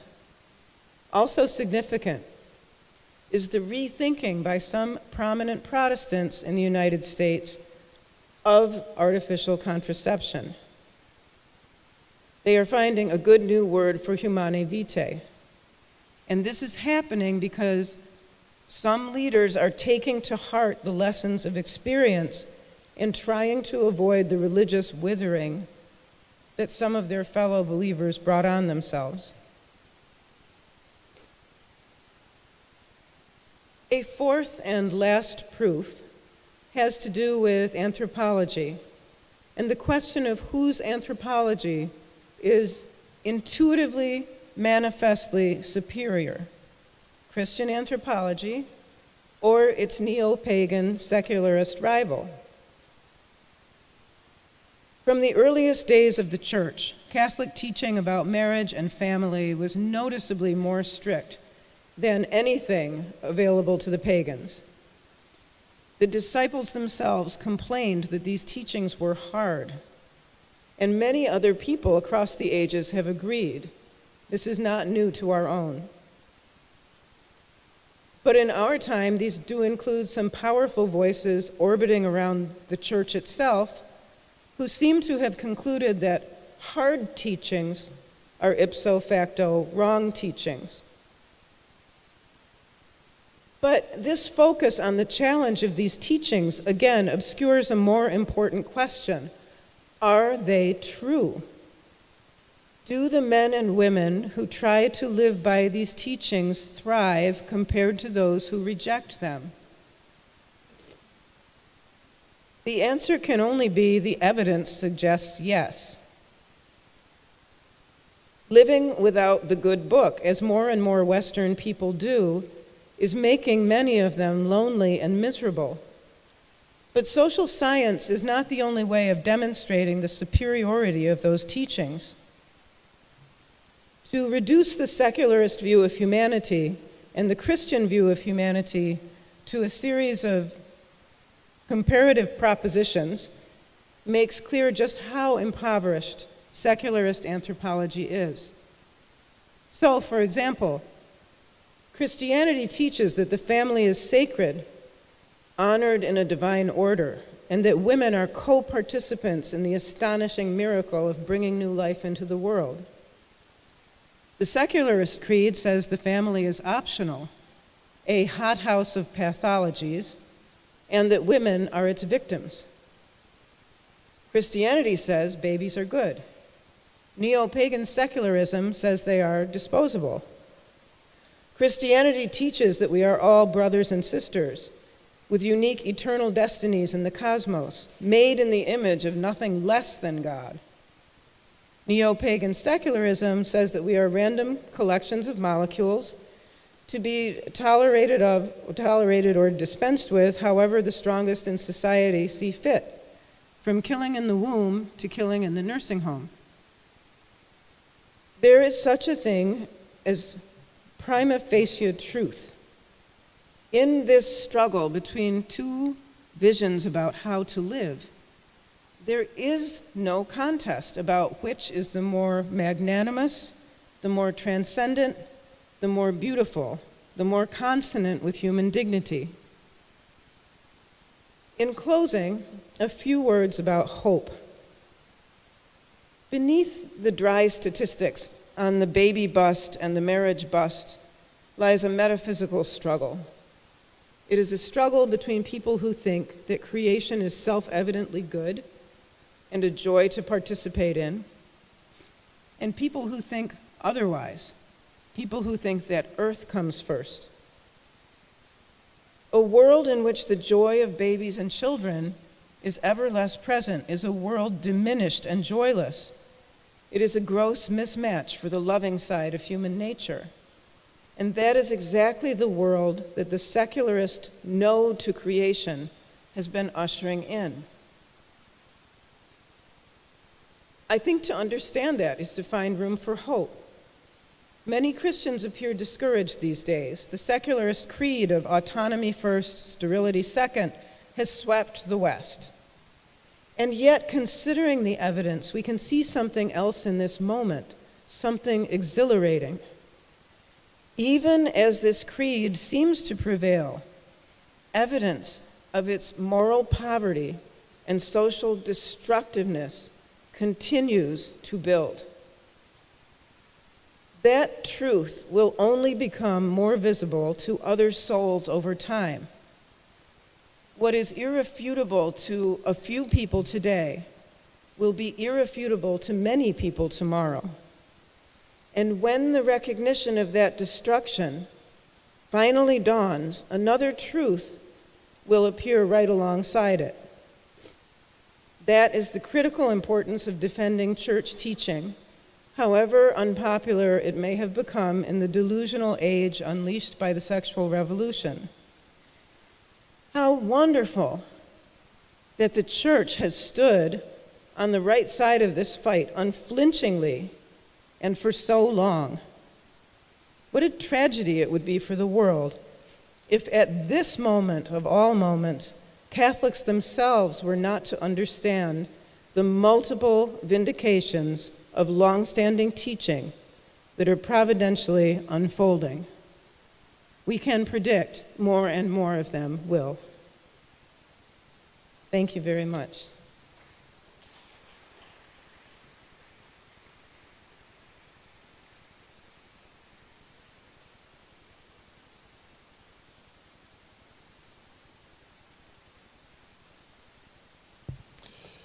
Bardzo dziękuję za ten referat. Będziemy dalej jeszcze dyskutować nad tymi tezami. Teraz kolejnym mówcą jest Eik kardynał Willem Jacobus. Myślę, że nie potrzeba przedstawiać, ale znalazłem kilka informacji na watykańskiej stronie.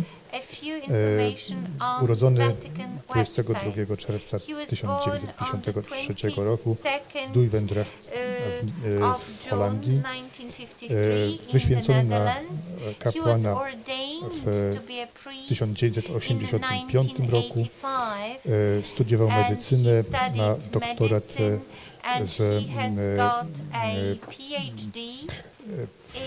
bioetyki w badaniach medycznych i z filozofii. Uczył etyki i teologii moralnej. Był w komitecie wykonawczym Stowarzyszenia Pro-Life, lekarzy Pro-Life w Holandii. Jest współzałożycielem i przewodniczącym stowarzyszenia, które organizowało konferencje i publikacje na temat etyki w medycynie. W latach 1997-2000 był członkiem Międzynarodowej Komisji Teologicznej, mianowany biskupem Groningen-Leeuwarden w 1999 roku, arcybiskupem Utrechtu w 2007, wybrany na przewodniczącego holenderskiej konferencji episkopatu w 2011 roku i uczestniczył w konklawę w 2013 roku. Tytuł wystąpienia The Changes in the Perception of Marriage and Parenthood for the Perception of Responsible Parenthood. Zapraszam, książę Cartera. Please, Cardinal, the floor is yours.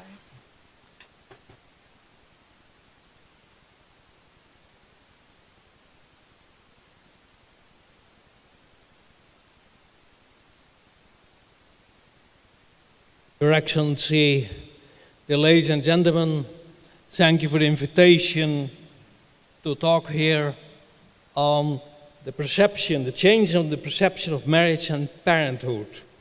First, I have to correct the title of my contribution. It is the changes in the perception of marriage and parenthood point. There's no mistake of the organization. It is my own mistake. I wrote my email too fast. It's often happening. Even cardinals have to be humble and ask for pardon sometimes. Well, the Catholic Church is practically the only institution worldwide that upholds the classical conception of marriage and classical values and norms in the field of sexuality. Core of its teaching is that there is a firm link between marriage, sexual intercourse, and procreation. That's to say, we have sexual intercourse only after we married to each other. And marriage and sexual intercourse should be open to procreation. This is for many people in today's society completely incomprehensible. Why should you only have sexual intercourse with others after you have been married? Because you can prevent pregnancy by applying contraceptives. Why can you have only children when you are married? By artificial procreation, you can even have children without a sexual partner. What are we talking about, we Catholics? And since the introduction of the hormonal contraceptives, the coupling of marriage, sexual intercourses, and procreation has become a mass phenomenon. Now, many are looking at the introduction of contraception in the 60s, and it was a very important factor in the change of the perception of marriage, sexual intercourse, and procreation. But there are some other important factors as well. And in the first part, I will speak about individualism, hyper-individualism, and secularism, and the second part of some other social and culture factors with a profound influence on the perception of marriage and the family. The first part, hyper-individualism and secularization. Secularization played a very important role.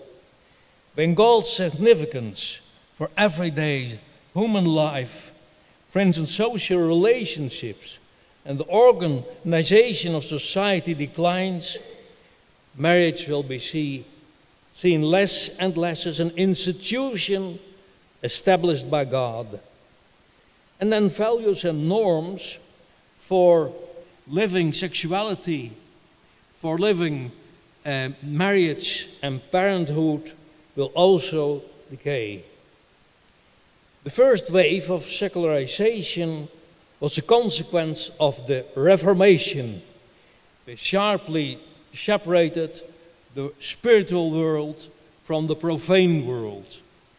Marriage was no longer a sacrament, and possibilities for divorce were considered permissible in special circumstances. The second wave of secularization took place from the 18th century onward as a result of Enlightenment philosophy, which initially propagated a deistic image of God. And this image of God, in which he was described as a kind of watchmaker who created the universe but did not interfere with it any further, put God at a distance from marriage, procreation, and experience of sexuality. Later, Enlightenment philosophy became increasingly atheistic. And so the perception of marriage as a divine institution fell out of the picture altogether. Sexual morality became increasingly loose in the late 18th century. Sociological research shows a strong correlation between secularization and the decline of the fertility rate. In France, from about 1760. That was 100 years before this happened in other European countries.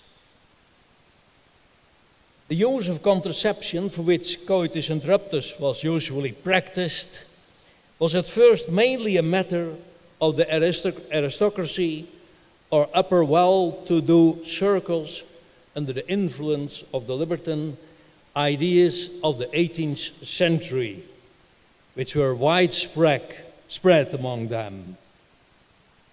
And the French Revolution's radical separation of throne and altar, to which Enlightenment philosophy paved the way, reinforced this trend. In places where the Catholic clergy managed to hold its ground, despite the Revolution and Enlightenment philosophy, and maintain their influence on the population, fertility rate remained markedly higher. It's the first time in history that a clear demographic transition due to the decline in the number of births occurred. This decline in fertility rate was not related to technical or economic progress process. Contrary to popular belief, France was rather poor in those days by the end of the 18th century. Sociological research has shown that was a consequence of secularization. In other Western European countries, fertility rate began to decline between 1875 and 1880. This is referred generally to as the first demographic transition. This decline was partly a consequence of the secularization. There's also progressed in other European countries from 1850s onwards, also outside France. However, the decline of fertility rate was also a consequence of the decline in the mortality rate in the last quarter of the 19th century. This is due to technical progress, to a progress in medicine. One was more able to prevent infectious diseases, and the higher mortality rate made a high fertility rate less necessary in order to maintain the population size. We will return to this later. The second demographic transition meant a massive decline in natality in the 1960s. As we said already, an important factor was, of course, that hormonal contraceptives were introduced in the 60s, and they were soon widely available. However, there were other factors as well. That the introduction of hormonal contraceptives would lead to an undermining Catholic marriage morality and sexual ethics, that was already foreseen by Paul VI in his encyclical Humanae Vitae, number 17. However, there are other factors, as I said, and that is the hyper-individualism and secularization that also became a mass phenomenon in the 60s. It was already, a phenomenon under the elite before, but from the 60s it became a phenomenon present under the whole population. Why? For what factors, for what reasons? Well, in the beginning of the 60s, prosperity was increasing very rapidly. And that gave everyone in the Western world the possibility to live independently from one another. And from the mid-1960s, this led to the individualistic and now hyper-individualistic culture we live in today. The individualist puts his own person, himself on the stage and sees others as spectators. He chooses his own philosophy of life, his own values, ethical values, and he does not need the church for this anymore. He insists on his autonomy. He's his own pope. And this explains why Humanae Vitae and Paul VI, the author of this encyclical, have been so vehemently reviled also and most painfully within the Catholic Church itself.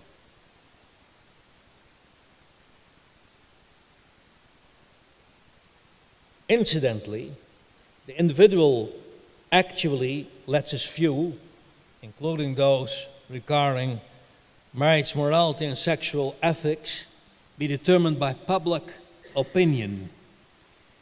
Individuals are not capable of such an autonomy.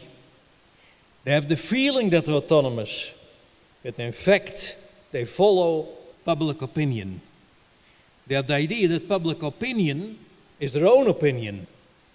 This explains the force of public opinion. It is practically forbidden to contradict the public opinion. For instance, with regard to the gender theory. Who upon you, if you are criticizing gender ideology? It is seen as not done and politically incorrect to contradict public opinion. It is currently the common belief that the truth cannot be claimed, cannot be known, especially the truth on ethical values, issues, and therefore no one can say, I have the truth I can proclaim the truth in this field. Pope Benedict XVI therefore spoke of a dictatorship of ethical relativism. However, the Church's teaching on marital morality and sexual ethics implies that there are fundamental, negatively formulated norms that prohibit the violation of essential values concerning sexual ethics and marital morality. These norms derive from the moral natural law. They are immutable laws that do not allow exceptions. These norms set the lower limits for marital morality and sexual ethics and serve to protect the essential values in this area. However, the existence of immutable values and norms are unmentionable for today's individualistic and secular culture. And consequently, Catholic teaching on the essential link between marriage, sexual intercourse, and procreation is practically incomprehensible for people of today's culture. While in the 60s and 70s, Catholic marital morality and sexual ethics were vehemently criticized, today they're mostly met with shrug of shoulders and indifference and are silenced to death.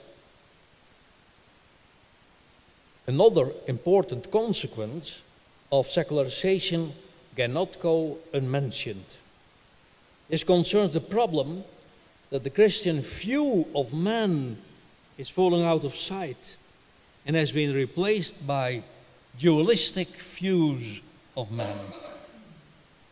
In today's society, there's a strong tendency to see the human spirit, in English the mind, as the actual human person who has an intrinsic value. This is a purpose in itself.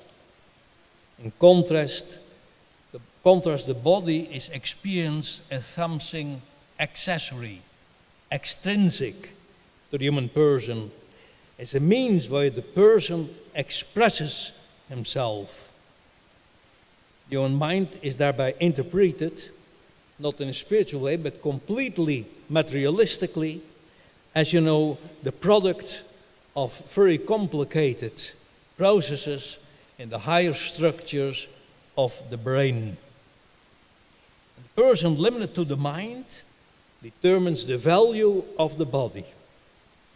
The person may even conclude that it has lost all its value, and they can say goodbye to his bodily life through euthanasia. He can dispose of it as if it were a means. And the same concerns the reproductive organs. He may use contraception to prevent sexual intercourse from leading to pregnancy. He may apply artificial reproduction techniques to have children. He can even dispose of his biological sex in order to adapt it to his chosen gender. A dualistic view of man gives him free disposal of his sexuality. This totally disconnects sexual intercourse for marriage and procreation. The Catholic vision of man, however, holds that the human person is soul and body. The body is an essential dimension of the human person and shares in its intrinsic dignity. We therefore have only a limited right to disposal over the human body, meaning that we are allowed to intervene in the body to the extent necessary to sustain the life of the person as a whole. It's known as the totality principle, the therapeutic principle. But we don't have the right to dispose of our body as a means. In the second part, I would like to say something about some other social and cultural factors that determine the changes in the perception of marriage in the last 2 centuries. This perception of marriage and sexuality has changed profoundly, not only because of secularization, but also because of some other factors. Above, we have already seen how in the last quarter of the 19th century, the average lifespan increased. Before then, it was no exception if a woman was pregnant and gave birth to a child every year. As more children stayed alive and reached adulthood, it was less necessary for parents to have many children with the aim of ensuring that they had people to care for them when they would be old. As a result of the decreasing of mortality rate, the fertility rate dropped considerably from about 1875. And moreover, the use of technical aids, domestic work became lighter and required less time. As a result, women were less concerned with raising and caring for children. Before this development, the woman could find satisfaction in fulfilling her maternal role if her marriage was unhappy. However, this was gradually less the case. Caring for a large number of children encourages husband and wife to remain faithful to each other until death separates them. But with a smaller number of children, the need to stay together is felt as less urgent. Moreover, increased longevity meant that marriages soon lasted longer than before. Consequently, another purpose or meaning of marriage had to be found for maintaining marital fidelity for the period after the children left home. Besides the fact that a large number of children is no longer necessary, the phenomenon occurs that having children is much more difficult than before. Children cost much more than in the past. It's difficult in many countries to found houses for young people, and therefore that's of course a limit in order to found a family. They often both work, which is necessary in order to accumulate a sufficient income, and a different generation used to live together, allowing the grandparents to have a big part in the upbringing of children. But that situation is over. So parents are often left alone with the task of parenting. On the other hand, since the 1960s, it has been easy to provide child conception with the help of hormonal contraceptives. Because of all these factors, there's a certain tendency among young people to refrain from starting a family at all. The hyper-individualism identified above means that people do not want the church of the state or other institution to interfere with their relationships. Many people, therefore, renounce both church and civil marriage.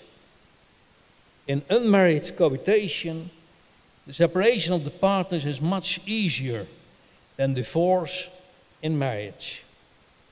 Marriage is also unpopular for this reason, as almost 40% of marriage in Western countries end in divorce. It is not easy for today's hyper-individualists to arrive at a mutual total self-giving, which is the very essence of marriage. There are also many people who marry only after living together and married for quite some time. And all these factors make marriage, sexual intercourse and procreation increasingly disconnected. This trend has also been reinforced as family life is experienced differently. The classic agrarian society before industrialization in the 19th century, husband and wife worked together on farms, sharing much of their lives and having the same experiences. The industrialization, the man started working outside the home and the woman stayed at home. And after World War II, women also started working outside the home. As a result, husband and wife have their own networks. And moreover, they build their own networks through the social media. That means that they have less and less shared experience together, which can put pressure on marital fidelity. Another factor has already been mentioned, the influence of modern society. They had a major impact on the perception of marriage and family life. Until the 20s, no medical doctor was willing to cooperate in contraception. However, this changed in 1920, mostly due to the acceptance of Freud's psychoanalytic theories. The latter believed that humans develop on the basis of two drives, aggression and libido. Libido, lust satisfaction, was therefore given other purposes besides procreation and the mutual expression of marital life on a physical level. It's also promoted the decoupling of sexual intercourse and procreation, which makes doctors more willing to advise their patients regarding contraceptives. And moreover, Freud's psychoanalytic theories undermine the notion of objective and universally valid values and norms by explaining conscience as an internalization of parental commandments and prohibition.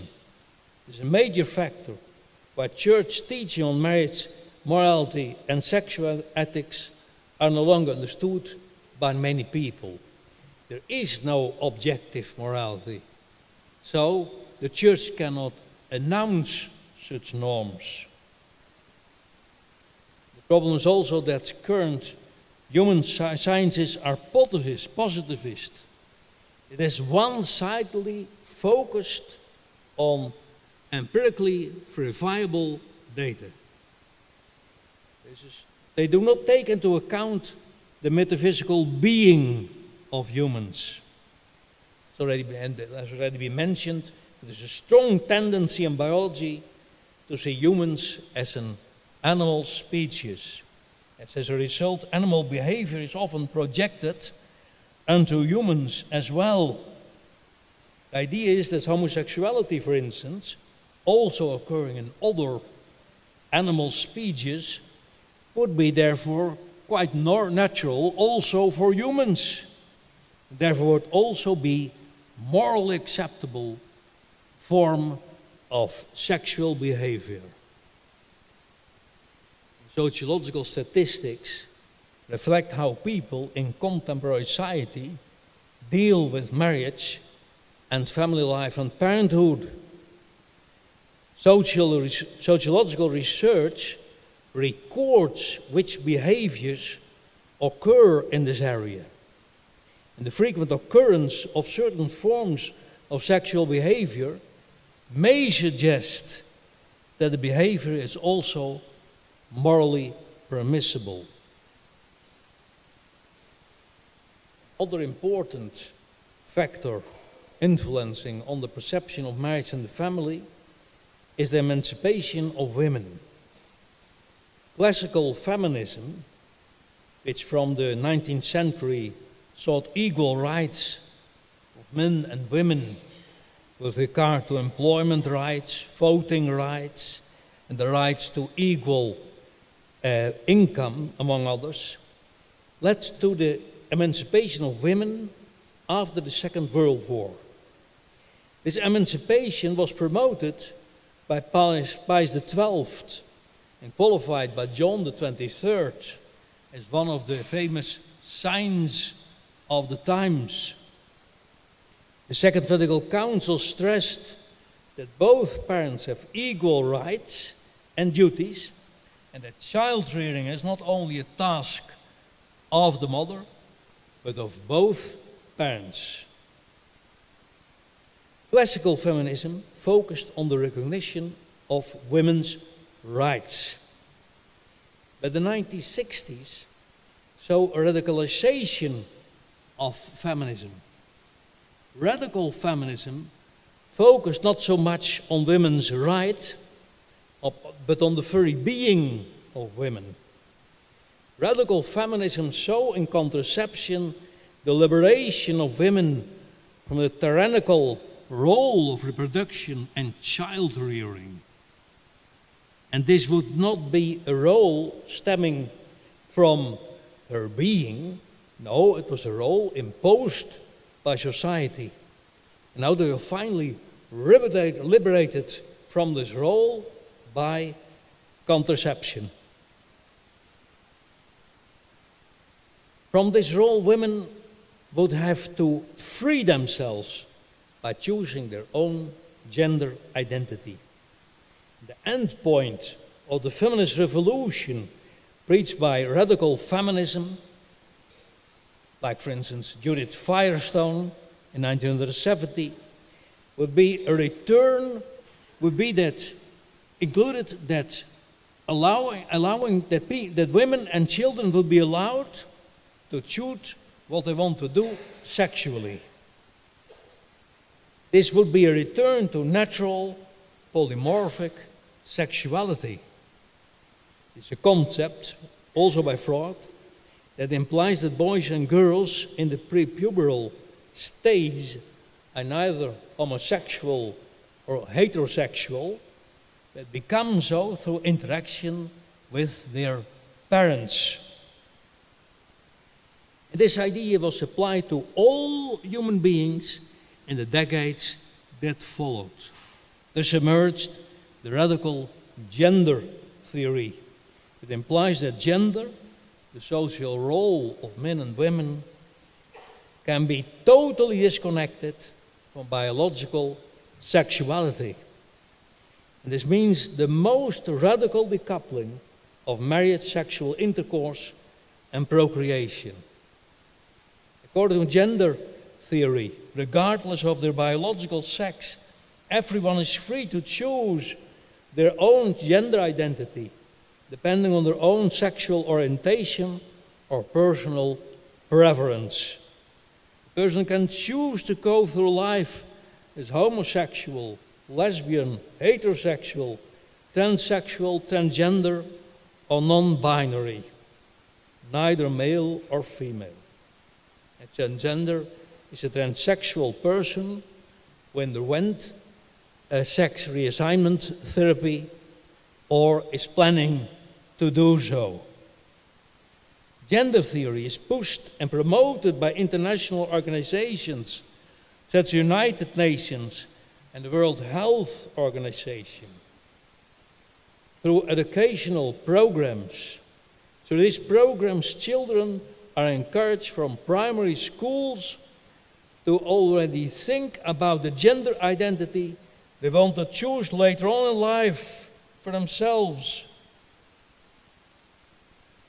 Gender theory will make it very difficult for the Church to proclaim its fundamental teachings.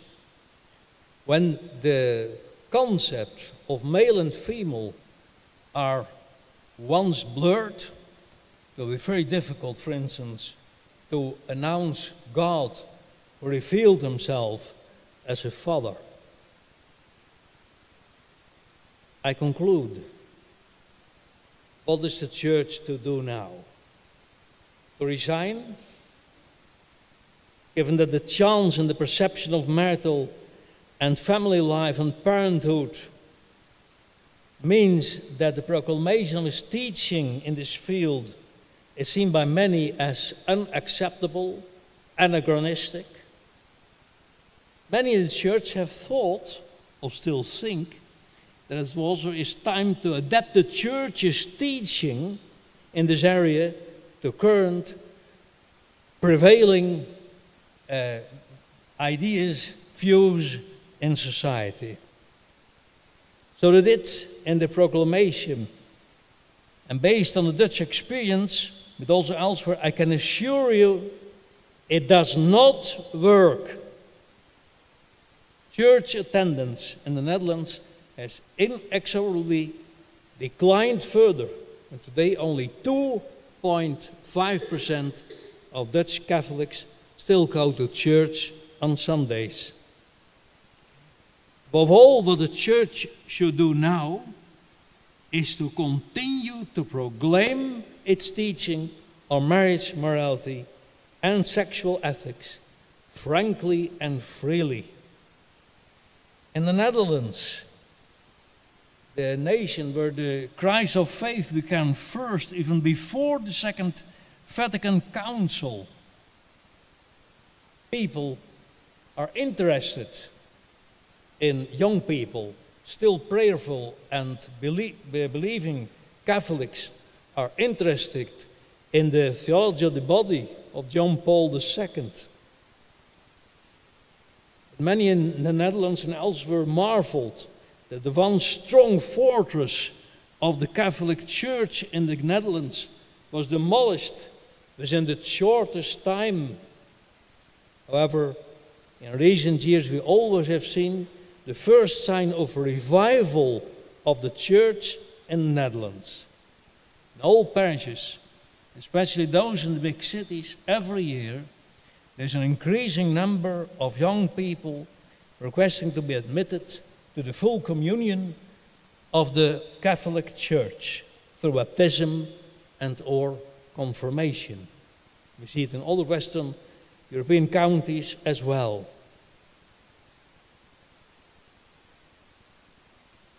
These people tend to adapt the whole Catholic doctrine.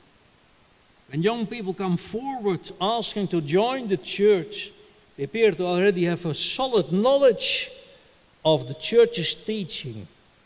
They have gained it through social media and through the internet, on which Catholic bishops and young priests and many young lay people set out the faith in a catchy, fiery, and accessible way for people, young people in today's society. And this is the full faith without adjustments to prevailing views, current views in society.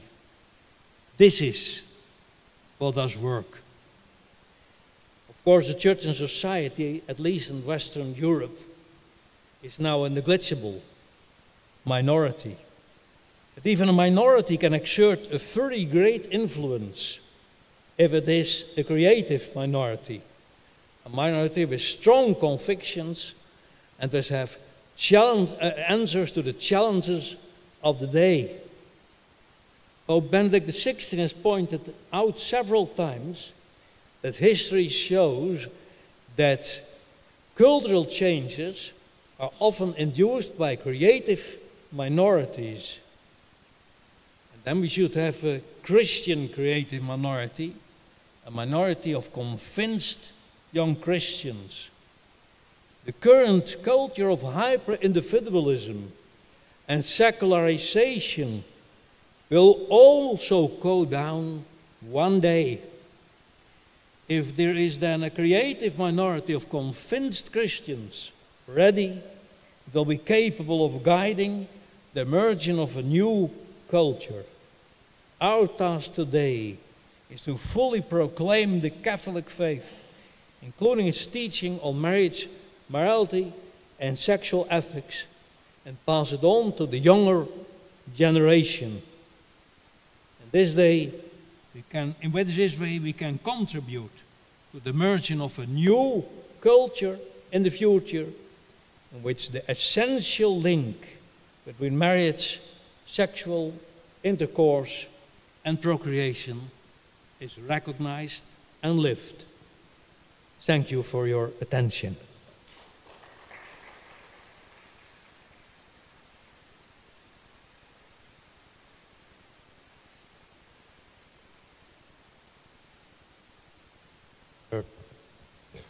Teraz będzie przerwa przed trzecim referatem, mniej więcej półgodzinna, ale będzie sygnał, myślę, do tego, żeby się tutaj ponownie zebrać.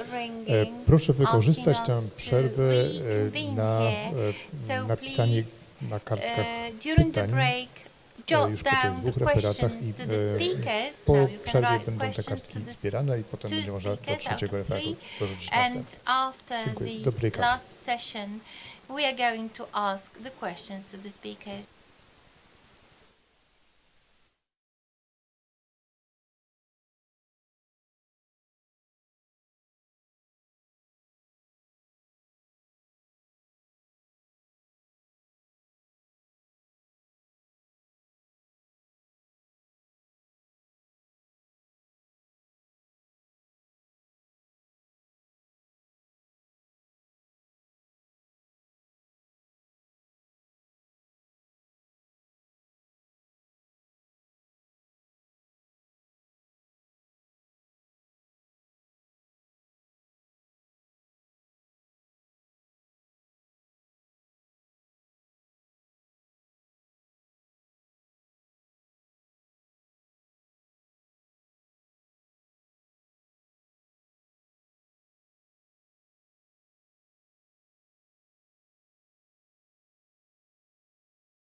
Zaczynamy teraz kolejną część.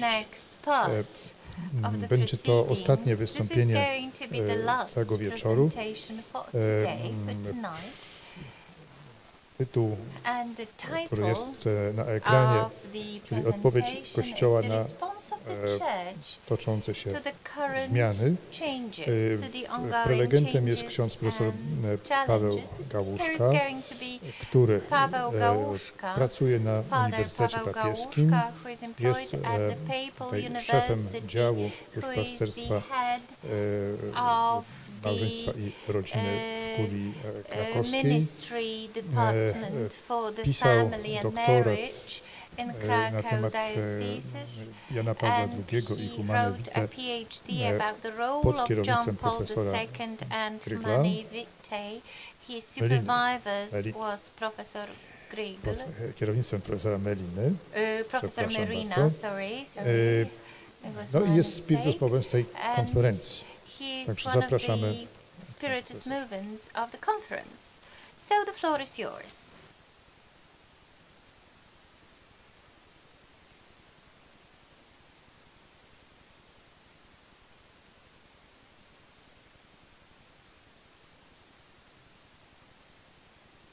W moim wystąpieniu chciałbym zatrzymać się nad szczególną odpowiedzią Kościoła na toczące się zmiany dotyczące podejścia do małżeństwa, rodziny, do kwestii seksualności. Do odpowiedzi, jaką udzielił Karol Wojtyła z grupą swoich współpracowników. To jest odpowiedź krakowska, odpowiedź, która była jedną z pierwszych odpowiedzi, którą udzielono po tym wszystkim, co zaczęło się dziać w związku z rewolucją seksualną lat 60. Kościół nieustannie głosi prawdę o ludzkim rodzicielstwie w kontekście nauczania o małżeństwie. Odwołując się do katechizmu Kościoła katolickiego, a szczególnie jego numeru 1604, czytamy: miłość małżeńska, którą Bóg błogosławi, jest przeznaczona do tego, by była płodna i urzeczywistniała się we wspólnym dziele zachowania stworzenia. Mając na uwadze, że nauczanie papieży Pawła VI, Jana Pawła II, Benedykta XVI i Franciszka dotyczące rodzicielstwa szeroko obecne jest w większości kongresowych wystąpień i wydaje się być powszechnie znane, postaram się po krótkim wprowadzeniu właśnie skoncentrować na myśli kardynała Karola Wojtyły, myśli, którą prezentuje Memoriał z Krakowa,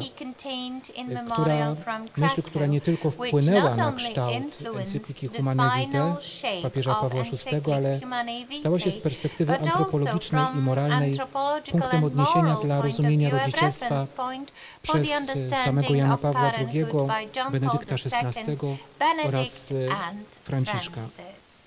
Papież Franciszek na temat rodzicielstwa wypowiada się bardzo wprost w adhortacji Amoris Laetitia w numerach 80-85. Tematyka rodzicielstwa ściśle połączona jest z zagadnieniem wychowania. Po krótkim odniesieniu się do konstytucji Gaudium et Spes, definiującej małżeństwo jako głęboką wspólnotę życia i miłości, wyraźnie stwierdza, że związek ten z natury ukierunkowany jest na prokreację. Dla Franciszka ważne jest, że przychodzące dziecko nie przebywa z zewnątrz jako dodane do wzajemnej miłości małżonków, wyłania się w samym centrum tego wzajemnego daru, którego jest owocem i wypełnieniem.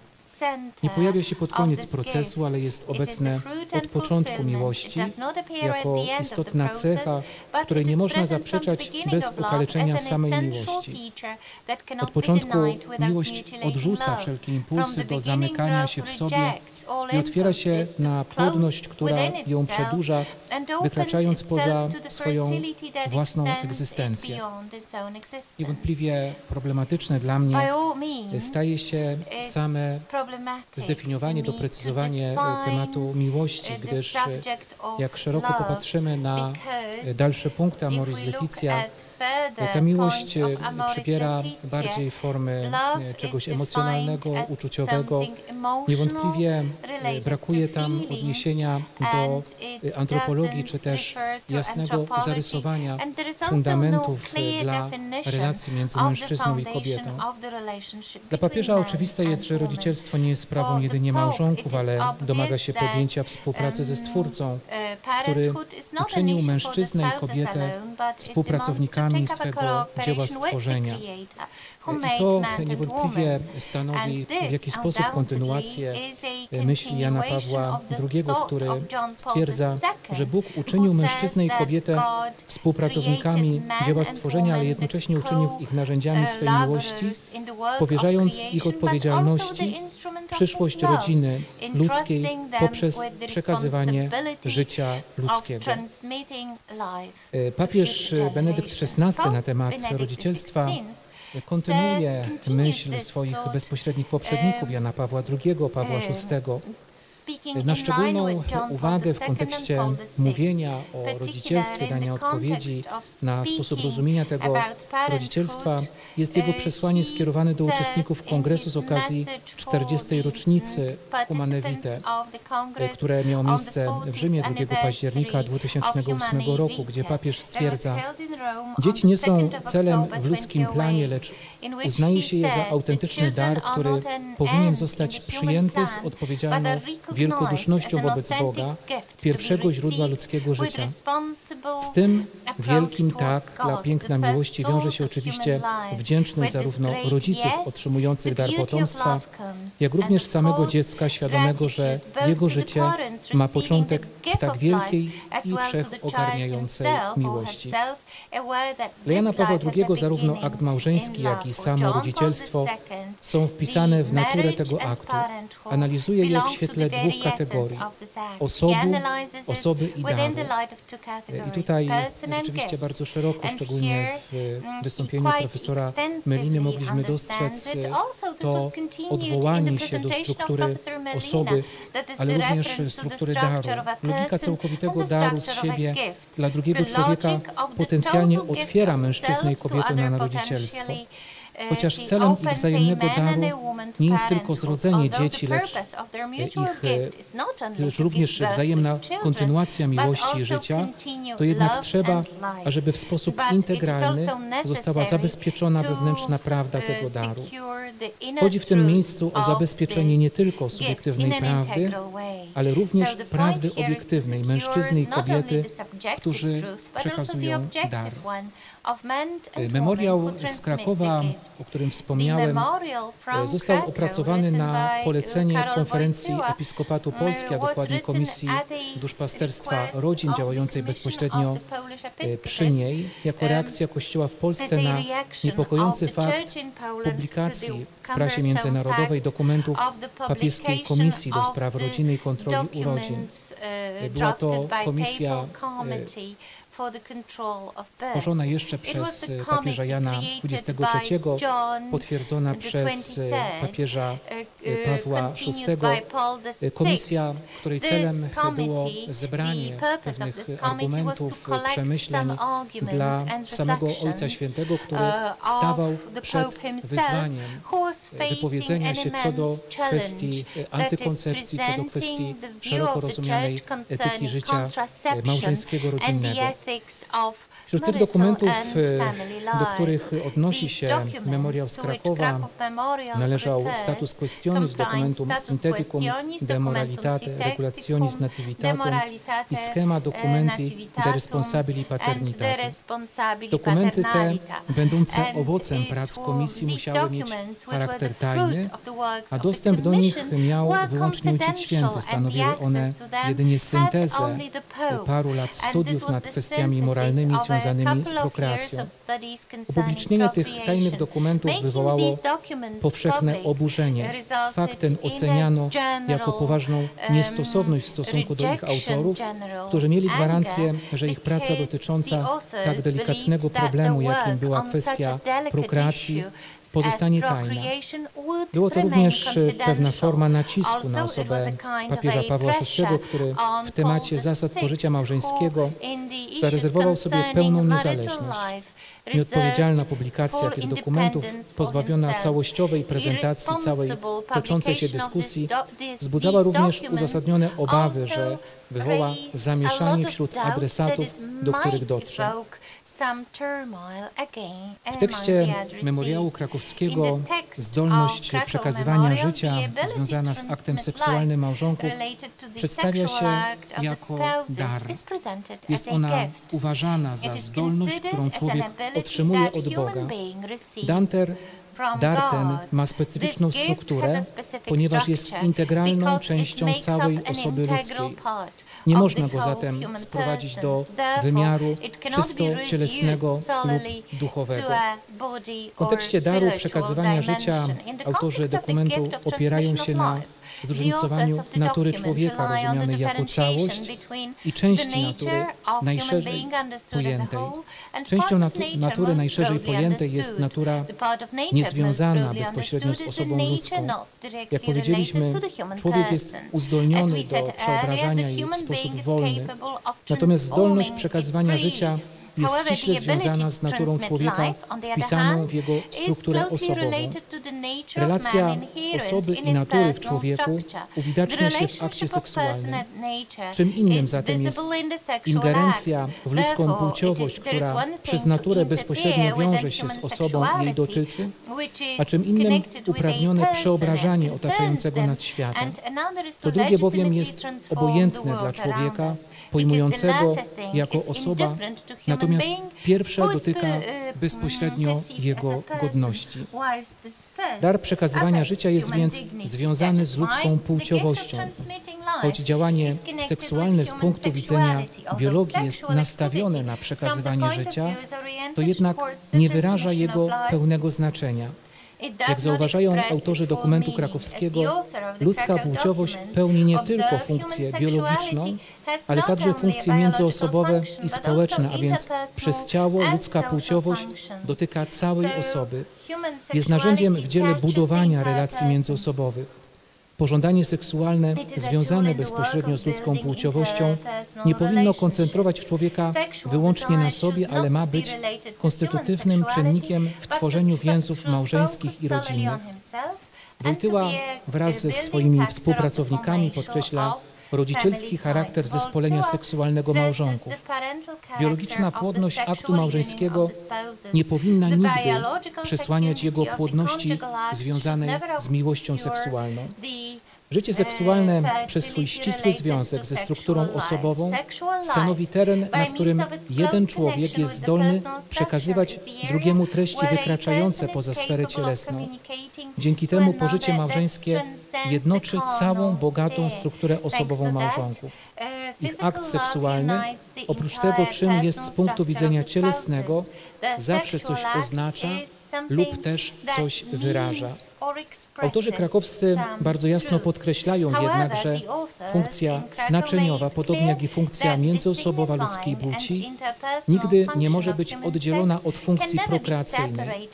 Cielesność aktu seksualnego sprawia, że wszystkie wartości osobowe są w nim oznaczone przez jego biologiczną orientację. Mówiąc innymi słowami, inne dobra związane z działaniem płciowym w małżeństwie domagają się zachowania nienaruszonej struktury biologicznej aktu w zakresie jego przeznaczenia. Wydaje się, że warto byłoby w tym miejscu zadać pytanie, czym sposób myślenia krakowskich autorów różnił się od innych propozycji, tych wszystkich, którzy oskarżali Wojtyłę czy jego współpracowników też o biologizm. I tutaj, aby odpowiedzieć na to pytanie, należy wskazać, że autorzy dokumentów krakowskich postrzegali biologiczną strukturę aktu w relacji do sfery osobowej człowieka. W takim ujęciu seksualność biologiczna organizmu ludzkiego przestawała być czymś zewnętrznym w stosunku do osoby. Warto zwrócić uwagę, że mocno krytykowany przez większość argument mniejszości o szczególnej nietykalności obecnych w człowieku źródeł życia, włączonych w wyłączną jurysdykcję Boga, okazywał się być zbyteczny. W centrum argumentacji została postawiona godność osoby ludzkiej. Wskazanie innych niż płodność funkcji ludzkiej płciowości okazuje się być istotne w dyskusji nad godziwością współżycia małżeńskiego w dniach niepłodnych dla kobiety. Gdy na ludzką płeć będziemy patrzeć tylko z punktu widzenia jej biologicznej płodności, wszelkie akty w dniach niepłodności kobiety pozbawione będą racji bycia. Umiejętność rozpoznania i wykorzystania niepłodnych z biologicznego punktu widzenia dni kobiety dla współżycia seksualnego małżonków przy zachowaniu nienaruszalnego ukierunkowania na potomstwo ściśle odpowiada rozumnej naturze człowieka. Nie zwalnia to jednak małżonków z pielęgnowania w sobie postawy otwartości na rodzenie i wychowywanie potomstwa, która zdecydowanie różni się od ujmowanej w instytucjonalne ramy prokreacyjnej celowości małżeństwa. Jak podkreślają to autorzy dokumentu, każdy stosunek seksualny małżonków powinien posiadać charakter rodzicielski. Dotyczy to także stosunków małżeńskich, które ze względu na biologiczne uwarunkowania kobiety są niepłodne. Pragnienie potomstwa stanowi istotny element dojrzałej miłości małżonków. Położenie akcentu na osobowy charakter daru przekazywania życia nie powinno w żaden sposób pomijać jego aspektu biologicznego ani związanego z nim konsekwencji, ponieważ płciowość jako właściwość ciała ludzkiego jest także właściwością osoby ludzkiej. Skoro akt seksualny w małżeństwie może obarczyć znaczenie większymi konsekwencjami kobiety niż mężczyznę, to mężczyzna ponosi większą odpowiedzialność za podjęcie tego aktu i pełne uszanowanie w nim godności kobiety oraz podstawowych praw jej osoby. Odwołanie się przez autorów memoriału do biologiczno-osobowego charakteru daru przekazywania ludzkiego życia pozwalało zająć stanowisko względem opinii większości, że każdy stosunek małżeński, nawet nie mający doraźnie dawać na początku życia nowej istocie, uczestniczy w płodności życia małżeńskiego rozpatrywanej w całości w jego wieloletnim trwaniu.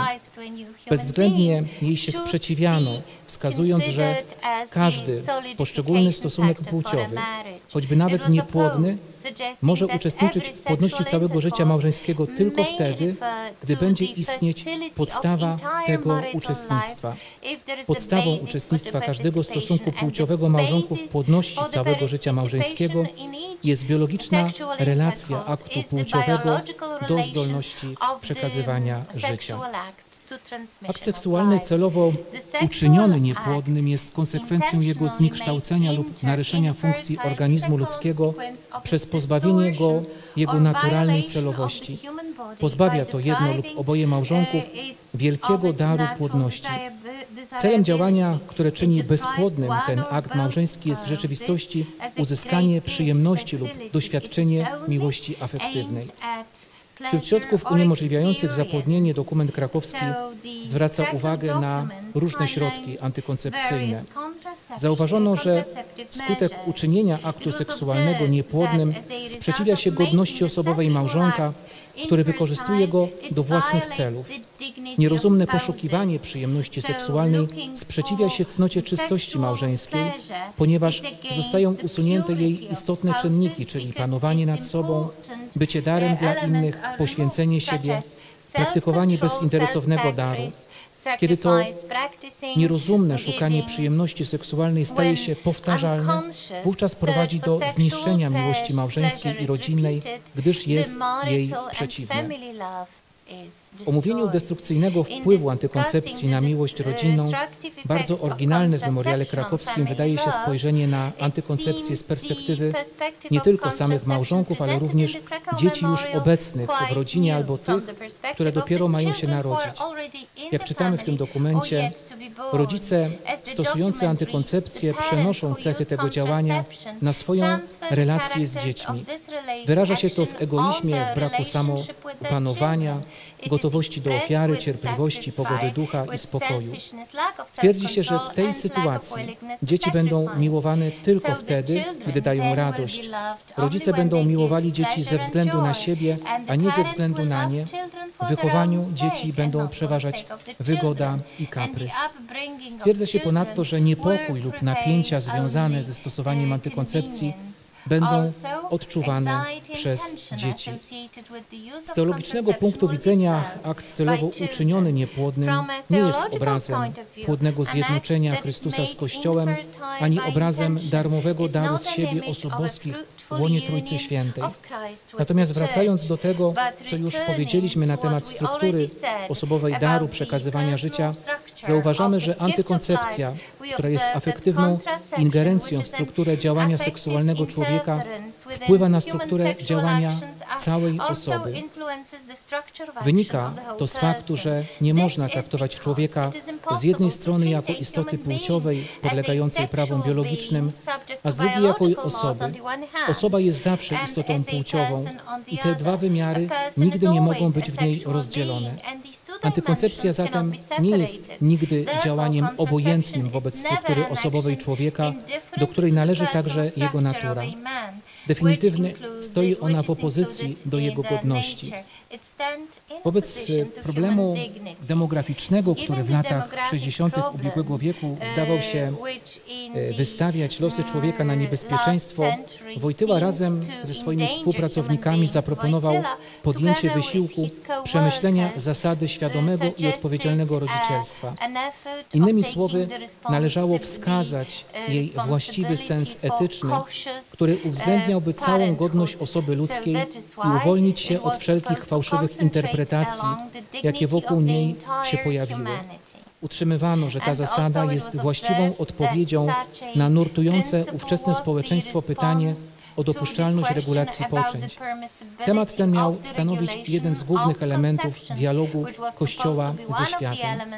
Świadome i odpowiedzialne rodzicielstwo, zdaniem biskupa krakowskiego i jego współpracowników, zapewnia człowiekowi jako osobie prawdziwy postęp, ponieważ w pełni odpowiada rozumnej naturze człowieka.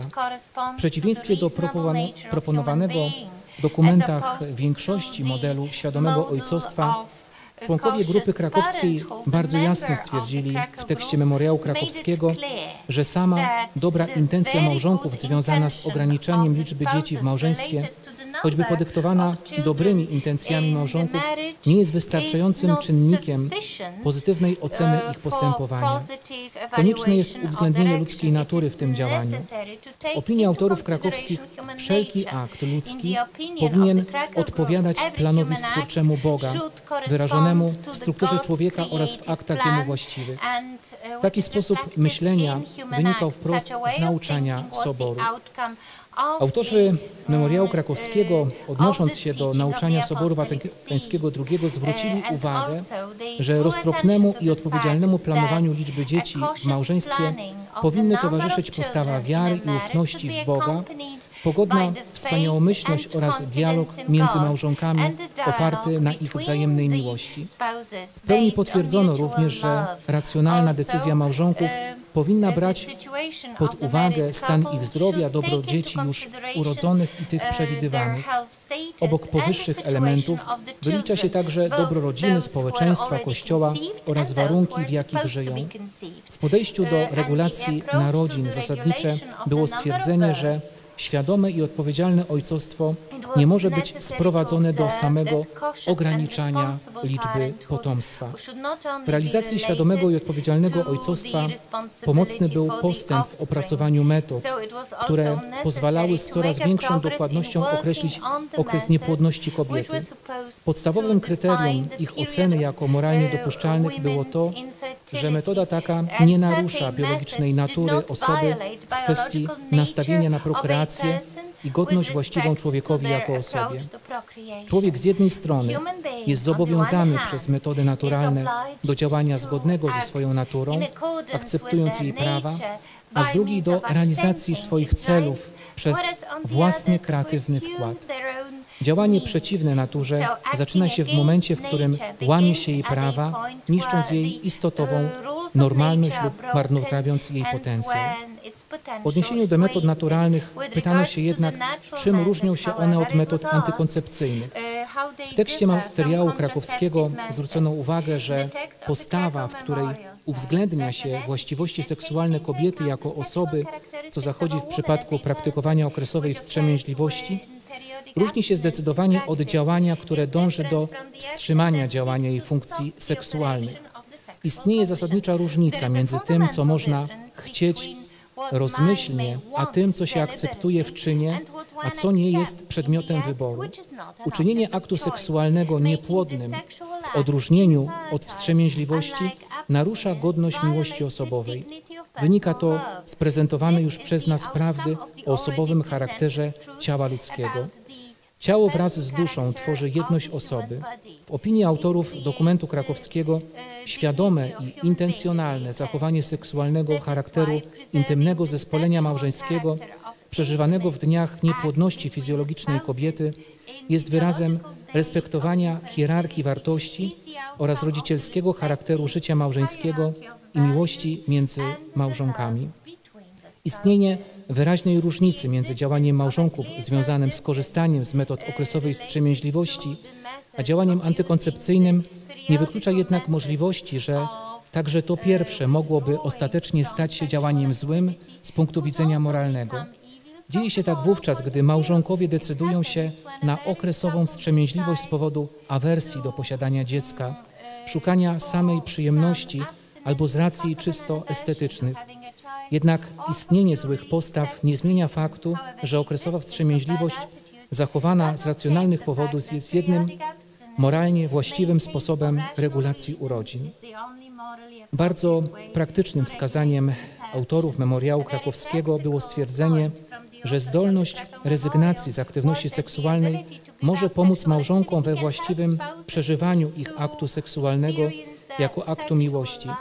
Według nich praktyka okresowej wstrzemięźliwości stanowi narzędzie do pogłębiania i umocnienia więzi małżeńskiej małżonków, którzy cierpią z powodu problemu bezpłodności.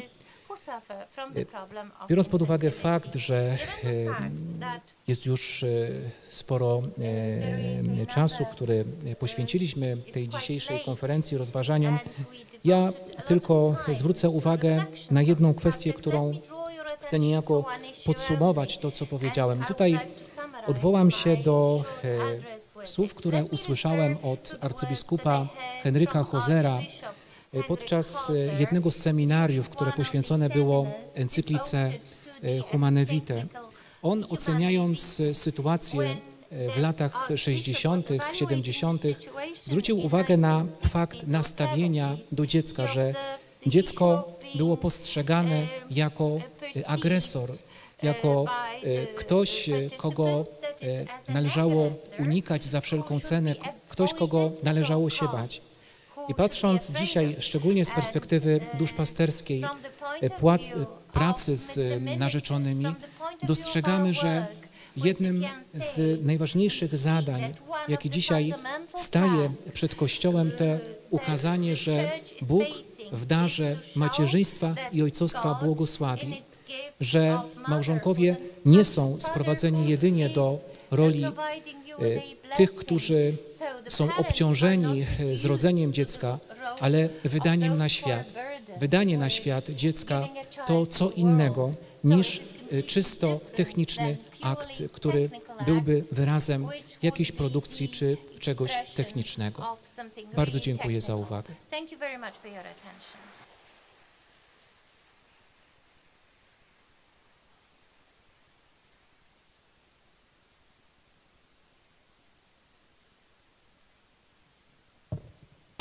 Jest późno, ale wydaje się, że mają Państwo prawo do tego, żeby były odpowiedzi przynajmniej na niektóre z postawionych pytań, a wiem, że takie pytania są.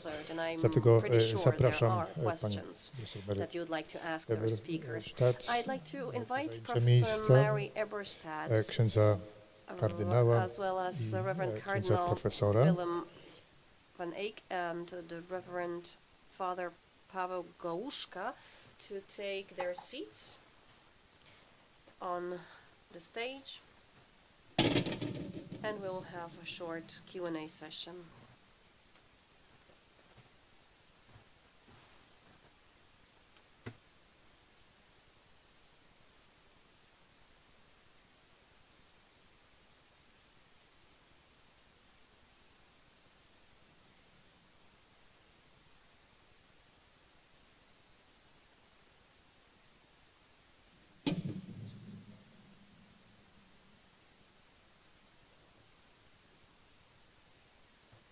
The speaker's mic seems not to be working.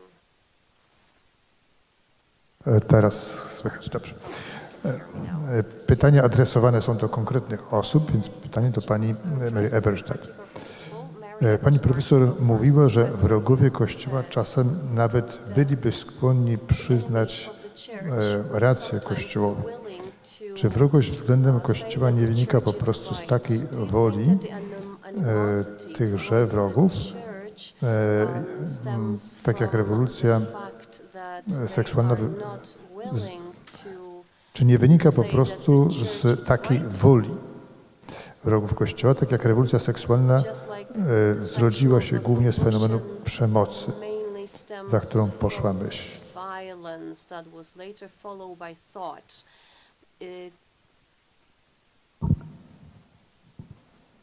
Yes, thank you. I think that animosity toward the church on account of church moral teaching is coming about because people who do not want to recognize the law because they live outside the law reject the law and deny that the law exists. And another way of putting this point is more pedestrian perhaps, but what happened, I think, after the 1960s is that the sexual revolution became the equivalent of a big wild party for a lot of the Western world. And there was a great deal of short-term pleasure to be had, and no one wanted to stop the party.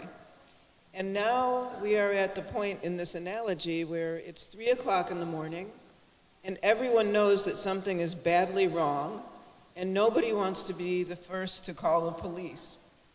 But this gives us, in all seriousness, an opportunity, I think, as Catholics, to speak into that sense that something out there is badly wrong. And I find that this is particularly true with young women who recognize that it is harder for them to get what they want in life. Materially, they can get what they want, but immaterially, when it comes to romance and family, which most women still say they want. Even very progressive women say they want this, and they know that it's harder to get. So it's up to us to connect the dots for them and explain what happened decades ago that made it more difficult and which institution stood on the side of truth in this while other institutions were collapsing or telling lies about reality. Dwa pytania do kardynała Eicka, ale powiązane. Czy Sobór Watykański II wpłynął na przyspieszenie zmian negatywnych kondycji małżeństwa i rodziny? Może z tym związane, jakie były przyczyny błyskawicznego zeświadczenia w Holandii? Jak ten proces zatrzymać w Polsce?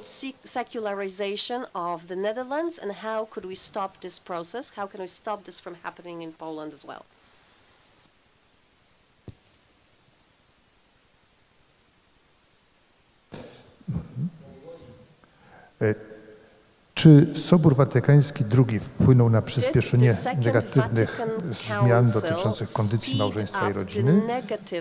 Jakie były przyczyny błyskawicznego zeświadczenia Holandii i czy można to zatrzymać w Polsce?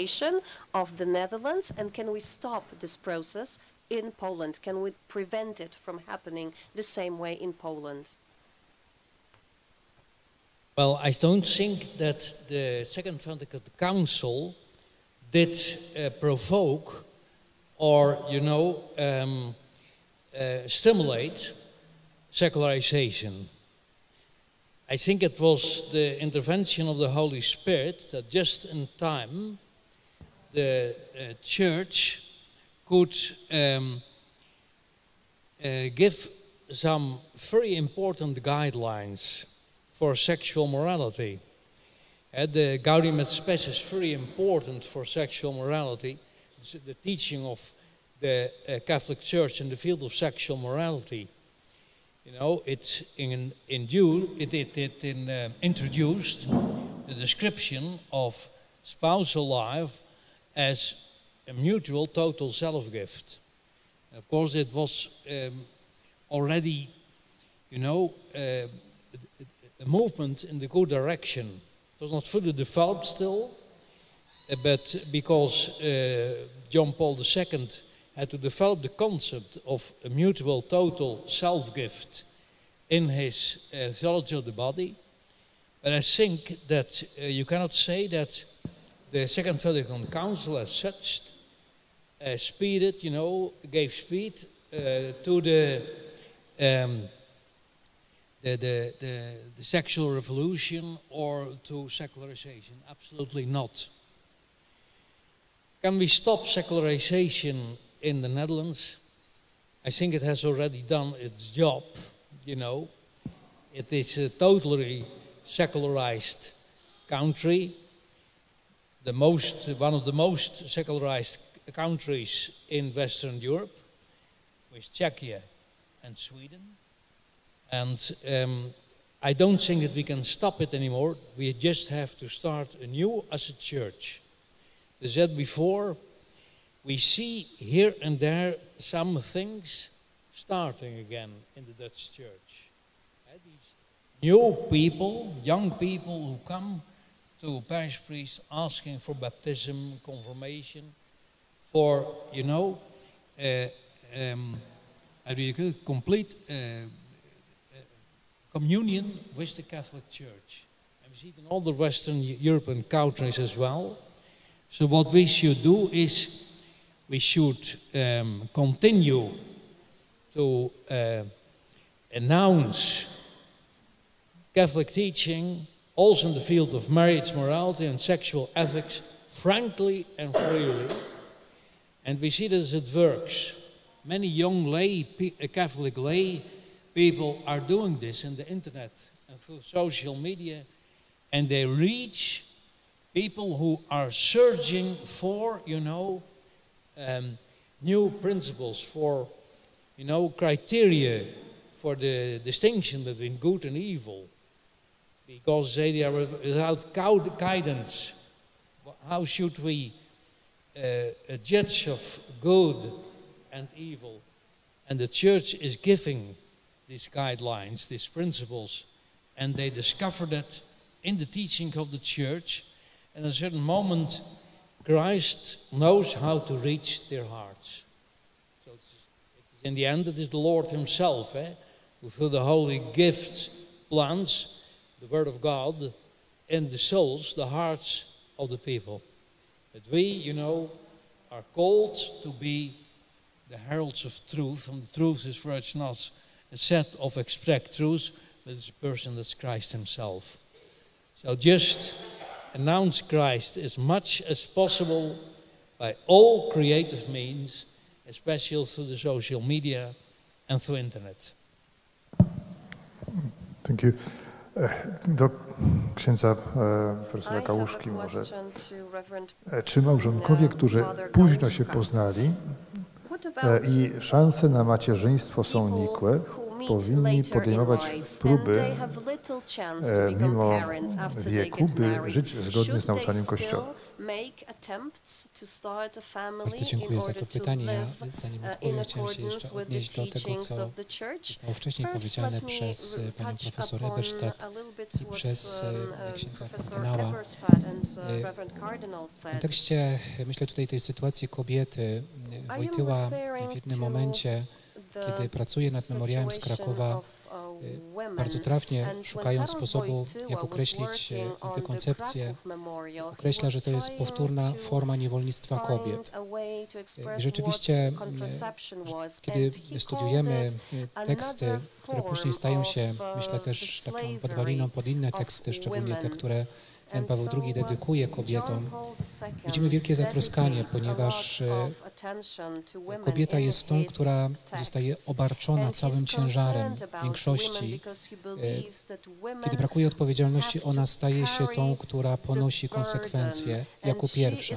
Oczywiście później mówimy o sytuacji małżeństwa, rodziny i stąd też myślę, że odpowiedzialne rodzicielstwo jest też taką bardzo jasną, jednoznaczną odpowiedzią Kościoła, wyrazem troski o kobietę, o małżeństwo, o rodzinę, ale też w sposób szczególny takiego zatroskania i zauważenia kobiety w życiu rodzinnym, małżeńskim. I tutaj też, jeśli chodzi o kwestię związaną z Soborem Watykańskim II, ja zwróciłbym uwagę na ten fakt, że Sobór Watykański II staje się soborem duszpasterskim. Przestaje być jak gdyby tutaj ta formuła taka bardziej związana z wydawaniem pewnych dekretów. Kościół szuka dialogu z wiernymi. I rzeczywiście w jednym ze swoich wystąpień Karol Wojtyła, z wystąpień soborowych, zwraca uwagę ojcom soborowym, że należy szukać odpowiedzi na pytanie człowieka, który przychodzi z tymi pytaniami właśnie do Kościoła. Że jeżeli Kościół nie da jasnych odpowiedzi, to tych odpowiedzi udzieli ktoś inny. Wydaje mi się, że w wielu sytuacjach właśnie jest tak, że jeżeli z perspektywy Kościoła katolickiego zabraknie tego jasnego komunikowania pewnej prawdy Chrystusa, jeżeli rzeczywiście staje się dzisiaj tak, że często o odpowiedzialnym rodzicielstwie nie mówi się w konfesjonale, nie mówi się na ambonie, to niestety właśnie ci wierni, którzy przychodzą do nas, te odpowiedzi otrzymują z innych źródeł. Niekoniecznie właśnie takich, które są zatroskane o ich tutaj kondycję fizyczną, ale też o życie nadprzyrodzone. Natomiast odpowiadając na to pytanie, które bezpośrednio mnie zostało zadane, małżeństwo tym różni się od jakiejkolwiek innej formy relacji z kobietą, że ukierunkowane jest na prokreację, także czy ono jest zawarte poprzez osoby młode, czy też poprzez osoby już w starszym wieku, to ukierunkowanie na prokreację, czyli to, co Wojtyła w Miłości i Odpowiedzialności tak jasno stawia, mogę być ojcem, mogę być matką, stanowi jak gdyby ciągłą przestrzeń, ciągłe wyzwanie. Oczywiście z perspektywy biologicznej być może tutaj, biorąc pod uwagę fakt, że płodność kobiety jest w jakiś sposób ograniczona wiekiem, być może nie będzie tutaj z perspektywy takiej efektywnej poczęcia, prawda? Ale też myślę, to warto wziąć pod uwagę, o czym była mowa dzisiaj, że płodność to nie tylko ten wymiar stricte właśnie fizyczny, cielesny, biologiczny, ale płodność w życiu małżeńskim wyraża się poprzez budowanie, kształtowanie więzi w życiu małżeńskim. Stąd też uważam, że jak najbardziej tutaj ta przestrzeń relacji intymnej małżonków jest wpisana w małżeńskość, niezależnie czy ta małżeńskość podejmowana jest właśnie w wieku młodzieńczym, czy też późniejszym. Dziękuję. Profesor Eberstadt. Czy uważa Pani, że Kościół katolicki generalnie właściwie odpowiedział na zmiany kulturowe naszych czasów? Nie chodzi tutaj o dokumenty, tylko o praktyczne jakieś formy działania. Czy w związku z tym to może dotrzeć to, o czym mówimy, także na przykład naturalne planowanie rodziny do młodych ludzi? Czy są jakieś formy w Stanach, które pomagają w budowaniu właściwych relacji małżeńskich? Any forms of supporting and building healthy marital relations that are used in the US, for example, in this context?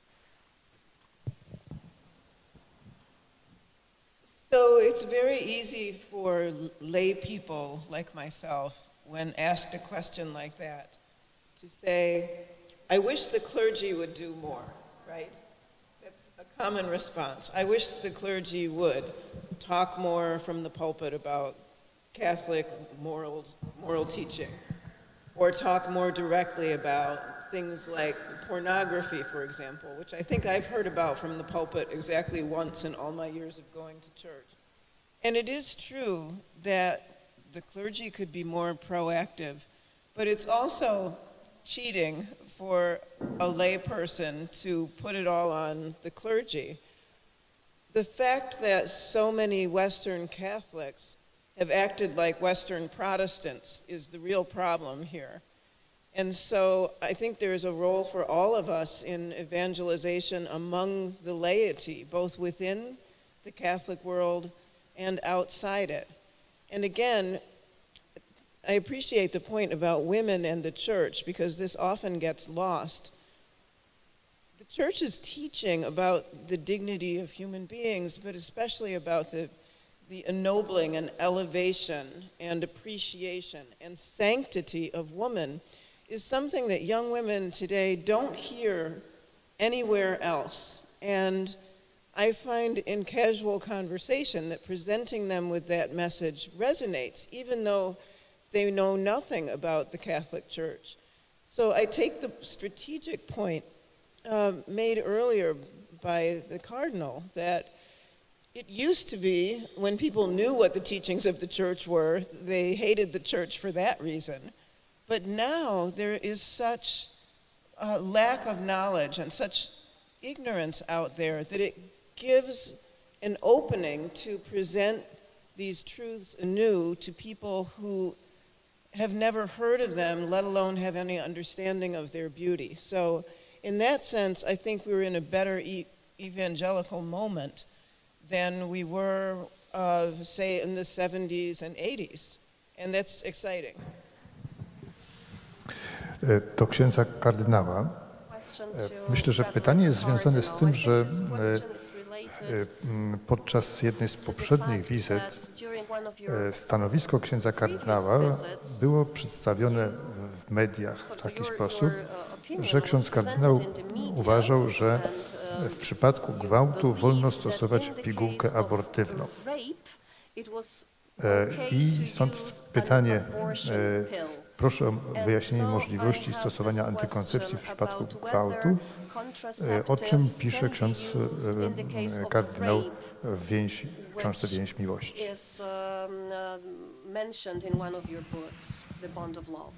Yes, I referred to a report of the Joint Bioethics Commission of the British Isles, and that dates back from 1995, I think. And the question is, can you use contraception in order to prevent a woman of becoming pregnant after rape?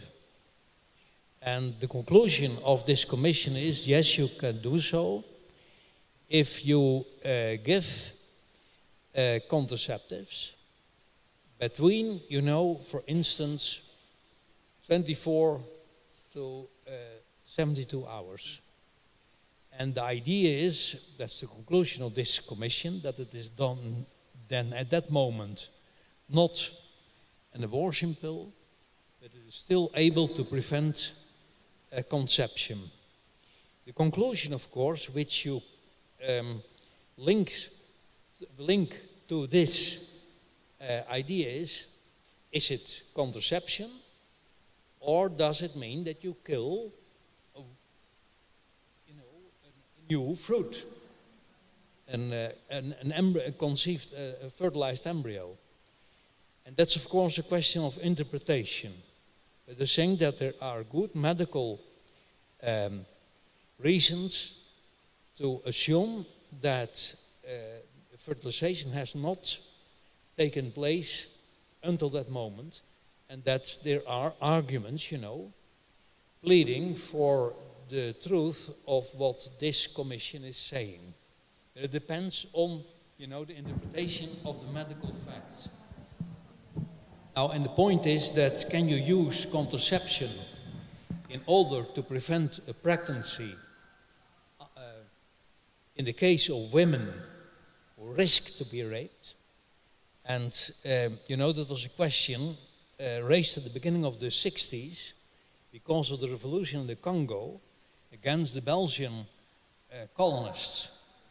And Belgian sisters in the Congo risked to be raped by revolutionaries. And they were allowed to use contraception in order to prevent becoming pregnant after rape. And three important Roman theologians, among whom Professor Hurt, he was a professor of moral theology at the Gregorian University in Rome, and he was a main advisor of Pope Pius XII. And he, together with two other outstanding Roman theologians, wrote an article about this in 61, and they defended the position of the Belgian congregation, allowing the members of its congregation to use contraception against the risk of becoming pregnant after becoming raped. And the Congregation for the Doctrine of the Faith did not react to it, did not say no. And therefore it became a general opinion among moral theologians, also among those who are adherents to humane vitae. So it is a question of interpretation of the medical facts. But when it is a prevention of becoming pregnant after being raped, even when you give the contraception, hormonal contraception, after the moment the woman in question is raped, that depends. But when you interpret it as a kind of prevention of becoming pregnant after being raped, and not as a kind of abortion, then it is acceptable.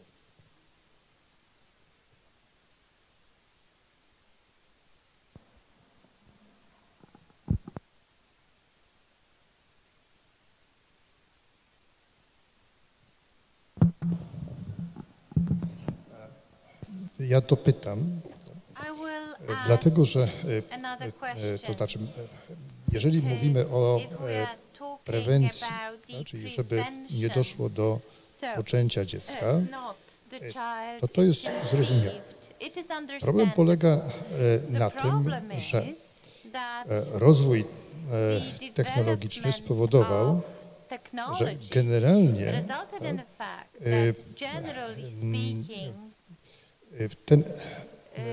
jakby pigułka nie ogranicza, o których mówimy, pigułki, o których było tam to pytanie, tak? Nie ograniczają się do tego czynnika antykoncepcyjnego, tak? Ale mają zapobiec zagnieżdżeniu zarodka.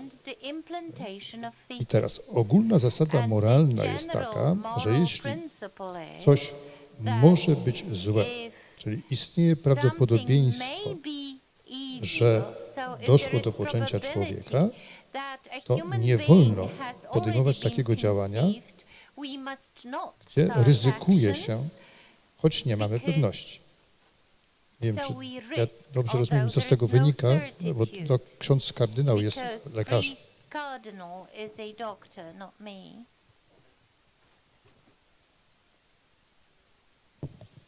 Well, you know, we discussed this case with Cardinal Caffarra.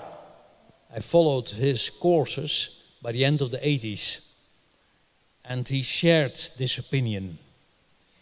And you know, there was a Swiss gynecologist who in the 90s said that contraceptive would allow for conceptions in 7% of the cases, but that is much less.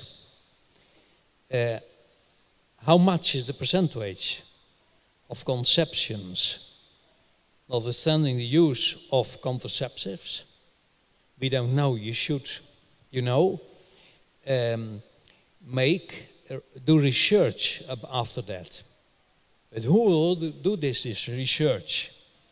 The pharmaceutical industry is not interested. Moreover, you should not forget that contraceptives, of course, they prevent, in most cases, practically 100%, I think, how do you call it? The luteal phase. So, and they prevent sperm from penetrating through the mucus of the cervix of the uterus. So in many cases, it prevents a contraception from being brought about. And therefore, I think that you should know more about the medical facts. But who will do this research? That's the point. But I'm approaching him from a theoretical point of view.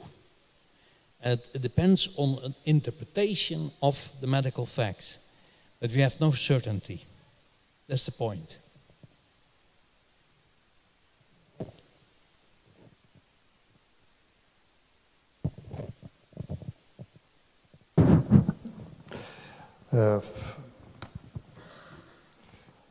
Może już ostatnie pytanie. Został nam ksiądz profesor Gałuszka w tej drugiej rundzie. W jaki sposób możemy przekonać dzisiaj młodych ludzi, że warto trwać w nauce Kościoła dotyczącej etyki seksualnej, gdy wokoło promuje się przyjemność, wygodę i gdzie dochodzi do tego zawrotne tempo życia?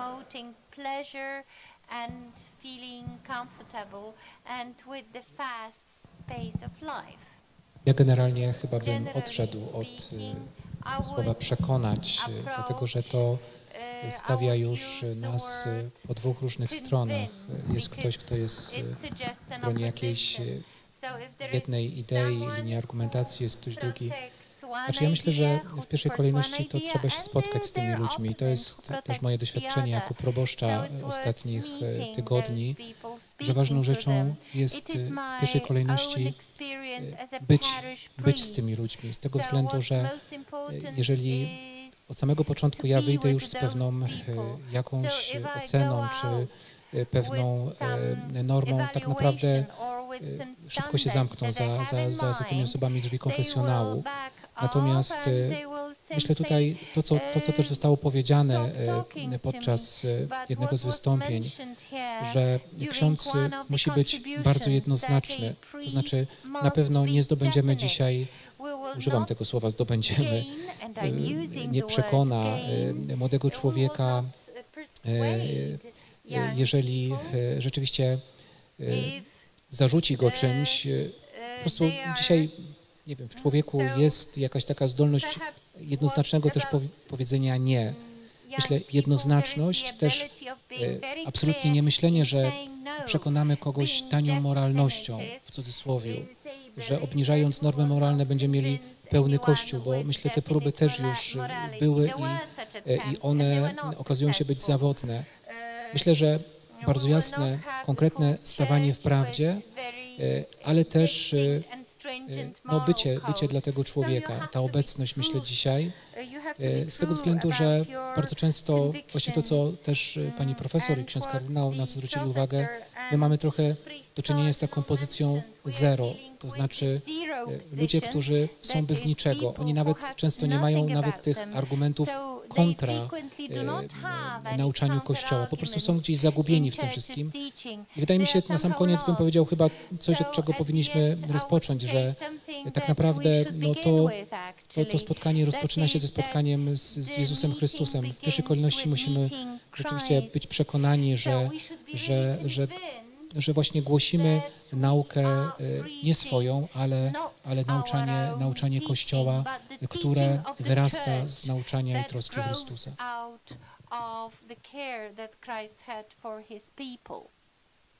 Dziękuję bardzo wszystkim naszym prelegentom, ale tak, gratuluję Państwu wytrwałości. Mam nadzieję, że starczy jej na jutro, bo zaczynamy o 8:30, a naszym prelegentom należą się brawa. Dziękuję serdecznie.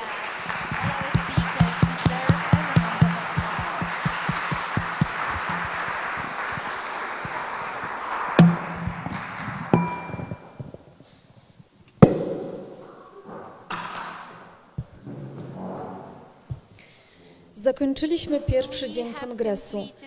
Dziękujemy wszystkim moderatorom, prelegentom za ciekawe wystąpienia i dyskusje. Wszystkim gościom i uczestnikom dziękujemy za udział w dzisiejszych sesjach, a także miłą i rodzinną atmosferę. Z Panem Bogiem.